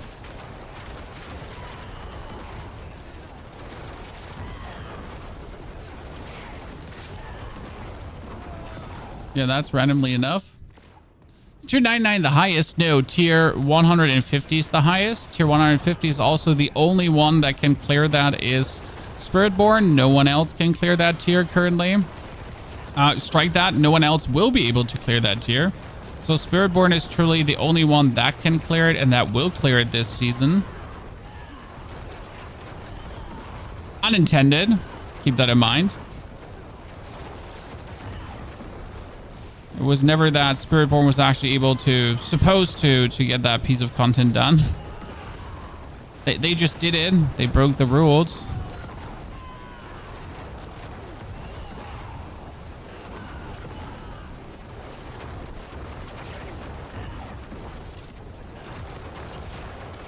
Yeah, I need to rebind my keys, but honestly, this has helped my hand to not hurt that much, so I'm good. I'm in a slightly inefficient run due to hitting wrong keys. We're fine with that. At least my arm didn't hurt.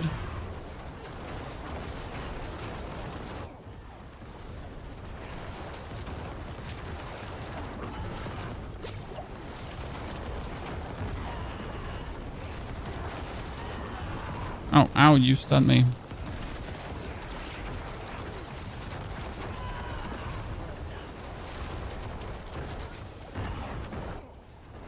Oh wow, he just got hurt. It's like kind of this tendon in the arm starts hurting from you like clicking like do do do do do do do. That's what the pain comes on. Okay, so ladies and gentlemen, after we just failed an upgrade 2 times, what I wanted to know if I'm doing a 99. So see, this is 70% still. So let's go. Success. Success. Failure. Failure. I'm so motivated to do this again.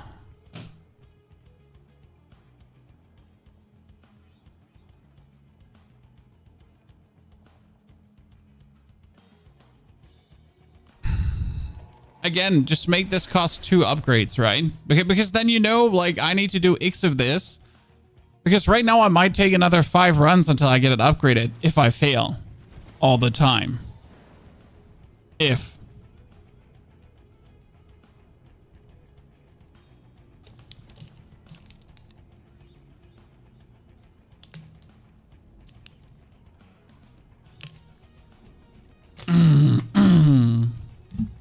Okay.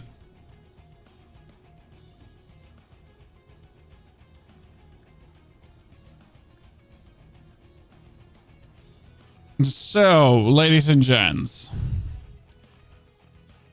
as I said, let's take a more measured approach and just keep re-rolling this one here for a second. Not there. let's keep re-rolling this one here, as this doesn't require me to use my one hand. There, chat, we get it back. Chat, we get it back. Pa-pa-pum, pa-pum. There you go. The chosen one. The chosen one. Okay. So, after getting that back now, we're happy. The only thing I'm willing to do, let's see how many masterwork materials we have. So what we could do is we could reset the masterwork on this one to try to hit the bone spirit to deal double damage twice. That's something we could be trying to hit. Technically. Is there a massive difference between 50 and 90 glyphs? There used to be a massive difference. So right now a 50 glyph is going to have, I think, about 8% critical strike damage increase here. This is 14%. Okay, so my essence glyph says increases your critical strike damage by 14%. And if you consider that now on every glyph though, so that's 8 versus 14, so it's 6% more, 6% more on here. Then there's 5% more on Amplify, 5% more on Corporal. So yeah, it is a big difference. If you have all of these upgraded, there is a big difference. Surely.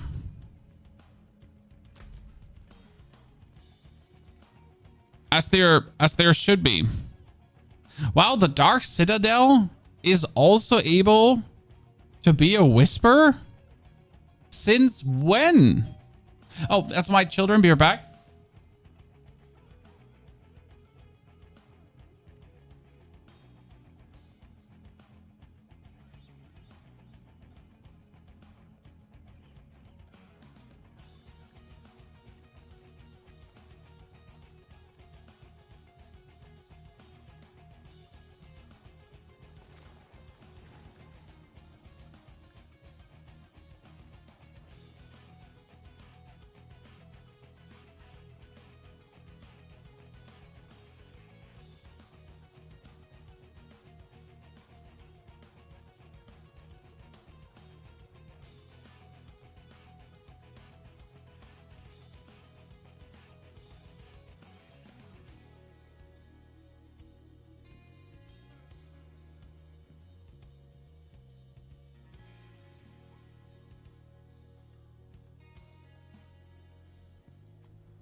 You just want a real wizard's hat? Yeah, we don't really have a real wizard's hat. That's true. That's true. It's kind of sad. Okay, let me...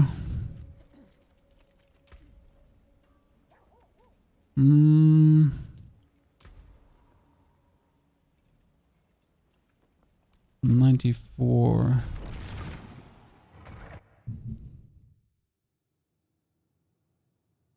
Which is easier to play? This build or Fell Gluttony? Fell Gluttony is vastly easier. But Fell Gluttony Necro needs nothing but Fell Gluttony. That's it. So this Necro needs a lot of parts to work. There's some mandatory things. Fell Gluttony Necro doesn't even need Fell Gluttony to work. It just works. Okay. So let's do this one. That's going to be our last one. And then we do 104 again, ladies and gentlemen. Okay.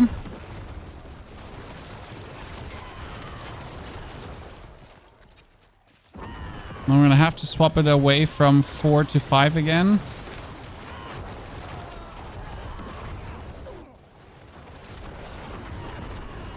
Are we doing a 94? Because a 94 is enough to do for what we're planning to do.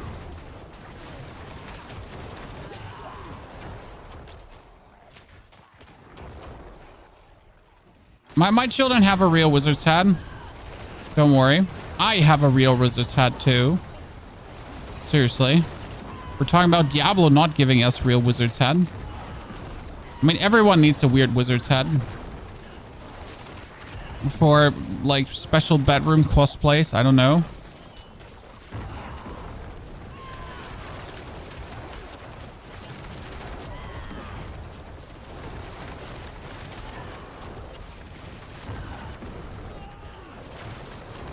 For just randomly yelling, I did not ask about the room size. I cast Fireball.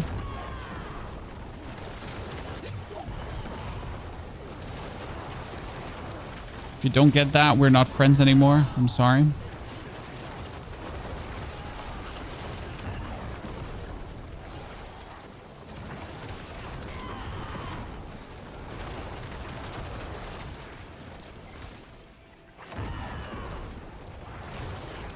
So, let's knock this one out. And then we're ready to conquer. Oh, we tried 104 already, Chad. Okay. It went fine, but not good enough. Else we would be trying the 105. So now we need to do that again and hope we get a good iteration. Oh my goodness, I got a Paragon point. Look at me, chat. I don't know what I can get. I can get 5 more int. Mom, look at me. I'm the chosen one.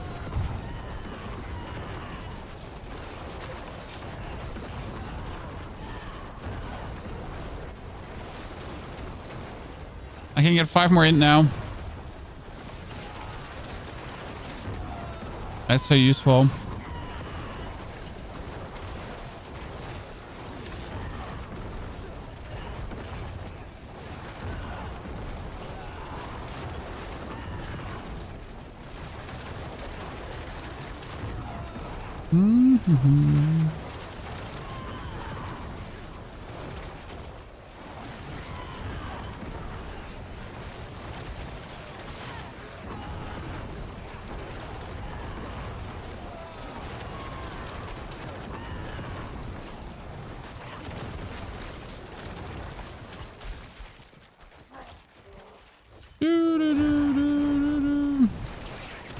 Yeah, I'm sure I'm like, you know, slowly going crazy. This has been like too much PID so far. Makes my brain go blah, blah, blah, blah. But we have a plan.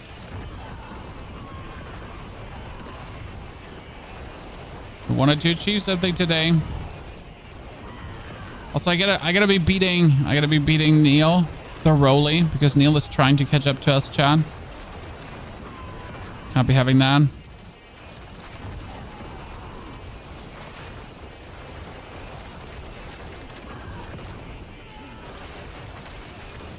Yeah, can't even bother with that one. I think on our next round, we're just going to literally ignore every super elite. I don't know how you're handling that in your pit pushes, guys. But again, I feel like the super elites are a trap. As you can, again, just completely go through one just without killing a single super elite. They're also so beefy. They have so much HP, like this dude here, right? With his triple thingy. So annoying. They have like 4 times the HP of a normal elite. Like what is that?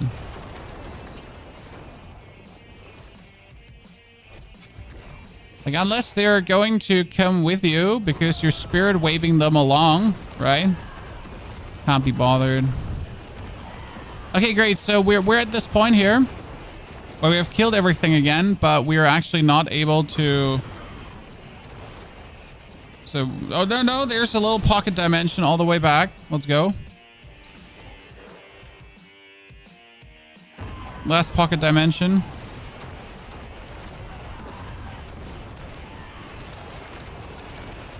I'm not sure, like, see, but like, well, what just happened there? What just happened there? It didn't even kill anything, and we said there were 3 elites still alive, and suddenly it just went. Explain. How are you supposed to prepare for this?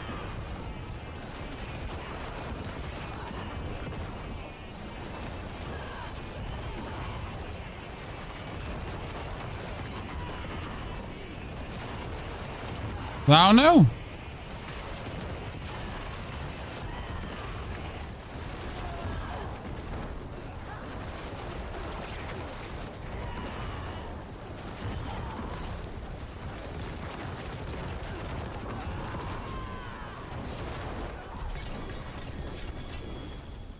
Okay, are you ready to get motivated, Chad? Are you ready to rumble? So, Eliminator. Once. Twice. 3 times. And now a 55%, 10% chance here. Okay, who's ready, Chad? Who's ready?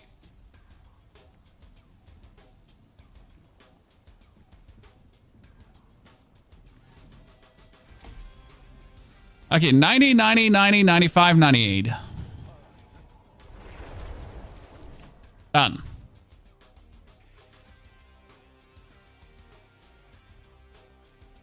The Blood Maidens dropped me a triple GA Air of Petition. That sounds scam. Why don't I have a triple GA Air of Petition? Oh, because I got a core skill 1. Thank you.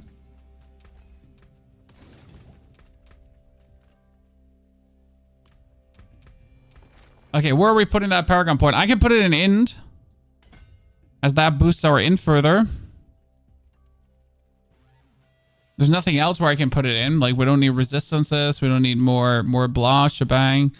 17% damage to crowd control. Like, general damage, flat earthers.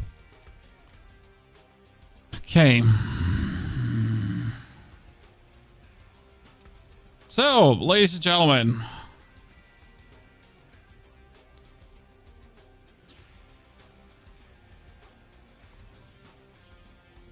More life.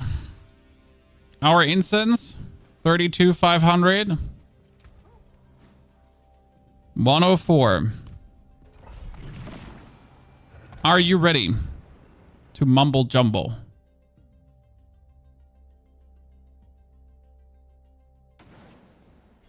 Oh, that's that's a decent start. Let's. Oh shit! I forgot to swap my skilled shit. I can't do this. This is not gonna work.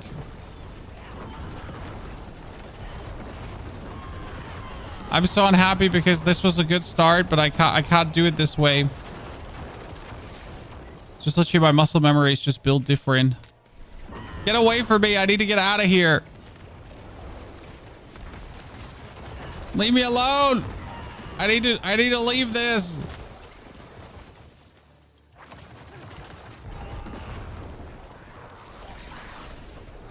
Ah.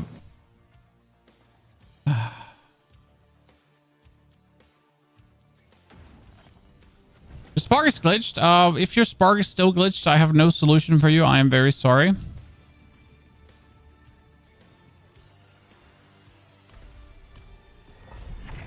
So now it's back to 2.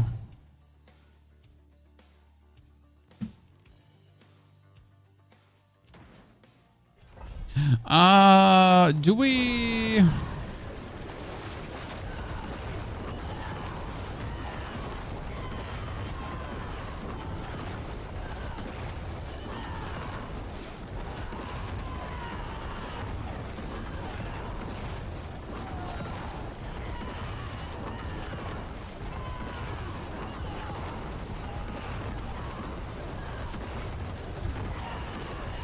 Do we play this one? Probably.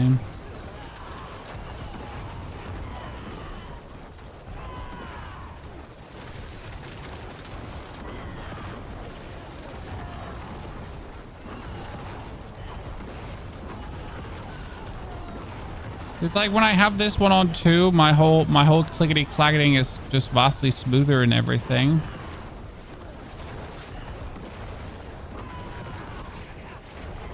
Because I'm just used to jamming that key. Okay, why does this one just feel so much easier than the last one? I might have experienced something that, like, I don't know if you have experienced this, Chad. So sometimes you do a pit and enemies feel like unkillable. And sometimes you do a pit and everyone feels like they're made out of cotton. I don't know if you've been there. But there is a qualitative difference. It was actually mentioned in the creator Discord as well. So in the Diablo partner Discord, that these pit runs seem to happen where like, let's say you do a 104, okay, like we did last time, and you're like, I should have an easier time because, you know, 103 was relatively easy, and then you do a second one and suddenly it feels like a day and night different kind of experience. There seems to be something weird going on because I just saw this mentioned in the creator Discord yesterday and I was like, huh, what are they talking about? Are they just coping? You know, are they just bad at the game? No, it's one of my fellow creators whining where there's no wine. But I gotta say, like, these first elites just felt so much more squishy in comparison that I am unsure what to make out of that now. See, that's the triple that I just talked about. So I'm just going to ignore this guy because there's like no reason for me to waste my time trying to kill this lad.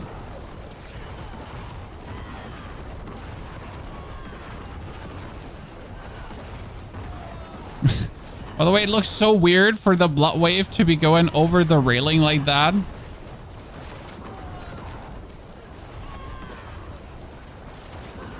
You're totally not looking weird, blood wave. Everything is fine. This is fine. There he is. Come on, stop fearing me. Oh my lord. I really don't want to fight these two fearing elites, but I'm already invested so much into this one here. I might as well just finish it now. Let me try if I can just bully them there in that corner.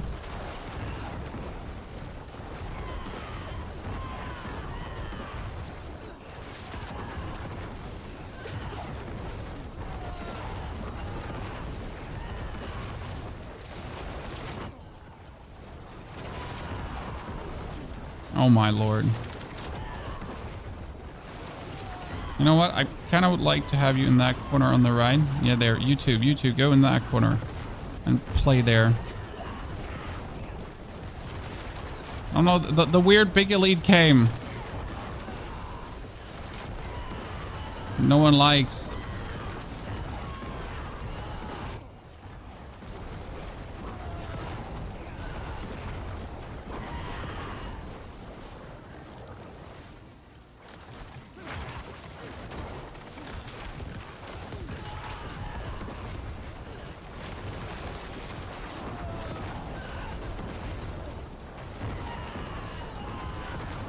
Let's pull them all.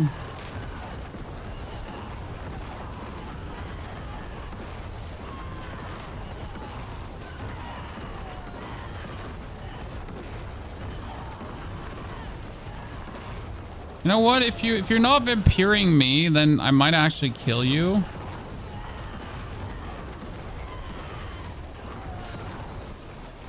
Hey, who remembers the ABBA 12-0, Chad? Who remembers the ABBA 12-0 and vampiric mobs? Anyone?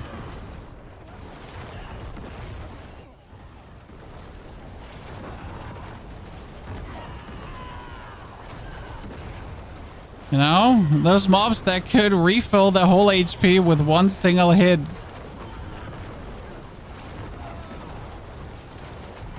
And you had to like time everything perfectly to kind of kill them.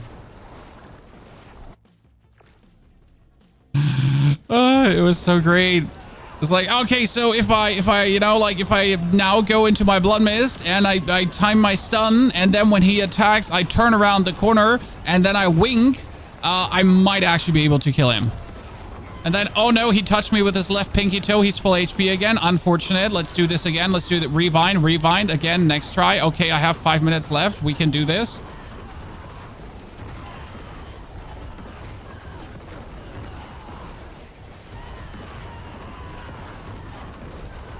Might have only been Necromancer problems. I don't know.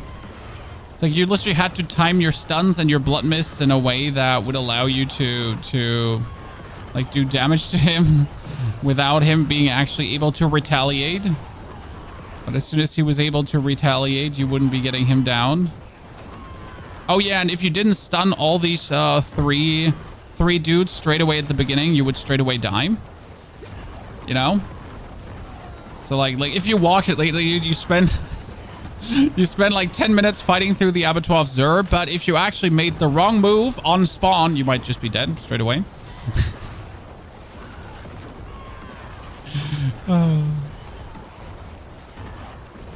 Honestly, I still like ABBA 12-0. But there were some silly things happening there for certain.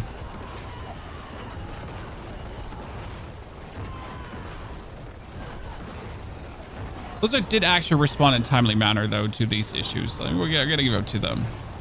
You know? It was also like a complete different Blizzard team. I mean, we had Joey Shelley back in the day. I don't know if you remember Joey Shelley, guys. He was the dude who, during a campfire chat, went on a 15-minute rant why Diablo should be called a system RPG and not an RPG, and that's why Diablo's different. And afterwards, he got fired.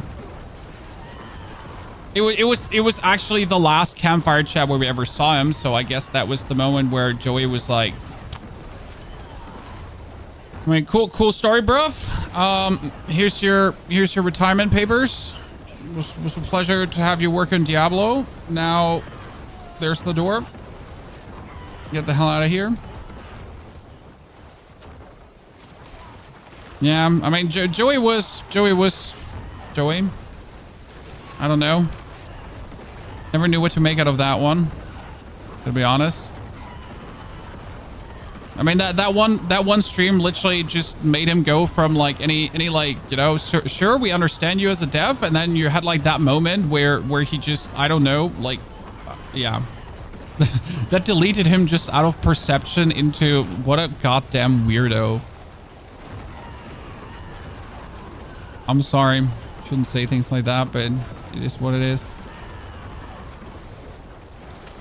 I mean, don't start like a weird rant like that if you don't want to be perceived.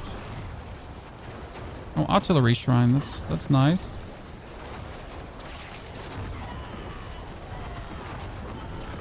Okay, we're actually pulling the big elite with us. This is really fine. So we get the quad elites here plus the other big elite dude, so we can kill him too. It's actually going to push the progression really nicely forward. So like if you compare this now to the one that was prior here, we didn't really do much to gain much more power, but it just feels so much more squishy. I wouldn't even blame this down on enemy types right now, but it just, everything feels just so much more squishy in comparison. Oh, this is a bad one because I need to make a corpse. What happened there? Well, I didn't consume enough corpses on my last run there, so we didn't make enough blood orbs, so we actually were stuck there without a blood mist. That truly, without a blood wave, that truly doesn't happen often. Only happens when I play bad. But as you noticed there, that was a bit of a Bummer. Oh, that's a triple elite. Why am I bothering with this pack here? Honestly, I just want to kill these dudes at that point. Not him, just his cronies he's hanging out with. As they're gonna just push the progression farther forward, like ignore him. Come with me if you want to die. Yeah, these triple elites should be vastly more convenient to deal with.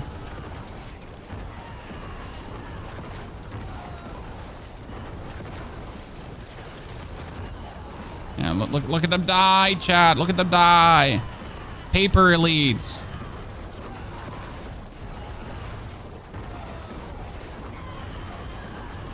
Actually, you know what? We should push all of you down that corridor there. Oh, I didn't actually mean to kill you, lady. You know, I thought she's going to stay alive because she's just going to teleport around. But hey, if you want to die, no problem. We can make that happen. Oops.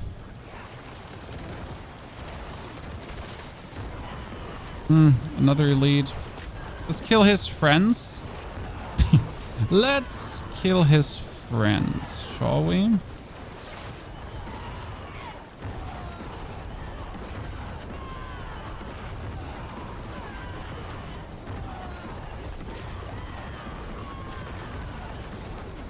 And one thing I'm really happy about is that I don't actually have to fear death in any capacity with this build. You know, like usually Necromancer has always this moment like, what if I misstep? Then I could die. What if I don't, you know? What if I don't have my cooldown? Then I could die. And with this build, you're just kind of like, yeah, whatever. What if I whatever, then whatever?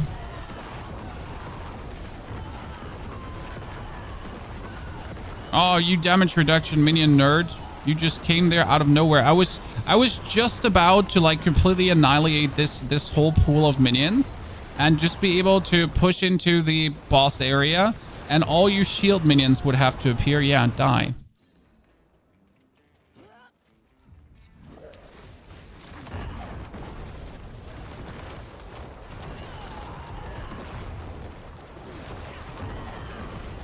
Okay, this dude is usually relatively tame to deal with.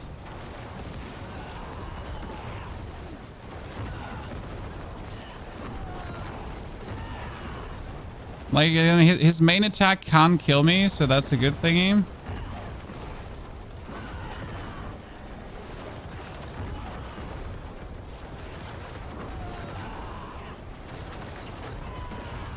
I'd say we get this in the back, guys. Do not put the fries in the back, I repeat.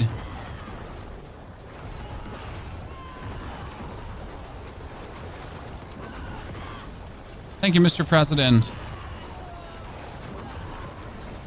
But do not put the fries in the back. Yeah, that's easy.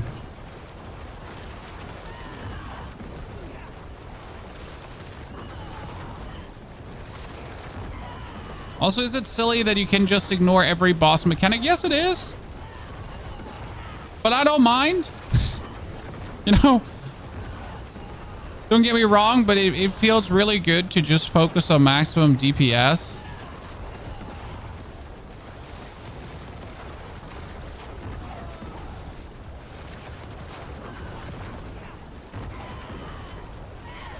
Oh, hi Lilith. How's life? I will admit that I didn't actually pay attention to her. So I was a bit surprised when she was finally there. Oh, 1 minute, chat. Where's the DPS?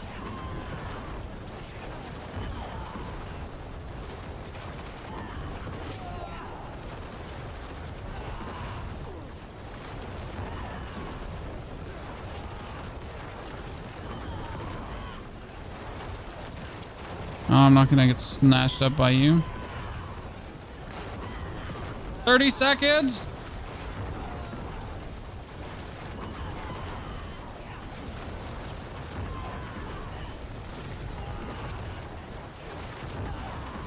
$24.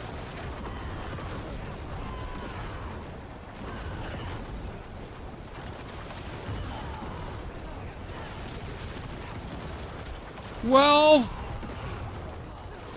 9. Boom. Woo! I'm the chosen one.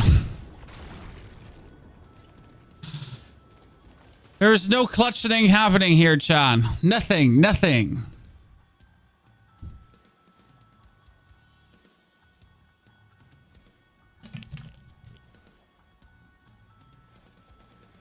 Okay, that makes me officially number 9 Necro now, Chad. Okay? Good. Now let's try to get this to 100, shall we? 1, 2. Whee! And now 1, 2. I'm not mad. That's just totally fine. Like they're okay. That's good. That's good. But I guess now, like, in order to now do 105, right? That's the thing. In order to do now 105. Whew. I mean, you would assume one level more wouldn't be that difficult, right? One level more couldn't really be all that. Heavy Warrior time would run out? Nah, professional, sir. I was just trying to make it interesting. You know, the art of entertainment, content creator, just, you know, like playing in a way that makes you think they're like, yeah, like reasons, like, you know, stuff, things, you know, yeah, intentional, obviously. Thank you.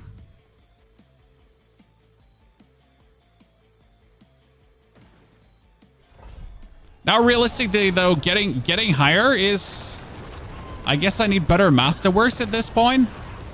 Like this is the point where I'm losing any agency over my upgrades to a degree, because I can upgrade all my glyphs to 100, so that would give me more damage as well. So step number 1, all glyphs to 100 is worthy of an upgrade.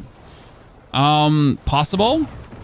But after all my glyphs are 100, I guess the last power increase I have is then getting better Masterworks and obviously finding my aspects. But let's be fair, what's more likely, guys? For you to triple roll the Masterwork that you're looking for, or getting a greater affix? And I know you won't like the answer, right? Because I guess it's easier to like roll a triple in core skills on your Ring of Starless Skies than it would be to actually get a max rolled aspect at this point. I mean, we did get a max rolled aspect actually today, Chad. It was the wrong one. So we get our Gorquill aspect that we don't need in max rolled.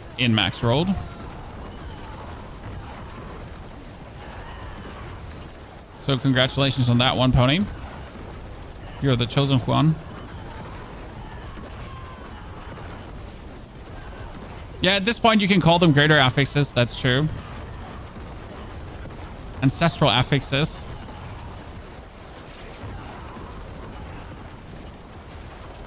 Because that's what they are. You got 18 max rolled affixes so far, hacker. Confirmation. I mean, don't forget, guys, we found an aspect and it would only cost us, what was it, 800 million? So I found a better version of my aspect, guys, and it would actually be a damage increase. And it was it 800 million? I think it was 800 million. But that one was posted 8 days ago, so I don't know if the person still has it. What are we doing here right now? We're trying to upgrade our eliminator glyph, so all my int goes up to 10. That I'm essentially just getting a little whiffy bit more.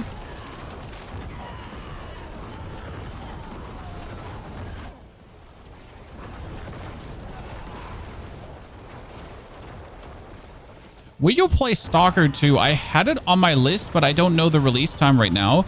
Currently, releases are a bit staggered, guys. So the next release is going to be Dragon Age the Veilguard in exactly 8 days. Actually, 9 days.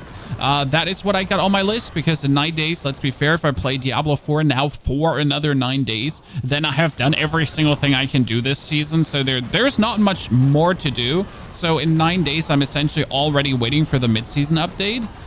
Then, like, it's surprisingly actually short season for me. Well, I mean short season, I mean it's still 150 hours put into the season, so I guess not really short, just many hours in many short time.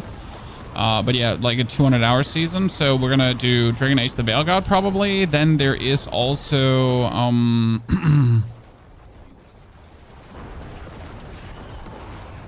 then there is also a Path of Exile coming. So Path of Exile is in the middle of... Was it middle of November? So middle of November, we have Path of Exile. Then there's the mid-season update coming. So that one we're also waiting for. And then we're already looking for Season 7 test servers, right? I mean, like, if everything works out the way it should, then I guess in December, we're going to see Season 7 test server? Wait, like, we got release 8th of October. So 8th of January should be the new season. Ergo, yeah, we should get test servers. In December, mid-December, early December. Like, if we're following the normal pattern as always, then that's where test servers should be waiting for us. So that's kind of like a little bit the content plans for the channel. Just if you are asking yourself. Why does the sound on your stream go in and out? I have no clue what you're saying, sir. What do you mean?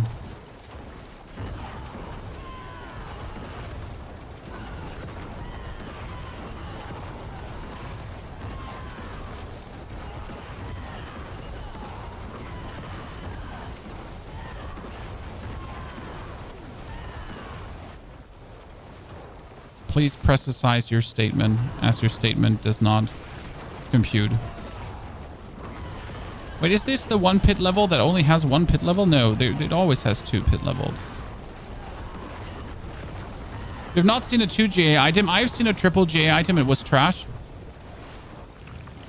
Honestly, the only multiple or the multiple GA items I have seen are most of the time uniques. I've seen so many uniques that have more than one GA aspect, but I've not seen so many normal items that have more than one GA aspect.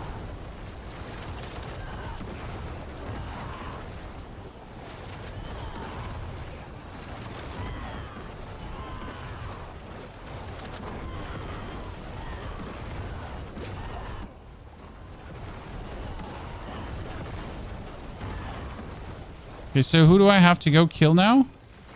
But is this truly like just one arena? I've never had that pit. Is there no second level in this pit? Oh, that is probably the most atrocious pit for this in existence for this build.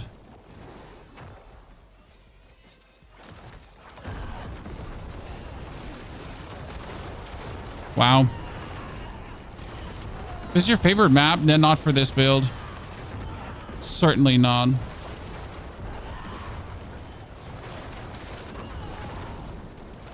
Do I have to now walk into every nook and cranny to like find like 3 more opponents? Wow. Yeah. I'll certainly not do this one when I'm trying a pit 105. Oh wow, this is so ugly. I'm not feeling very well, Mr. Stark. I might as well spend like the next 5 minutes actually finding the 2 minions I have to kill to push this further. Right? There's a floor 2 on this map. There, I found it on the bottom corner. Yeah. I'm not crazy, it seems. Oh, Christ. Saved. Chat, saved. I should have just ran straight for this and just ignored everything in that first level.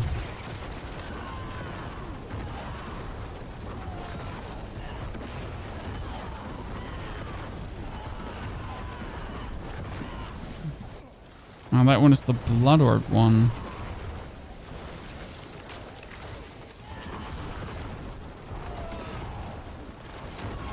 My biggest problem with the build right now is that I'm not having my Flesh Eater Paragon node in the buff bar. Because what I would really need is Flesh Eater, since it would show me whenever I have to explode 5 corpses for a 40% damage boost. But if I'm not seeing that, how do I know if I have to explode 5 corpses for a damage boost?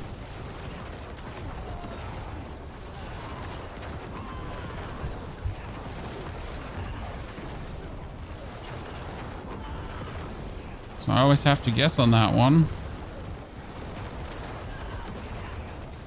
Also never know if I actually explode 5 corpses.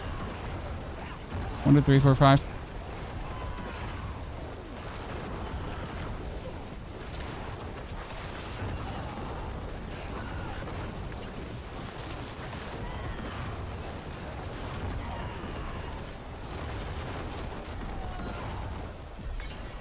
Good. Oh, I didn't hand in my obols. Sorry, chat. I forgot to hand in my obols. Okay, ladies and gentlemen, are we ready? Once failure. That's 3 failures in a row. That's wow. So in the last I don't know 6 upgrades, we had 5 failures. Cool. Cool. Does not feel bad at all. This is totally fine.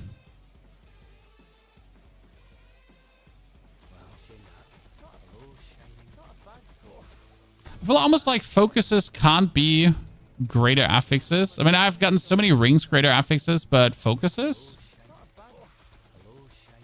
Anyone?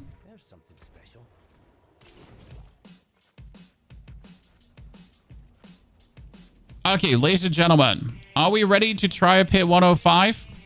Just to see like how much we are still in need of certain improvements.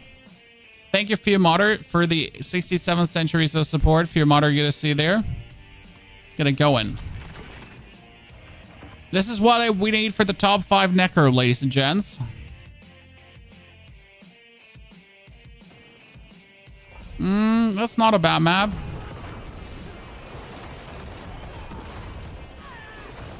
I hate it. I want to leave. Not a perfect start, chat. Leave.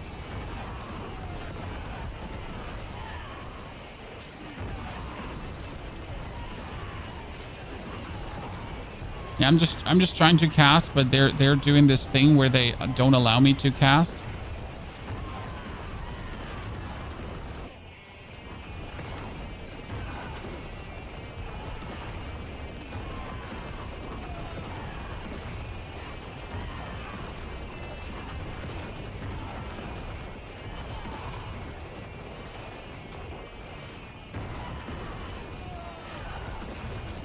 Triple dude.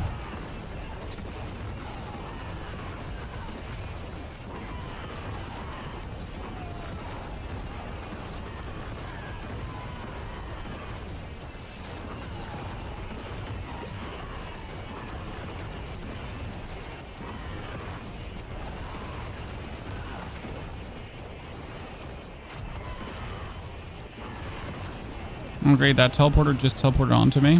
Fantastic, sir.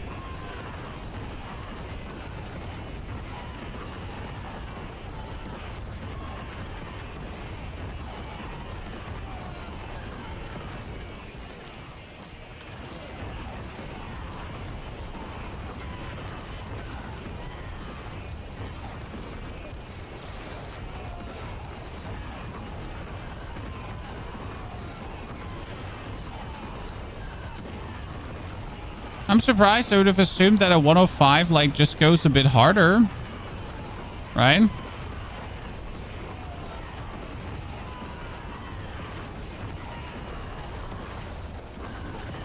I'm positively surprised, as we actually can nicely keep up.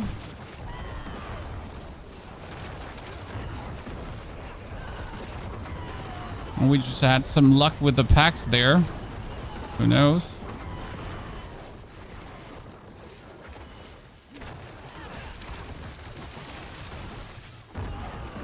No, I'm genuinely surprised because, like, if you compare this to our 104 run.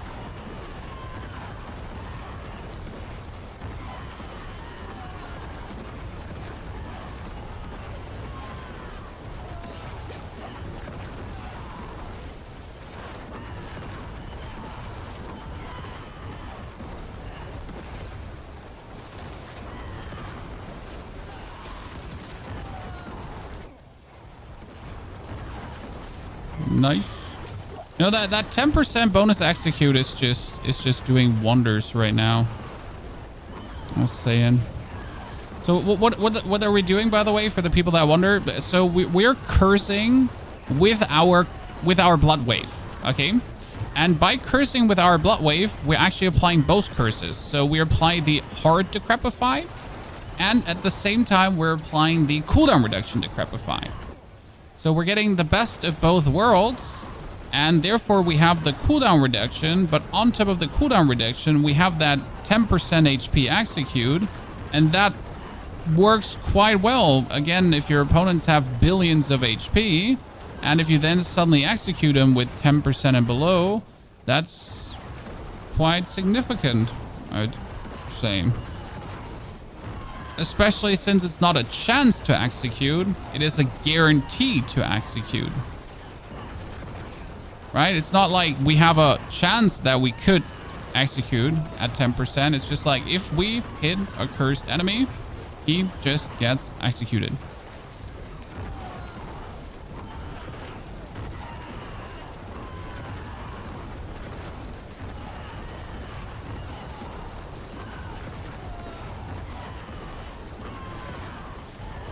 No, that's him. Don't care. Like, teleporters is an instant ignore for me. Because teleporters, like, you're gonna set everything up, you're gonna have them nicely quartered, everything is fine, and then they're gonna be like, teleporter! Teleporter! Like, okay, sir, but I just, like, no! I just built this cool kill box. Not allowed to do that. Oh, shit.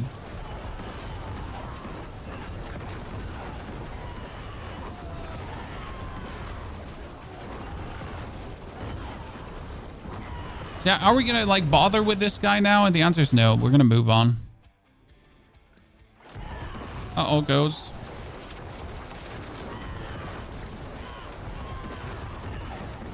Goes straight away with a triple super elite too. You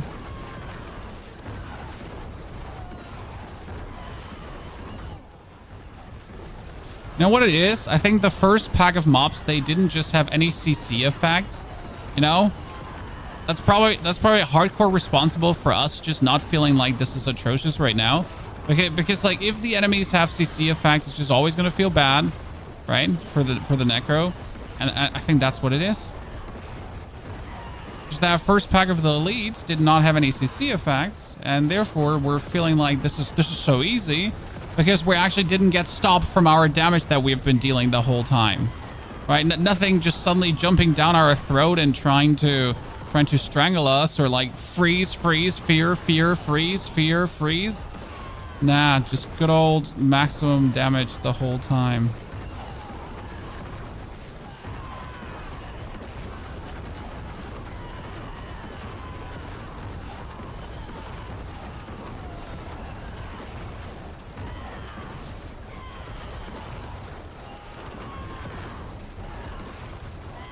Could said big elite please follow up on us for a second? Okay, so now after we pushed everyone in the one direction, let's just push everyone in the other direction.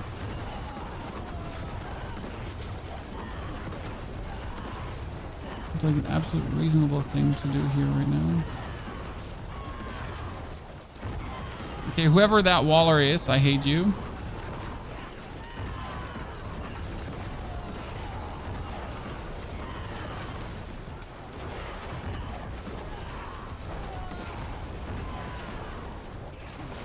Oh, perfect. Third elite in. Please all stay in the corner there. Thank you very much. Do not move.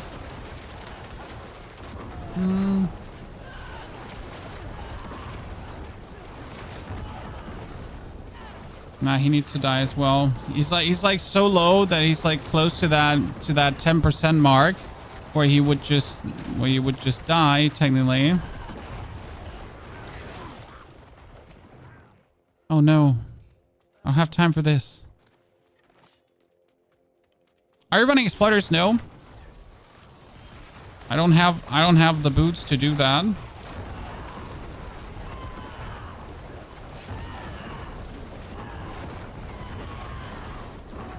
I thought about running exploiters. We're running Dazed instead currently, and we're currently playing the Paths of Trag'Oul, as I again do not have other boots that do give me skills into Bone Spirit. So this is damage we're not having, but my Path of Trag'Oul gives me equivalent damage to exploiters. So I did the math. Especially if you don't have any other boots that give you bone spirit skills. Because if you're not having bone spirit skills, that's just bad. Okay, this ginormous room is quite nice. Technically. If we get the shield minions killed like fast enough.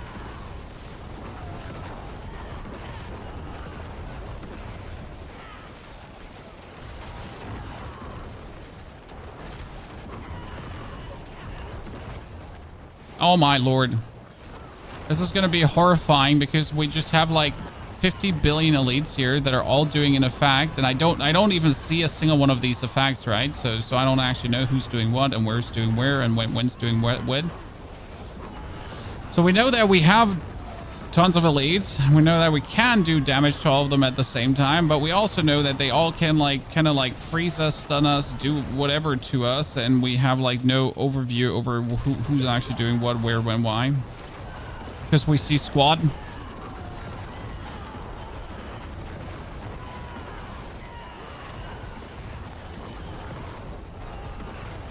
Not sure how useful that big room right now is, I'm going to be honest with you.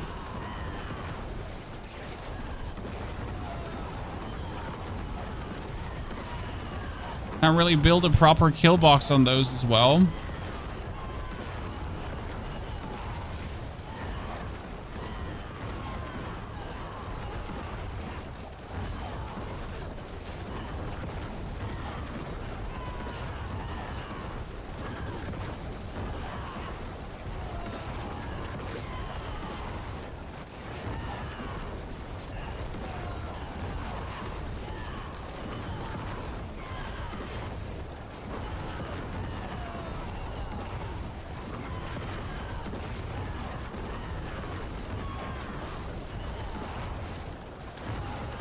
Yeah, not sure if that was like that feels like that was the weakest part of the dungeon so far.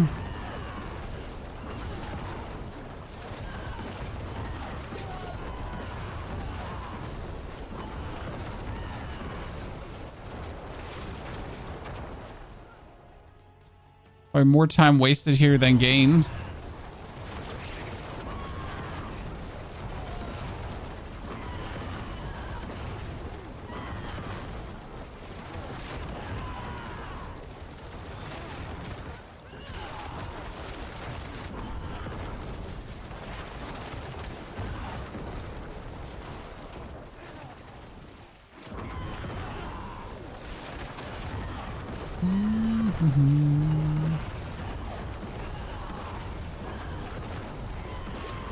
I mean, before that room, I would have thought we have a chance at that 105, right? It was looking good.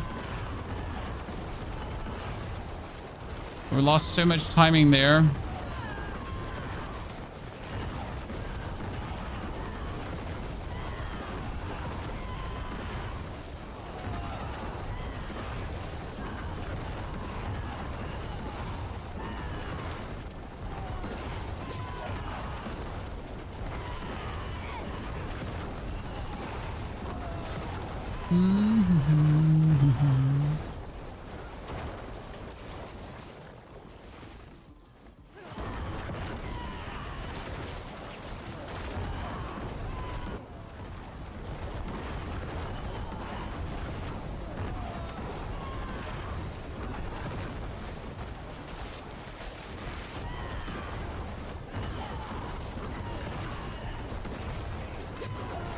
Yeah, these all like, see, this is like so much different to that big room when you have them all nicely stuck up together.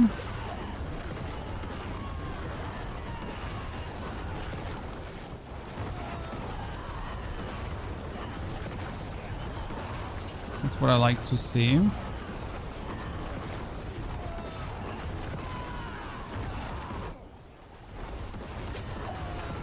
Are you two enough, or do I need to clear like another pack of nerds down here? Well, I was hoping that these two guys would just be fine, you know, and we had that. I guess if we didn't waste our time in that room, we might have had it. No, we're not going to make it here. I mean, this is the Spirit Caller, so it's also the weakest one. So that's actually really lucky.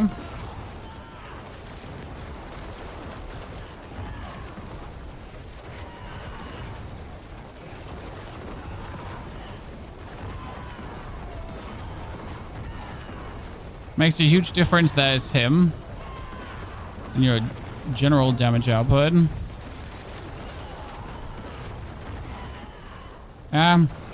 Bad finger half. I'm not actually sure how I keep hitting that one. I mean, with the Spirit Caller and not getting stuck there, I guess we definitely have that one. Which actually surprises me. I did not expect that the 105 is so close in reach.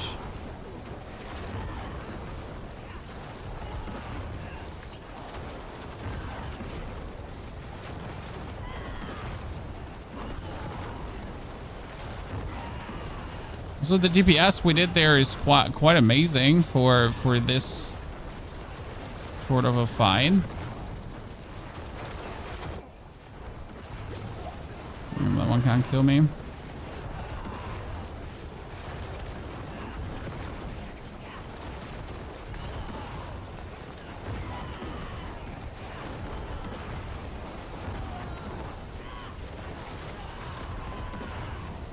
Yeah, well, we almost had it, chat. We almost had it.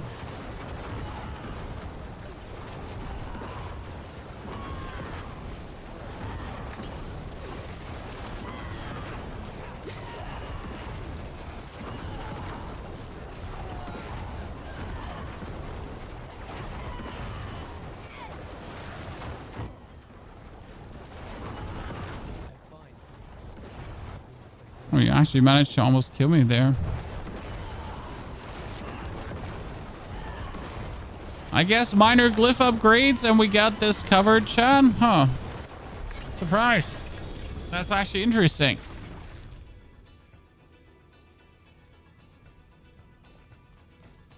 I mean, that's like we're very, very close, right?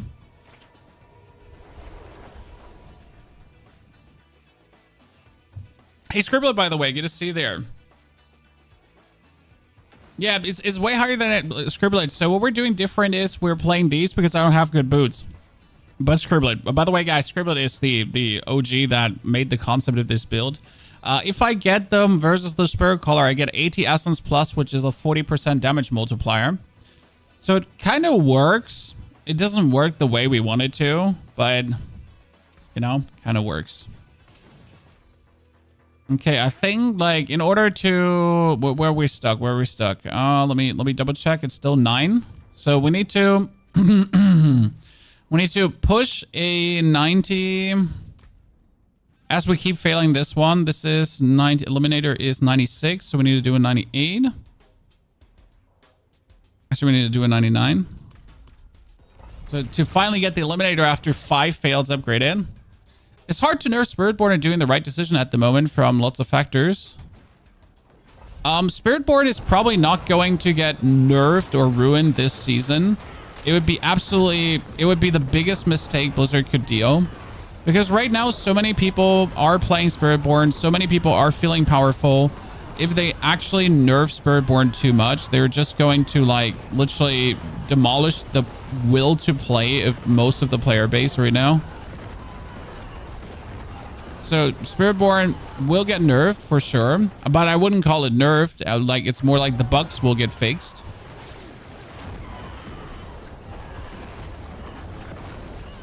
So that's that.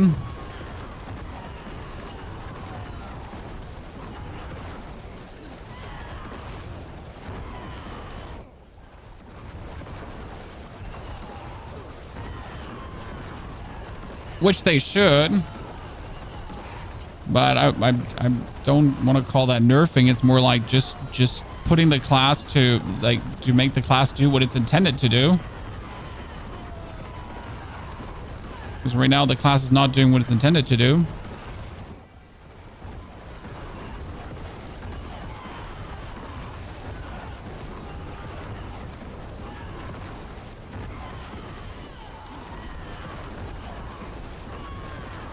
Let's do like 2-3 runs to push the glyphs higher. And then do another 105. I mean, we might actually get our 105 done today, Chad. I honestly, after doing that 104, I wasn't sure if the 105 is actually going to fall today. But that 105 looked so smooth and fun. You know, he's starting to believe.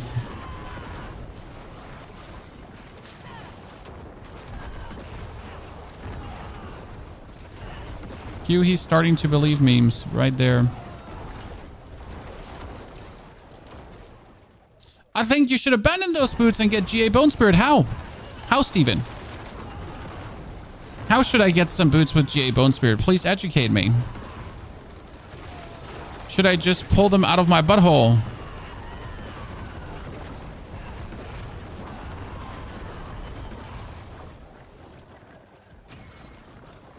I mean, if I had one stuck there, I would do it. Please do, right? I mean, again, there's a reason I am playing these boots. And the reason is simple matter of fact that, guess what? I don't have GA Bone Spirit boots.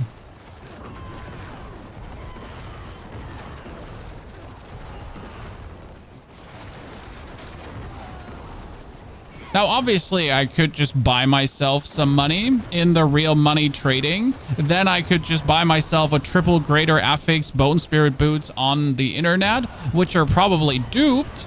And then I bought a duped item that might get deleted at any point. So I could do that. Yes, sure.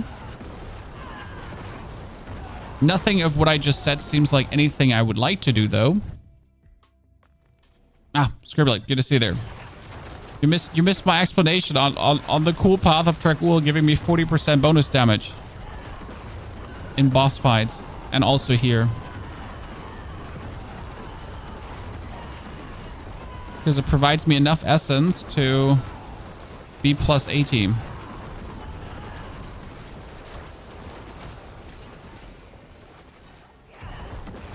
It actually works as a stopgap measure. What I could do, though, is I could put the dazed aspect away. So right now, chat, we're playing dazed on the pens. And dazed is 20% more damage versus dazed targets. But it might be better to actually play the bonus damage versus unstoppable enemies as we make everyone unstoppable in no time. So I'm not sure if that one would actually be better. Yeah, it also works here against these minions, though. Like here, right? I'm at 200 plus, so it's like plus 60 essence here currently. Which is 30% more damage.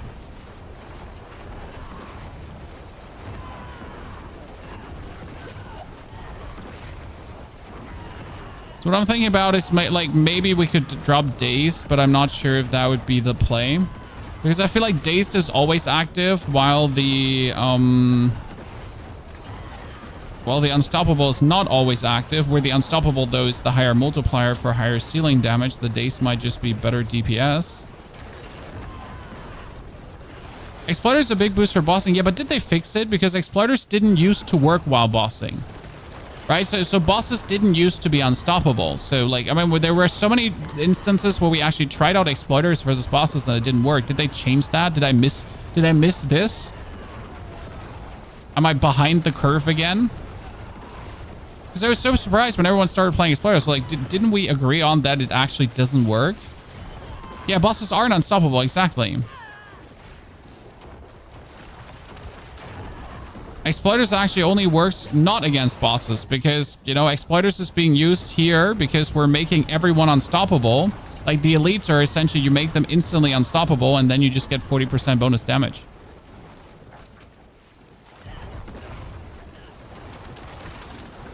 So I don't know why Exploiters would be good versus bosses.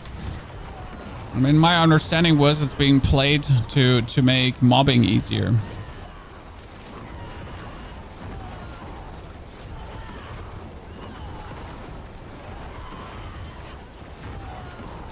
The max HP from regular boots, yeah, if I had a greater affix HP boots, I might actually play them, but I'm already sitting at like 31,000. Actually 37,000, so Not sure how much more I could be getting.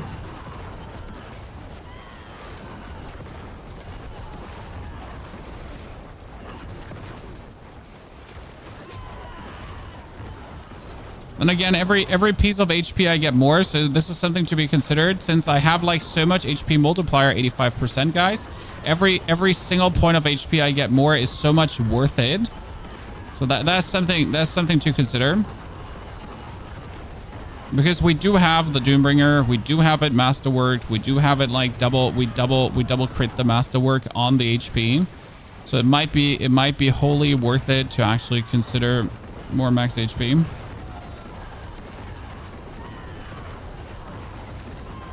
I mean, we can try this simply out. I have the... If I didn't destroy them, I need to double check if they're still there.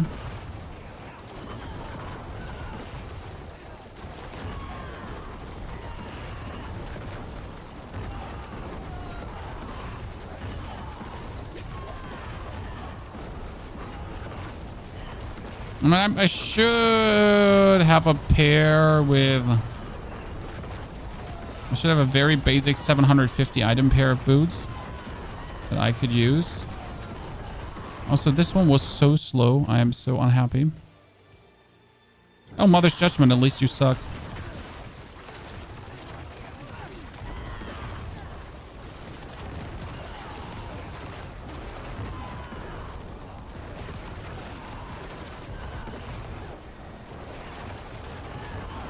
Against bosses, like, we're 260 essence right now, and 260 essence is 80 above, ergo 40% permanent damage multiplier. And it's kind of like against these stationary bosses, it's really easy to keep up. So I'm not sure if it's actually just like, you know, you're missing the life bonus. Yeah, I get it.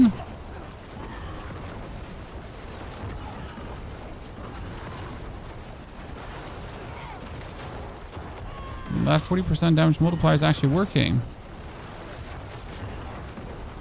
Triple proc the bone damage. Oh, I should do that. I still haven't. That's like the only thing I should probably do to improve my whole thingy, because right now I only have a single proc. I don't even have a double proc on the bone damage, because I really can't be asked.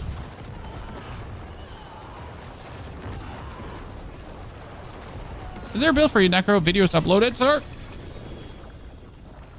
But here, we also did this. Okay, we also did this because it works fantastic. 105%. Okay, double greater affix ring. Come on, give father something amazing. That's not amazing. That's actually rather sad.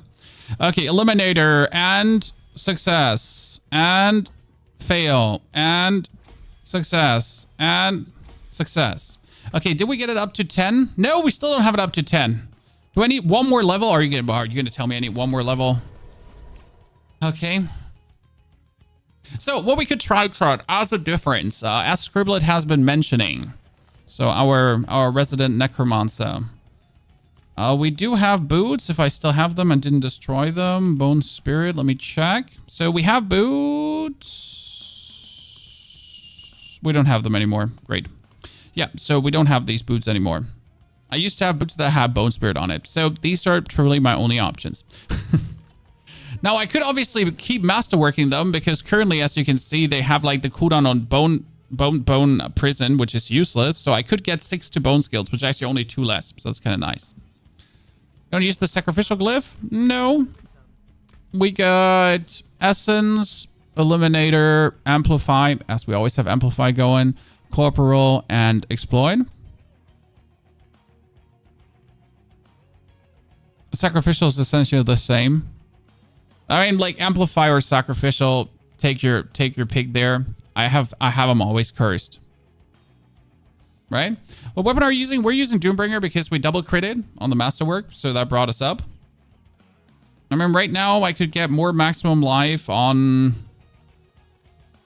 I mean, here I can get more max life, but that's not an option. We get max life there. I could remasterwork this to get more max life, but that's unlikely.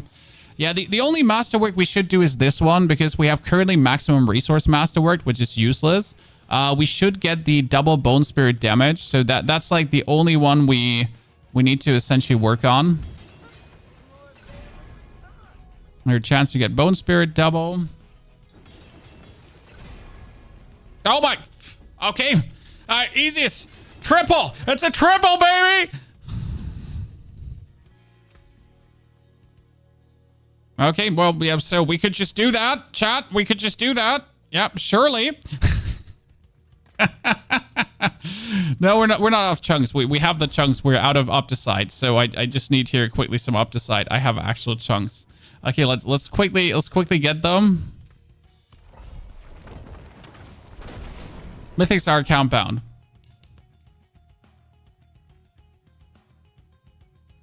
Is this good to play for people without DLC? This build works for people without DLC, yes, but you have to play different. So we're using currently a tech that actually Scribblet found out, and I will have to thank him for this because I did actually not think about it. I'm not that smart. So Scribblet gave us the like the use ultimate into curse, and that one has been working so good as it's like so much free damage. And that's like literally we're cursing. We're using our Blood Wave, and we're cursing with this. Now, I could curse without that. I could absolutely do this, but first and foremost, it wouldn't give me the execute. But second and most important, it would also not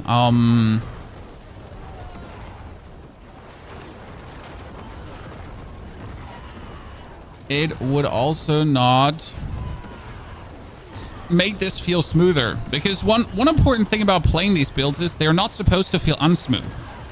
So right now I'm truly just spamming here Bloodlands and Blood Wave, and that's about it. I'm not cursing anyone, right? I just do that and I have fun. If I would have to manually curse, it would just make the build feel uncool. Rathamas Chosen is great in Hordes. I'm here, so I'm at 100% attack speed almost, and I'm at. I mean, if I pull out the math, I don't know where I'm at, but I think I'm almost at 100 here too. So we get like the 15% plus the 16 plus the 14.5, which is actually pretty low. I should re-roll that one. 14.5 and plus the 13.1. So I don't actually gain much from Rathamas Chosen. It's only like a 40% gain.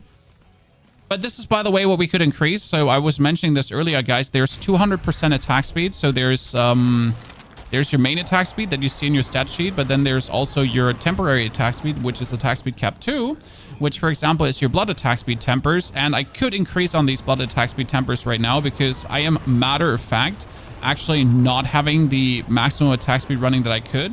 What I didn't find out, though, is if Variana is attack speed cap 1 or attack speed cap 2. Did you give that a try? I need to ask Ava. Ava knows that probably. Because if Variana is actually attack speed cap 2, it would be worth it to bring back Variana. The problem is that Variana actually shows in your stat sheet for no reason. But like after everything that makes sense, it should be attack speed cap 2.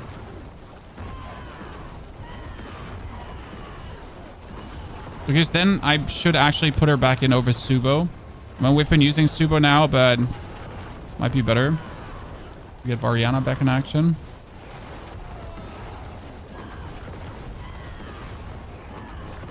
Okay, we just need to get enough masterwork materials really quick. I'm gonna let me send a message to Ava. Let's see if Ava is there. Ava, do you know if Variana is attack speed cap 1 or 2? I mean, after my understanding of 1 or 2, which is still, like, you know, some things don't make sense. Variana should be 2 because she's a temporary bonus, like an aspect. But I don't know how Blizzard thought. You know, like this is some of these things where you're like, so this should make sense, but then Blizzard is like, yeah, but the reasons, you know? So Blizzard's like, reasons, by the way. And since reasons are reasonable, reasons. So, ladies and gentlemen, now let's bring up a discussion. What do you think is better? If we're going to play this aspect of Dazed that can daze enemies for a 20% damage multiplier, or would it be better if we then play the aspect of Exploiter's aspect, which says if your enemy is unstoppable, ergo too many times CC'd, you get 40% more damage.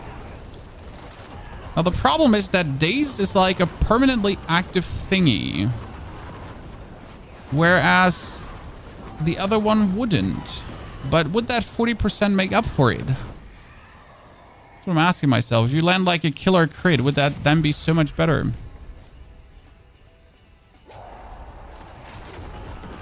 Oh, Scribbler, the PoE 2 minions are fantastic. I played it at Gamescom. So I was, chat, I can already tell you, I was at Gamescom. I played PoE 2. It was great. I actually talked to the lead game designer.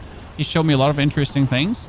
But minions feel so much better in PoE 2. There's like no questions asked. Like they're not even a single questions asked.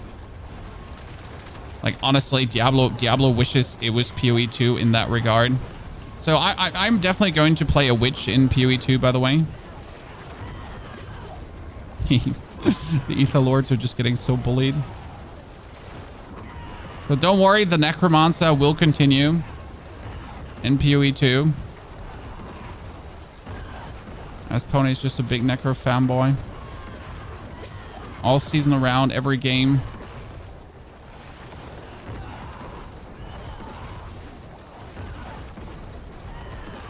You know what? I would have not thought that this is actually a good run from what I've picked so far, but this is working surprisingly efficient. I'll give me movement speed. Yeah, please give me movement speed. By the way, Scribbler, do you have Discord? I tried to find you on Discord, but I could never contact you. John, you know? Maybe he's not Scribbler on Discord. Always good to talk to fellow Necro creators.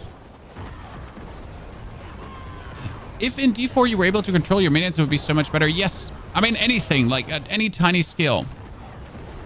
It's the OG at Scribbler. Okay. That's good to know. Having to send a friend request. So yeah, PoE like has this cool thingy. It's called, well, Spirit, if I remember correctly. And with your Spirit, you can essentially determine which minions you're summoning. So let's say you have 400 Spirit, and then you can say, okay, with 400 Spirit, I want to have 2 Skeletal Mages, 2 Warriors, and I would like to have a Priest as well. And that's like kind of cool because you essentially have like a build your bear army workshop that you can like mix and match. And it's super intuitive as well. The only thing I didn't understand while playing the demo was how to raise your Spirit, but I think that's like purely leveling up. But it was just so on the nose and simple. I did Lilith in tier 1. I couldn't beat it because it was too slow. I happened to have a GA movement speed, which allowed me to beat her. Yeah, I mean, like without movement speed boots, you're screwed, sir. Like that's my #1 recommendation. I tell everyone when they want to do Lilith is like just get movement speed. Because if you have movement speed, then you can at least outrun phase 2. Because damage doesn't help you there. You can be doing trillions of damage Spiritborn, but if you then get hit by one of her flashy blobs of destruction, then good riddance, my friend. It was a pleasure to know you.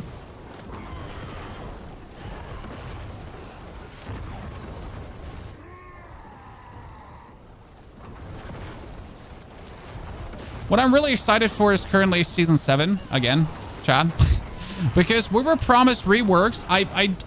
I don't know what to expect truly, like on their reworks, because they said they're working on reworking every class after Spiritborn. So like we got new skills and so on, but they said they're working on reworking every class because, well, let's be fair, every class feels shit compared to Spiritborn, not damage wise, just concept wise. So there's so much they do actually have to rework, and I don't see them. I don't see it yet. You know, I mean, my respect to Blizzard, what they pulled through with Vessel of Hatred and everything, and I'm really like happy how much we could contribute and help them to essentially make a better Vessel of Hatred. But I'm not sure where they want to take the class reworks. How much?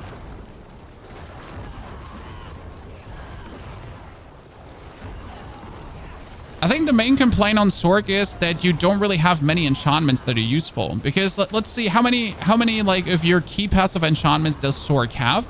And how many do you efficiently use? Right? It's like 1 or 2 are being used and the rest are not even considerable. I mean, I think that's like hard to also like kind of balance out because there's always going to be the meta ones, right? But still, like I'm sad when you have like a key passive. I mean, we have a golem key passive, and either you're going to sacrifice him for crit or you're going to play blood golem. Okay? Like, right? Right?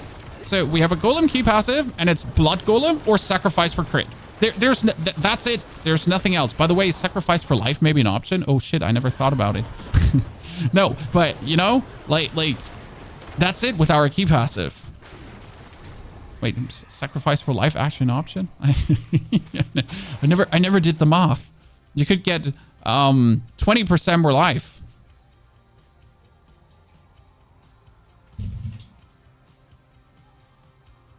Do we ever think about it? Another 20%? I didn't math the mathing.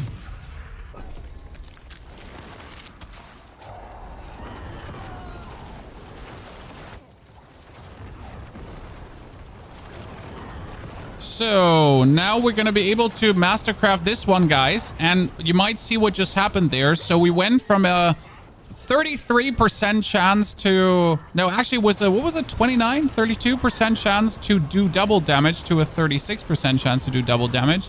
If this is now going to allow me to beat 105, then I officially beat Skull for now. I mean, he's definitely going to beat me in the long run because that man has more dedication. That man has more dedication to his pinky finger than me and my whole body. He's an absolute grinder. I'd rather have Golem plus Skeletons over Blight Flesh Eater, but minions don't scale with core bone skills. Yes. We need a minion core skill, and that's it. We need a minion core skill because we can't be like goddamn using Blight in a minion build. I mean, like, seriously, what is that? I need a minion core skill that makes my minions go apeshit. Why can I not be a minion? Like, I want a golem transformer suit. I'm a simple man, chat. I want to climb into my golem, and I want to ride my golem into battle and destroy everything. Thank you very much. What is the point of corpse explosion in your build? Very good question. So when I do a boss, I corpse explosion 9% more damage. And if I explosion 5 times in a row, it's 40% more damage. Actually, 49% more damage in total. And since I have such high attack speed, doing these 5 explosions is like 1, 2, 3, 4, 5, and that's it. Because one thing you might not know is that attack speed goes twice into corpse skills. So your corpse skills are essentially attacking twice as fast. That has always been the thing because reasons. But yeah, that's how it works. GG. And therefore, like, quickly exploding 5 corpses in the whole gameplay loop is such a given and so easy to do.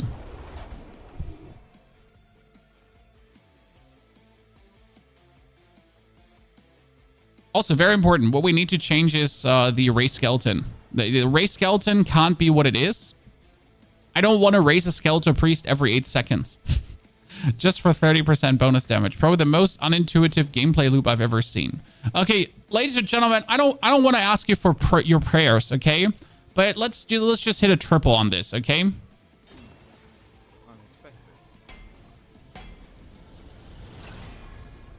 That's fine. I'm not mad. It's actually bonus damage multiplier, so it's actually fine. So the thought would be right now, Chad. Do we play? Do we play exploiters on pans? I can put exploiters on pans, right? Yeah, I should be able. Yeah. I got an exploiter, so I could do 40% more damage.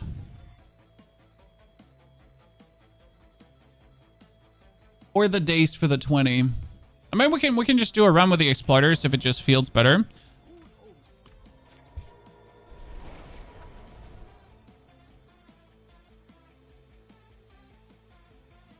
My arms hurt, my hands hurt, my feet hurt, everything hurts.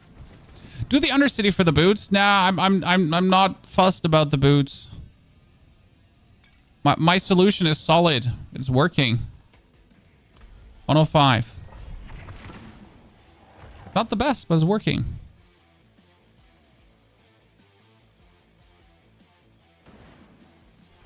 Oh no, vampires.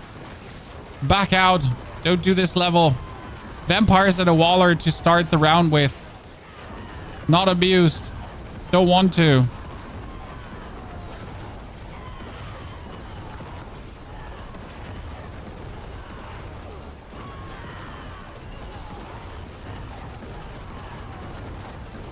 Seriously, these three guys might as well just execute myself.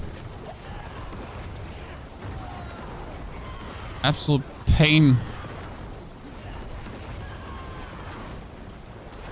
Where did that teleporter go? You went here.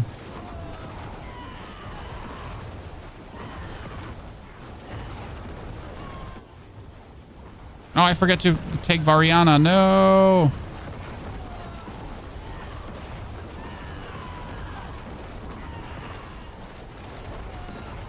Oh, you come here. And I'm going to push everyone up in that corner. So everyone go in that corner, okay? Don't you pretend you don't want to go in that corner, because I'll just put you in that. Couldn't really say if we're doing more or less damage if the exploiter is having much of an influence. I mean, I would have to like activate damage numbers to actually see if I'm feeling the more damage.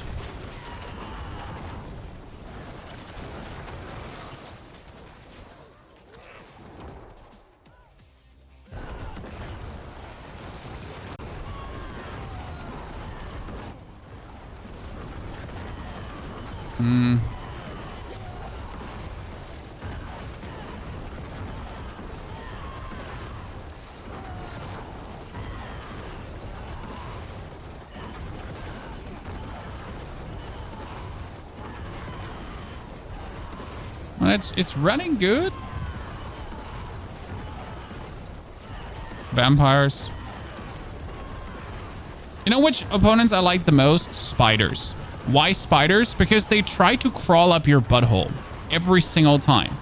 Like when you're fighting spiders, they just pushing you. The spider elites, they're just trying to live inside of you. The spider host bodies, they also push into you. Like everyone is just like so aggressive on the spider side, right? And like everyone tries to get close to you.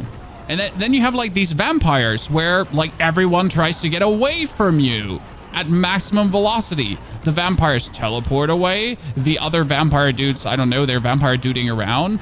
Definitely not what you would like to see. Stupid vampires, I hate you. You're useless.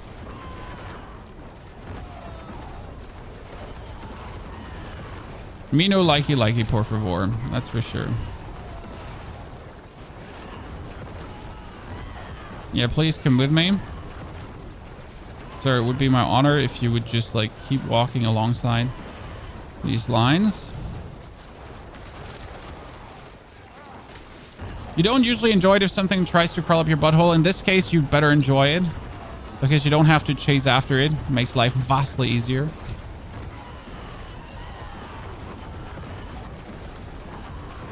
Gotta channel the pain, sir.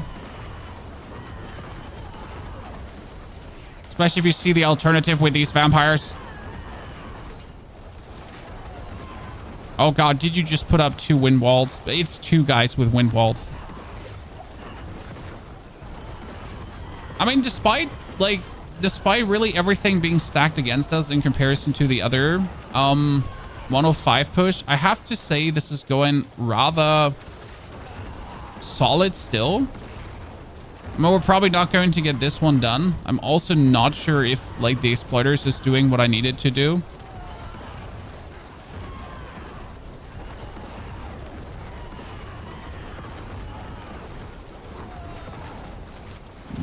Let's push them all.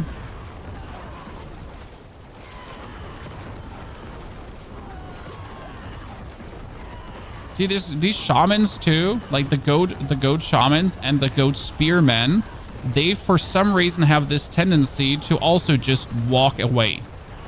You know, you have everything pulled together and they should just keep attacking you. And they're like, yeah, so, but like, what if I just want to leave the area and just walk into another? You see, like, well, what is that shaman doing there? He's just ping-ponging around and he's like, I want to go. Please. No more fighting. Like, but sir, listen. Like, this is important. You need to die. Could you please just... Looks like enemies spend 10 seconds before they go unstoppable and say unstoppable for 7 seconds. Days might be better.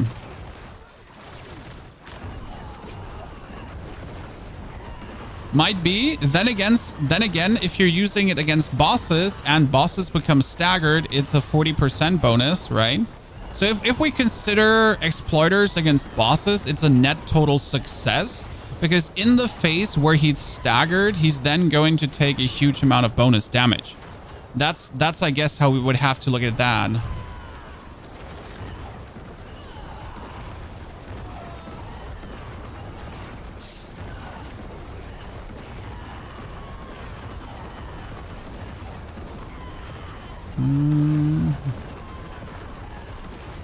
So as someone said, technically exploiters could actually be a net total gain against bosses. These enemies here are so much more convenient to kill than the vampires from before. I mean, I'm still not sure if we're doing more damage. Noopsy, thank you for the 3 months of support. Neil, thank you for gifting Scribblet a sub so he doesn't have to suffer. That's kind of you.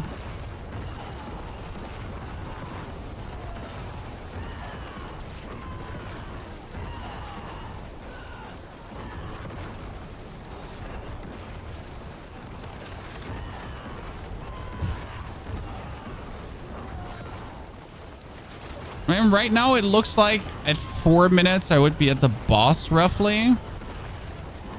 Maybe at 3 minutes, and then I would have 3 minutes for the boss fight, and that would be more than enough. If I manage to keep up the tempo, we're not meeting any unfortunate pitfalls. Okay, in that direction. Everyone in that direction, please. Everyone. I repeat, please move in that direction.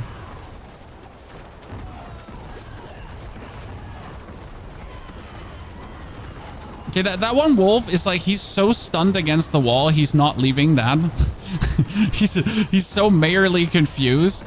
Like, poor man. Like, I was trying to like have him come with us, right? Like, push this further forward. Like, please, Mr. Wolf, could you like come here?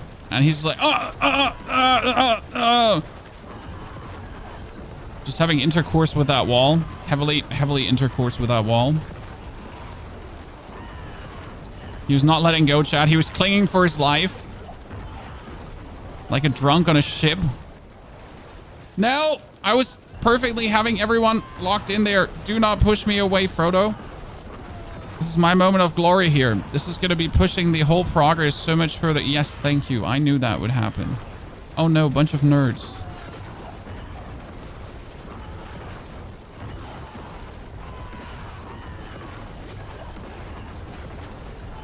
Let me just terminate these, as they're so close to the 10% HP threshold that I don't just want to not kill them, if that makes sense. And if people are just that close, you just really want to take them out. Okay, get that other wolf in here, please. Thank you very much.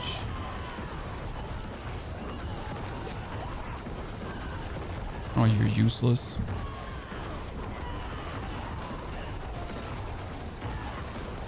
I think they're together, finally. There's the other damage reduction. Too many freezes on top of each other.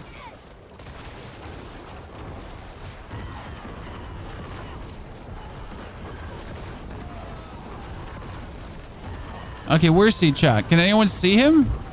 I think he's dead. Oh, this is good. This is good. This is good. This is going to be grand. Yeah. This is good. This is good. By the way, Scribble, any reason you didn't go for Bone Spirit Explosion Size? I feel like since I went for Bone Spirit Explosion Size, I've been having a more consistent success of dealing damage to people, especially with a bigger bone prison. So due to the bigger bone prison, like there's more people being affected by the double damage of the... Okay, Bone Spirit, so you have to... Okay.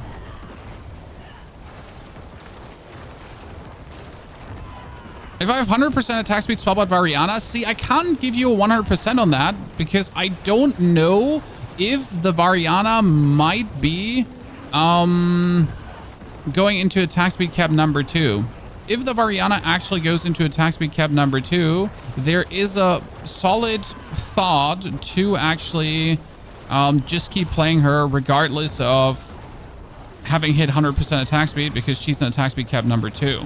Now, again, I need to ask Ava that Ava could confirm that, because Ava has definitely tested it out.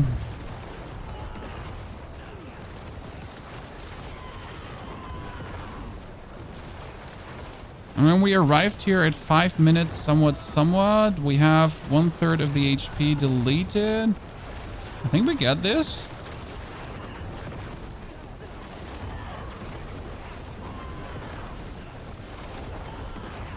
As long as we don't get, like...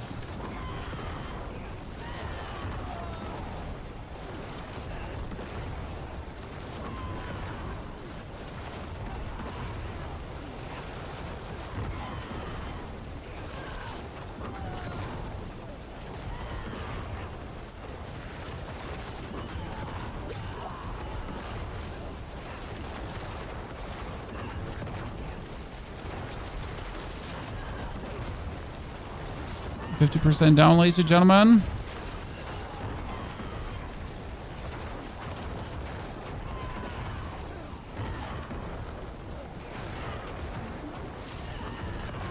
Need to be slightly tilted, or I'm like, I can't really focus on him. If I stand below him, it's like a really weird angle that my brain can't deal with. Ain't nobody got time for that, my friend. I mean, I should survive this, so like I don't even have to dodge Lilith there, but it just felt like the smarter thing to do. We need to get him away from that wall, because that wall means currently that some of my bone prison segments are not being spawned.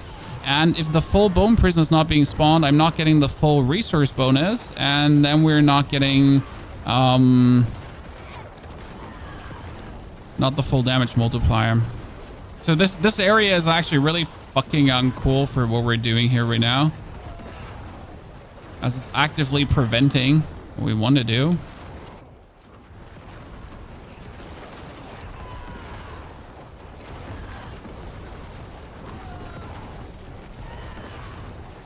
Come on, we got him. Yeah, he like this position where he's in right now, this one is exactly the right one, because he kind of gets like hit by every single piece of the prison.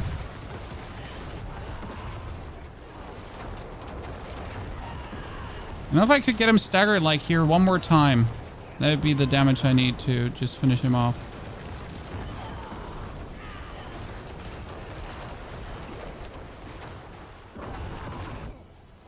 Come on, stagger him. Stagger him. Stagger him. Thank you. And now run through all the... Woo! We did it! Cool. Ooh. It was nice. I think we sadly didn't do it fast enough. Like, let's actually check how much time was left. I think we're like 4 seconds too slow. I need to double check. How much was left? Did anyone pay attention? Okay, Eliminator to 100. Congratulations. Because Eliminator to 100 now puts this up to 10. Was that your first 105? Yes, this was actually my first 105. 100%, 100%, 100%. Yee! 122 was left. Oh, then we're actually faster than... Then we're faster than... We did it. Goal achieved. I don't have to delete my account. Here. So the goal was today. I don't know if Skullm has a better clear already, but again, the goal was we need to beat the time of 1350. And if we have 122 left, we actually beat it.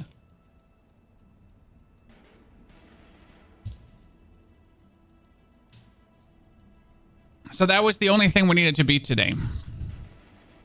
That was my goal. Oh, there's actually Indie Gaming Dad. No, we need to beat 1308 now. Jesus.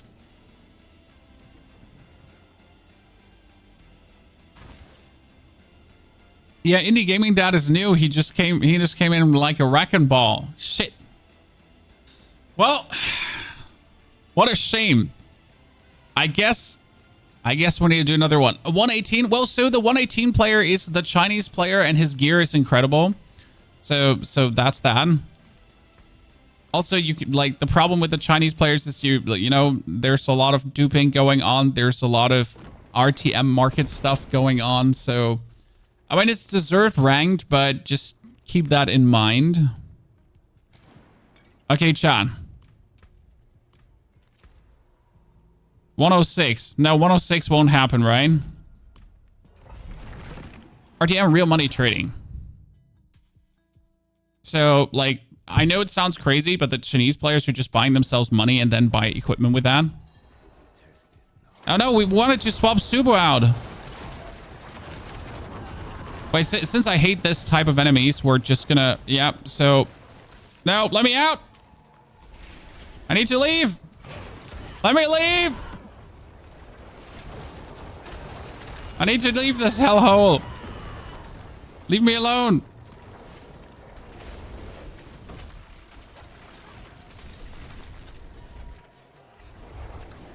They're not. They're not letting me go, chat.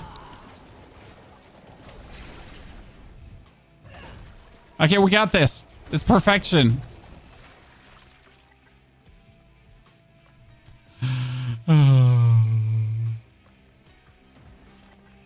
Okay, so I wanted to get Variana back because we wanted to try out how much does it feel faster with Variana, because I think she's attack speed cap too. And again, like, more is more.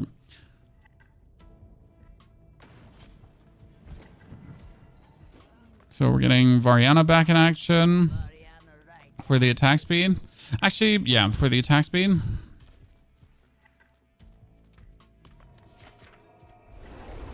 I still can't say if the exploiter now felt better or not.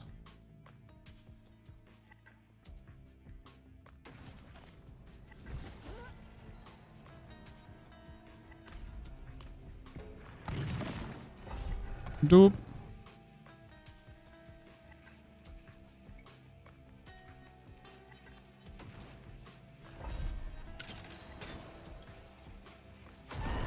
So yes, 100 points is the max you can do. Doesn't go over 100.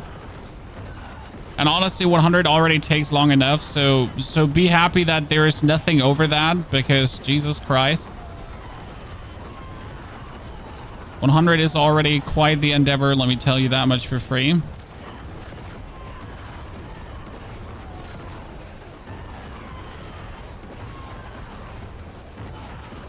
Okay, these corpse fiends eating corpses can be very atrocious, annoying thingies going on.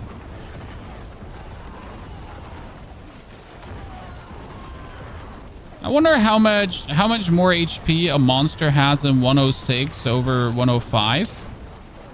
Right?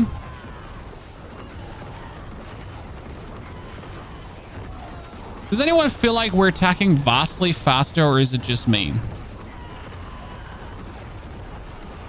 I feel like I feel like I can feel that bonus attack speed.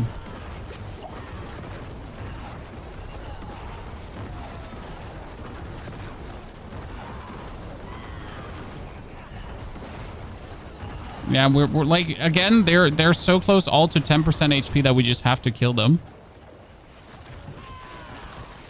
Oh, I made a mistake, but that mistake should be fine.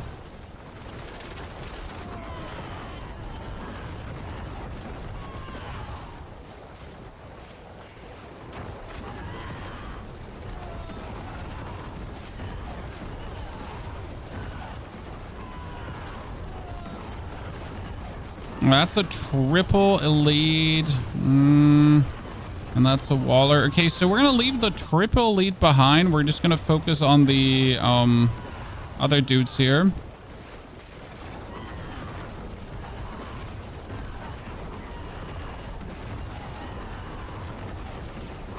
Because that triple elite is just a whole goddamn riot to kill.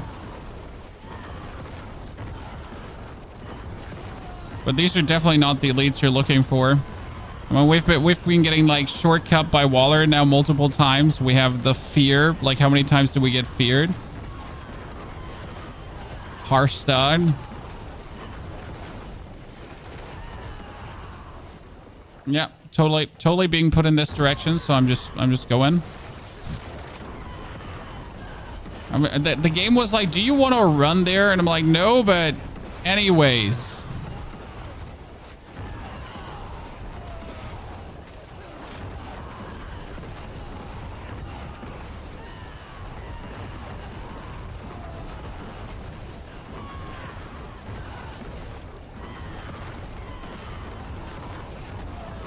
Okay, can I like have them here bullied against a wall? This work?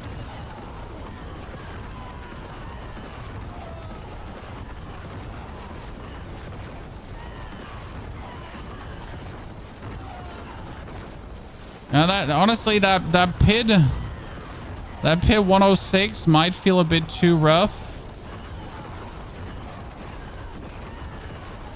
Well, I'm pretty sure we can get a better pit 1.5, but a better pit 1.6 now with the current like a pit 1.6 now with the current level of equipment, without going out of my way to get like killer masterworks.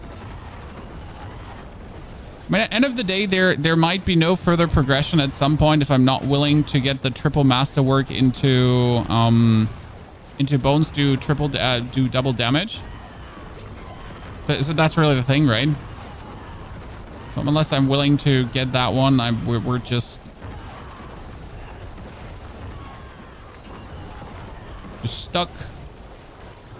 As that is just too powerful. I mean, your bone spirits to deal double damage. I mean, I haven't hit twice, so I'm happy with that. Okay, see all these tiny extra life nerds, like we gotta kill them now.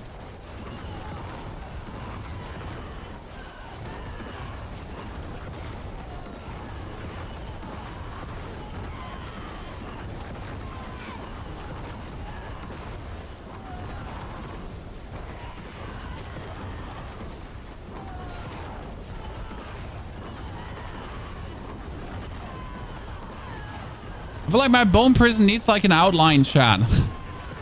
At this point, my bone prison needs an outline so I know if it's there or not. Because honestly, I don't know if it's there or not. Petition for a bone prison outline.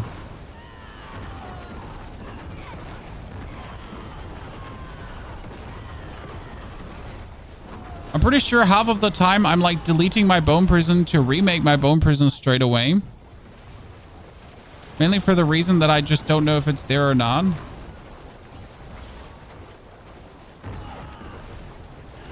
Triple crit on your resolve stacks. Oh yeah, Spirit Board is truly stuck if you don't get the triple crit on your resolve stacks. That's for sure.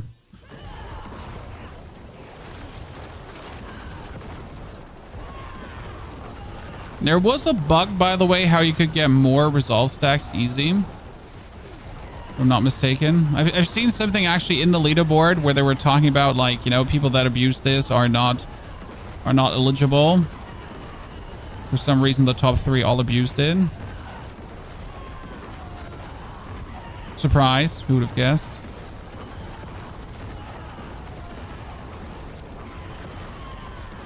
That people who are grinding always willing to do the most heinous things to get their chances up and running.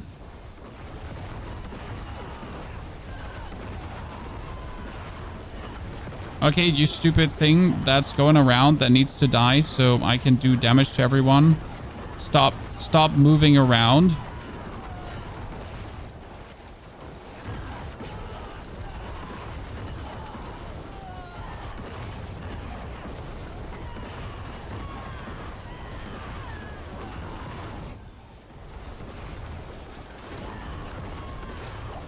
I mean, we're like really not even remotely close to getting this from a time perspective done. I think if I had all my glyphs 100, I guess there's a world where we could pull this through.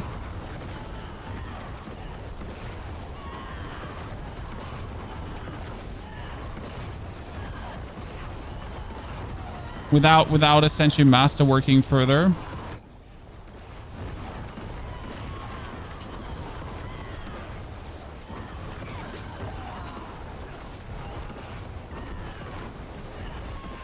Well, we're not so much so far behind the curve, right?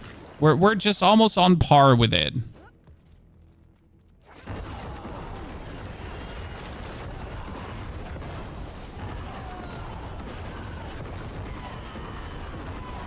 Chat, like this is like we're almost there.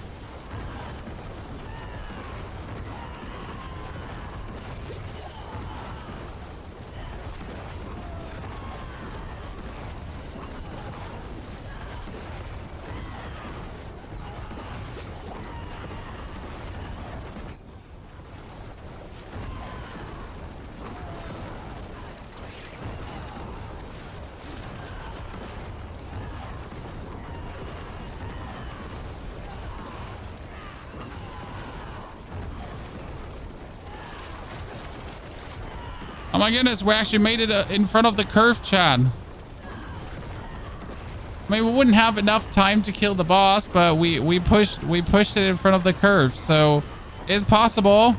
You're saying there's a way, right? So you're saying there's a chance.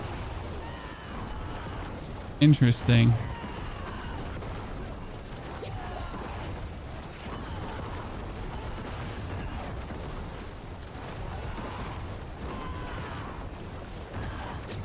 I mean, again, not enough to make it work, but yeah.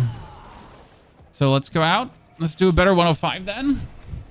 Where there's a will, there's a way, I guess.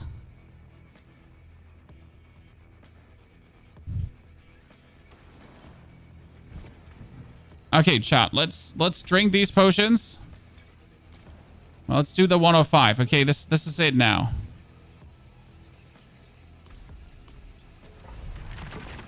Whew.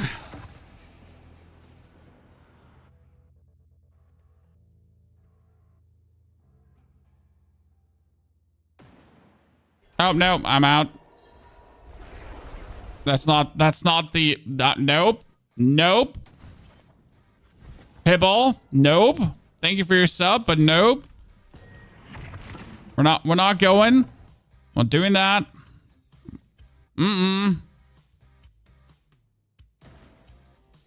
That's better. Okay, so the difference is that we're now trying out Variana and the Exploiters aspect. So the last one was with the Daze. This one is with the Exploiters aspect. So we don't know how much better this one will actually perform in the grand scheme of things. Like if it's going to give us much more damage, not much more damage. How's it looking there?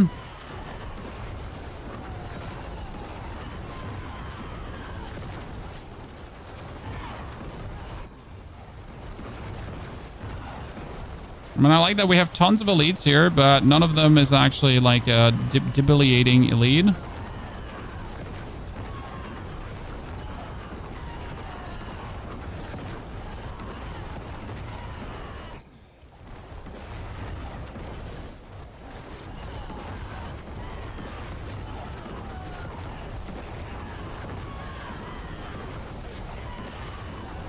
I guess the only problem is that these are the mages.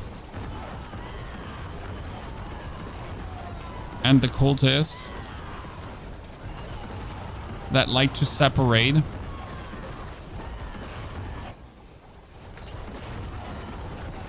It's really funny how certain enemy types are like just antithetical to certain builds.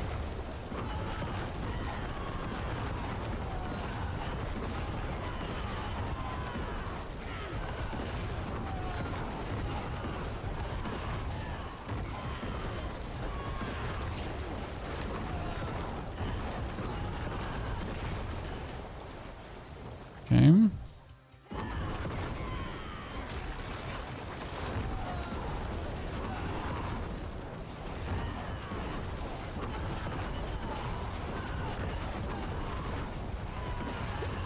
We should be unstoppable at this point. We stunned you so many times. You know, at this point you should... I don't know how that didn't stun me. Like, seriously, how did that not stun me? I was like inside of it.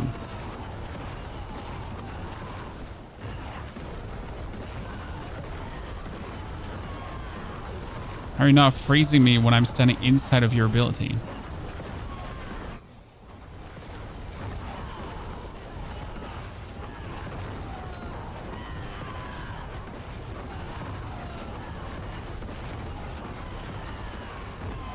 And to that side, please. Everyone, turn around. Appreciate it.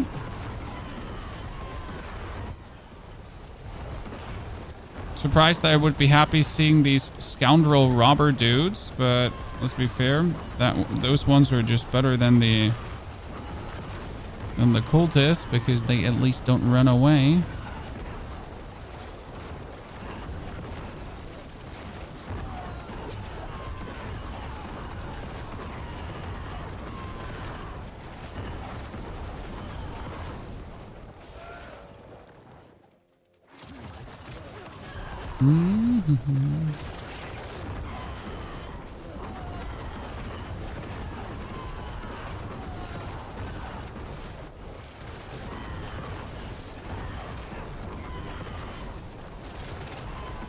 Oh no.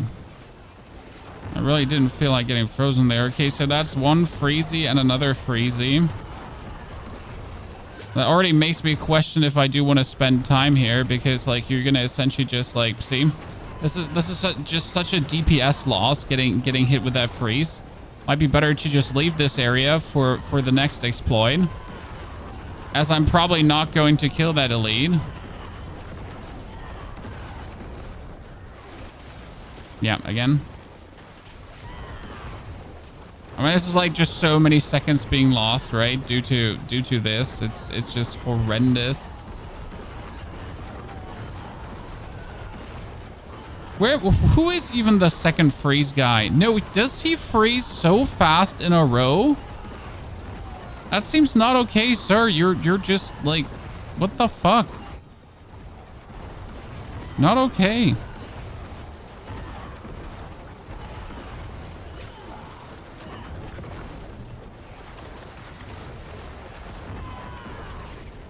I mean, he freezes like so goddamn fast.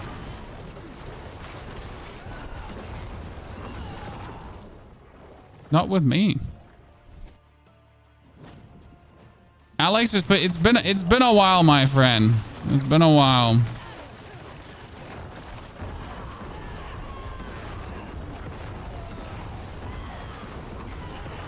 And we appreciate it.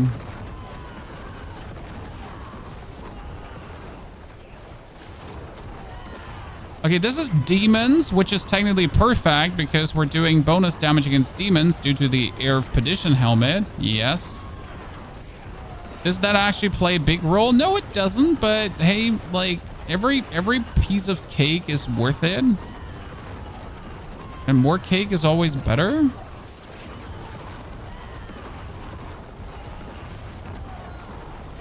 I mean, who would complain that he's getting free bonus damage, right? Like, oh no, I don't want that free bonus damage. I am so horrified by it.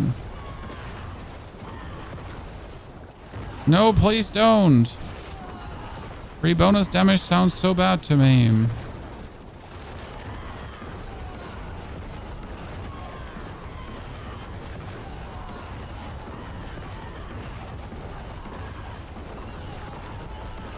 Okay, I have the feeling that half of the opponents we're fighting are like ranged and the other half is ranged as well. You know, like, so one half of the opponents we're fighting here is ranged and the other half of the opponent we're fighting is also ranged. So that's horrible.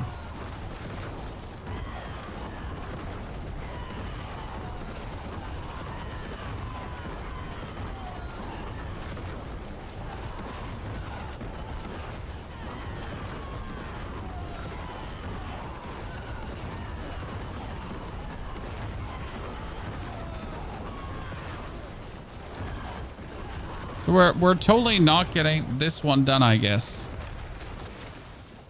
Bucules, good to see you there. Bucules, howdy, my friend. Thank you very much for your subscription and support. Hope you're doing well. Also, actually, that is not a subscription and support, guys. I am so sorry. That was 4 gifted subs for a horse. Even more appreciated.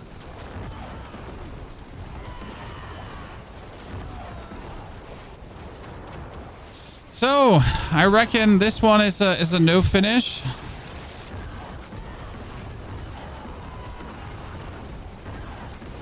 Can't see us actually getting that one done.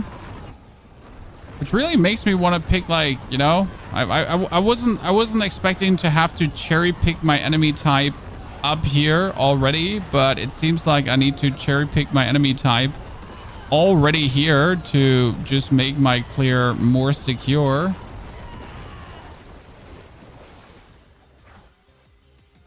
As I just know how damn different it felt to have the better enemy types to fight against.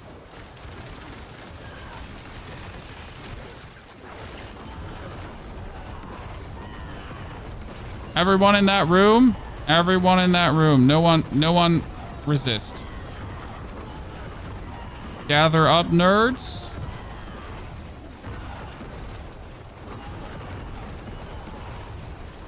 Yeah, fantastic. We got them all. Ladies and gentlemen, we got him.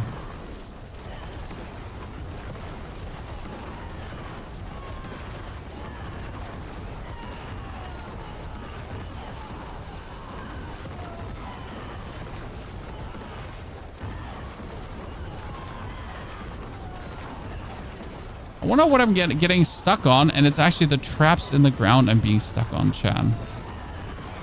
Occasionally.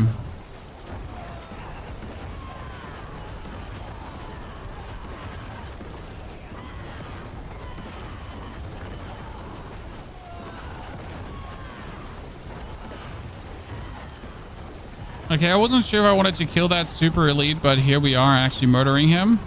So last time we were at 5 minutes at the boss, Chad.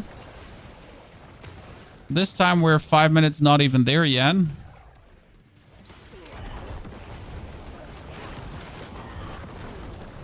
Spiders made the portal open quicker. I mean, spiders are just having the big advantage of actually fighting you. Like, right, so right here we have like the spitter demons, which are ranged. Then you have the succubi, which are ranged. Then you have the dudes with the anchors that like to throw the anchors, which are also staying ranged.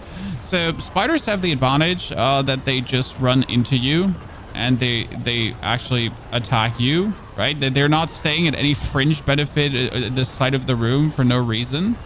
So that is definitely good. And right now we're in this unenviable position where we are having to clear all these enemies, and then we have to look for more. See, like everyone is not even fighting, right? So these two ladies are holding back. Then the dude with his chain is also holding back. So none of them is actually in any way committing to this fight. So you're kind of like, you gotta really go to all of them, kill them all. Like, see, this infernal sister has not been fighting, right? He's been just stuck in the room. He's been stuck in the room, Chad. Horrible. Yeah, that's what's the dud. Let's see if we can get a spider one. Okay. Carnotaur, thank you for the 4 gifted as well. Carnotaur, good to see you there.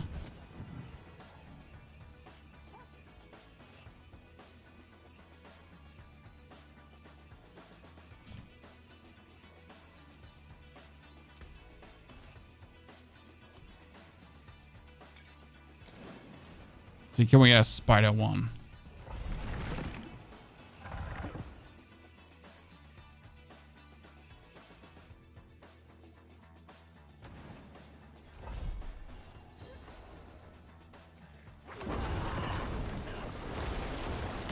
See, also these opponents, like the corpses, the wandering corpses are fine, but at the same time not, because they like to do this charge attack where they essentially just go away from where they were before.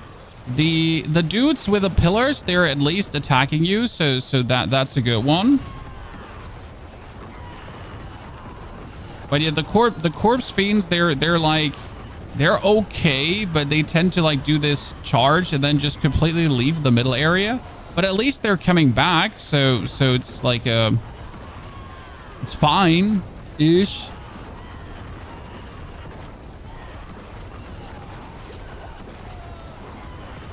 Because they never stay out of the fight forever. But some of these ranged fringe Fokins, they just leave and they never come back. So like, for example, that the bloated corpse scene was there now. That's bad. Like, we wanted him in here, in the middle of all these dudes the whole time.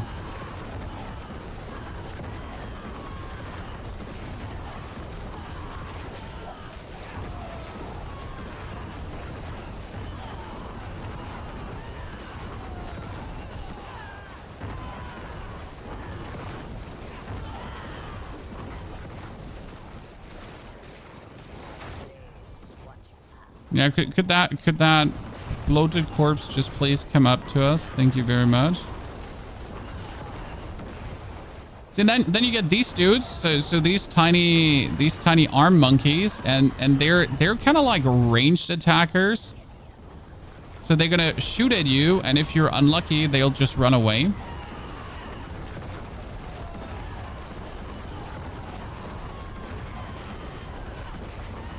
I think in these situations, we need another roll on Bone Spirit Explosion size, if I'm honest with you. To like potentially bring this up to 100%. As like, if the bigger the explosion size is, the less it matters that they're separating, because I'm essentially just, you know, my explosions are just hitting more. So I think that would go a long way.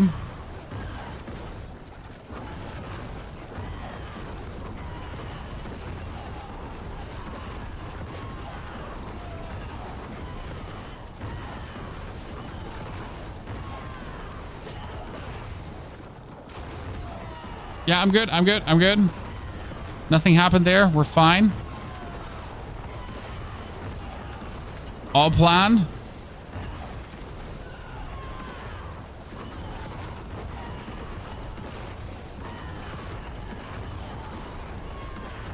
Again, the elite itself, no interest, but all his friends around him.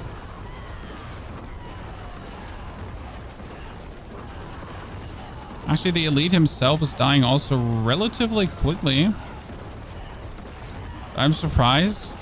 Genuinely.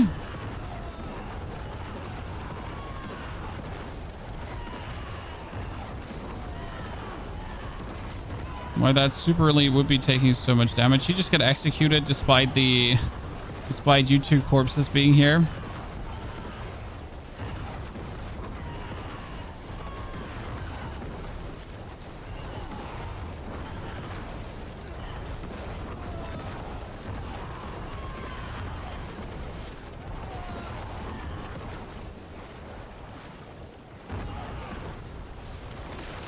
Everyone together. Thank you very much.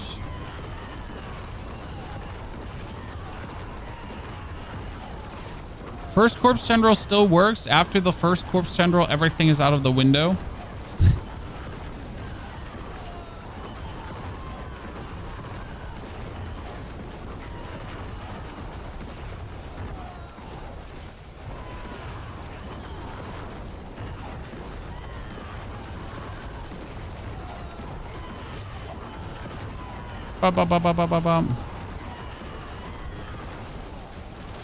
That's been a long ass day today of experimenting and trying out with things. I'm really happy with our success though. So we set out to beat 105. We managed to beat 105. Now obviously getting higher is a question of masterworks and whatsoever, and getting our runes all to 100. But you know what? I am very, very happy with the success.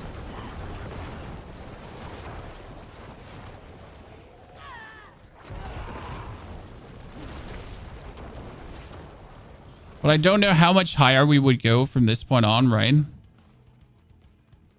Okay, that's wolves. Wolves are good enemies as they actually like to attack you, right? Wolves and these throat slitters, all of them, they're actually like, they like to attack. They like to be inside of you. So that's good. I don't like the stun powder these dudes are using, so that stun powder gets annoying. But like the actual enemy type here, quite a Gucci one.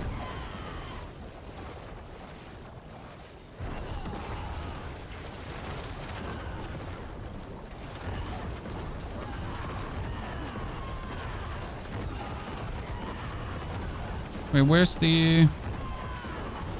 Let's say, where's the dude that gives minus damage? There it is. Okay, so you're all just bullied against the wall. Could you just stay there inside the bone? Oh, wow.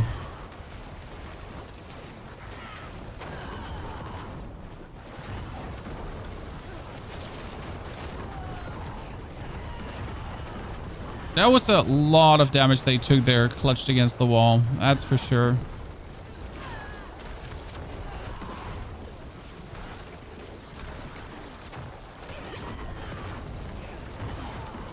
In that direction.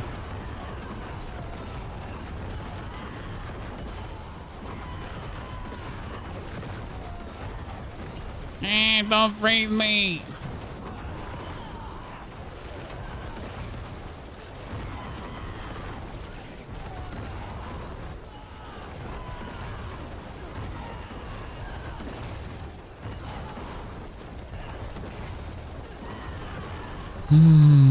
What does it look like? 751, chat? Does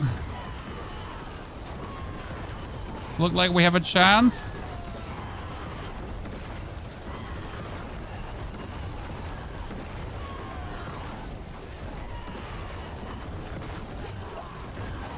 It's like hard to compare now the tries if we would be doing damage more with Subo or more with Variana, if the Exploiter is better, if the Daze is better.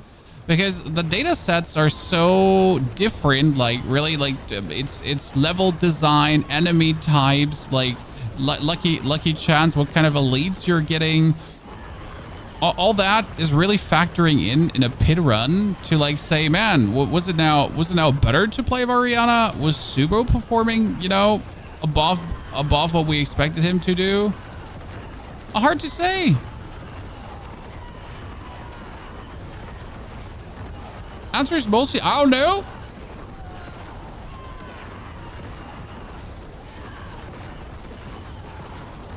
Did Variana perform better? I don't know. What do I look like? An oracle? I go by feel here.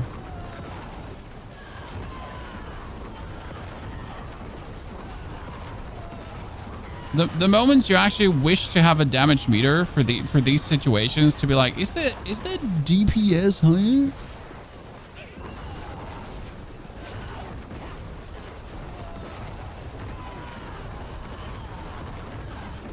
I mean, that would be amazing. One of the very few situations where I wish for one.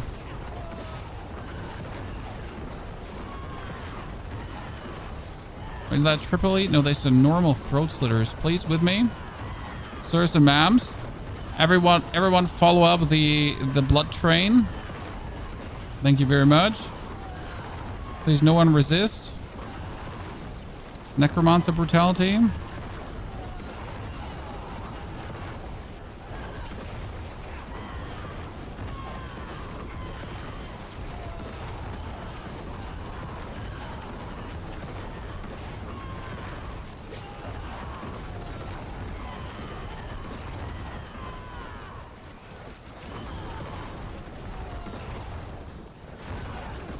Oh, you're a triple? No.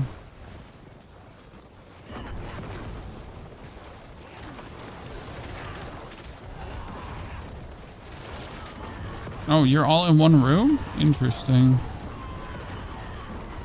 Let's see if I can like find a corner where they all would be comfortable in. Like, could you all just walk into that corner? Oh my lord.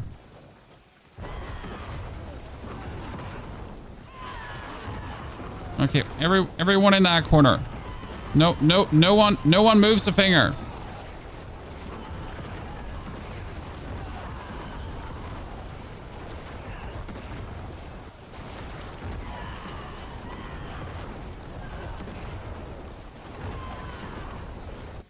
Okay. Okay, see the build uploaded to YouTube, my friend. No, not the wolf. Fuck. That's bad. Worst possible encounter. And also that push. So the build is uploaded on the YouTube. Why is that boss bad? Well, because he just vanishes in between and like he stops my DPS phase from DPSing. But not only does he vanish for like in between, it's also the actual like stupid like lady who tends to like shoot her laser beams and she pushes you. So again, interrupting DPS.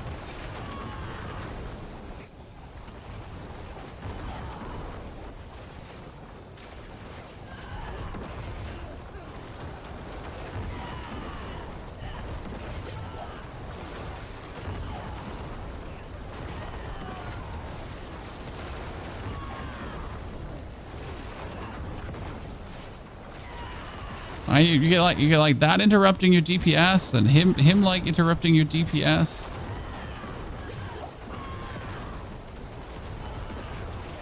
I don't actually know how it is with his life, like how much he has in comparison to other bosses.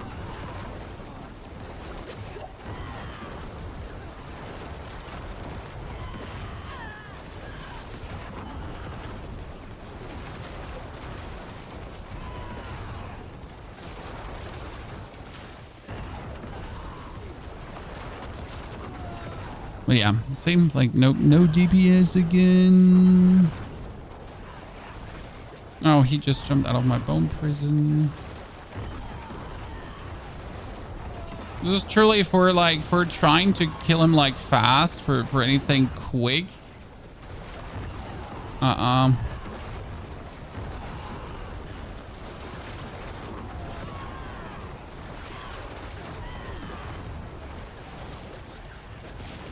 Like our first boss being the Blood Bishop was definitely better there.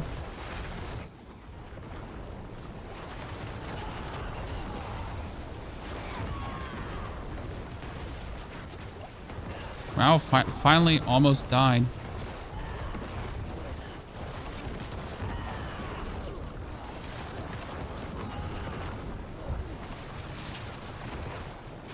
Surely, sir, you would not like to be in that corner.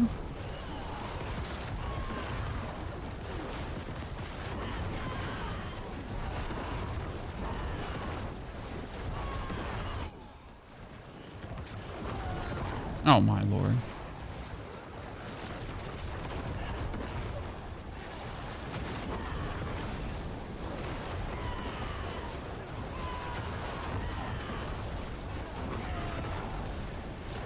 Yeah, that was a dud.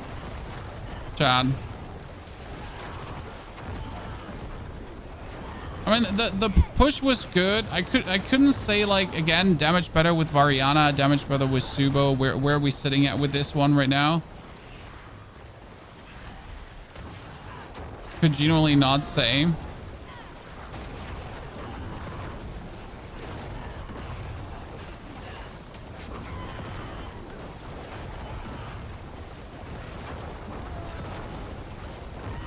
Definitely know that this is on a scale from 1 to shitty things happening. It's a 24.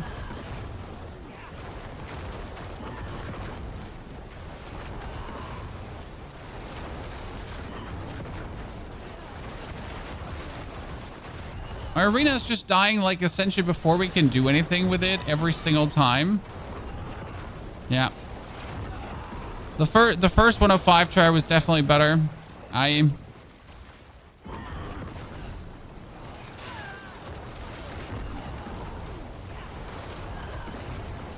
am very not pleased, ladies and gentlemen. Very, very not pleased. I mean, let's get him killed regardless, but holy not pleasantness.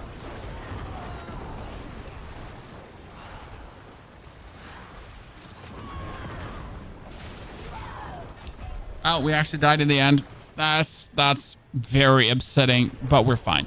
Okay, ladies and gentlemen, I'd say that's going to be ending it here too. We have our 105 beaten in case you missed it, which is amazing. We were better than Scum. This is what we wanted to do. Again, if you want to know more about the build, there is a YouTube video posted that explains everything about the build with alternate gear, everything, Paragon pathing and all that kind of stuff.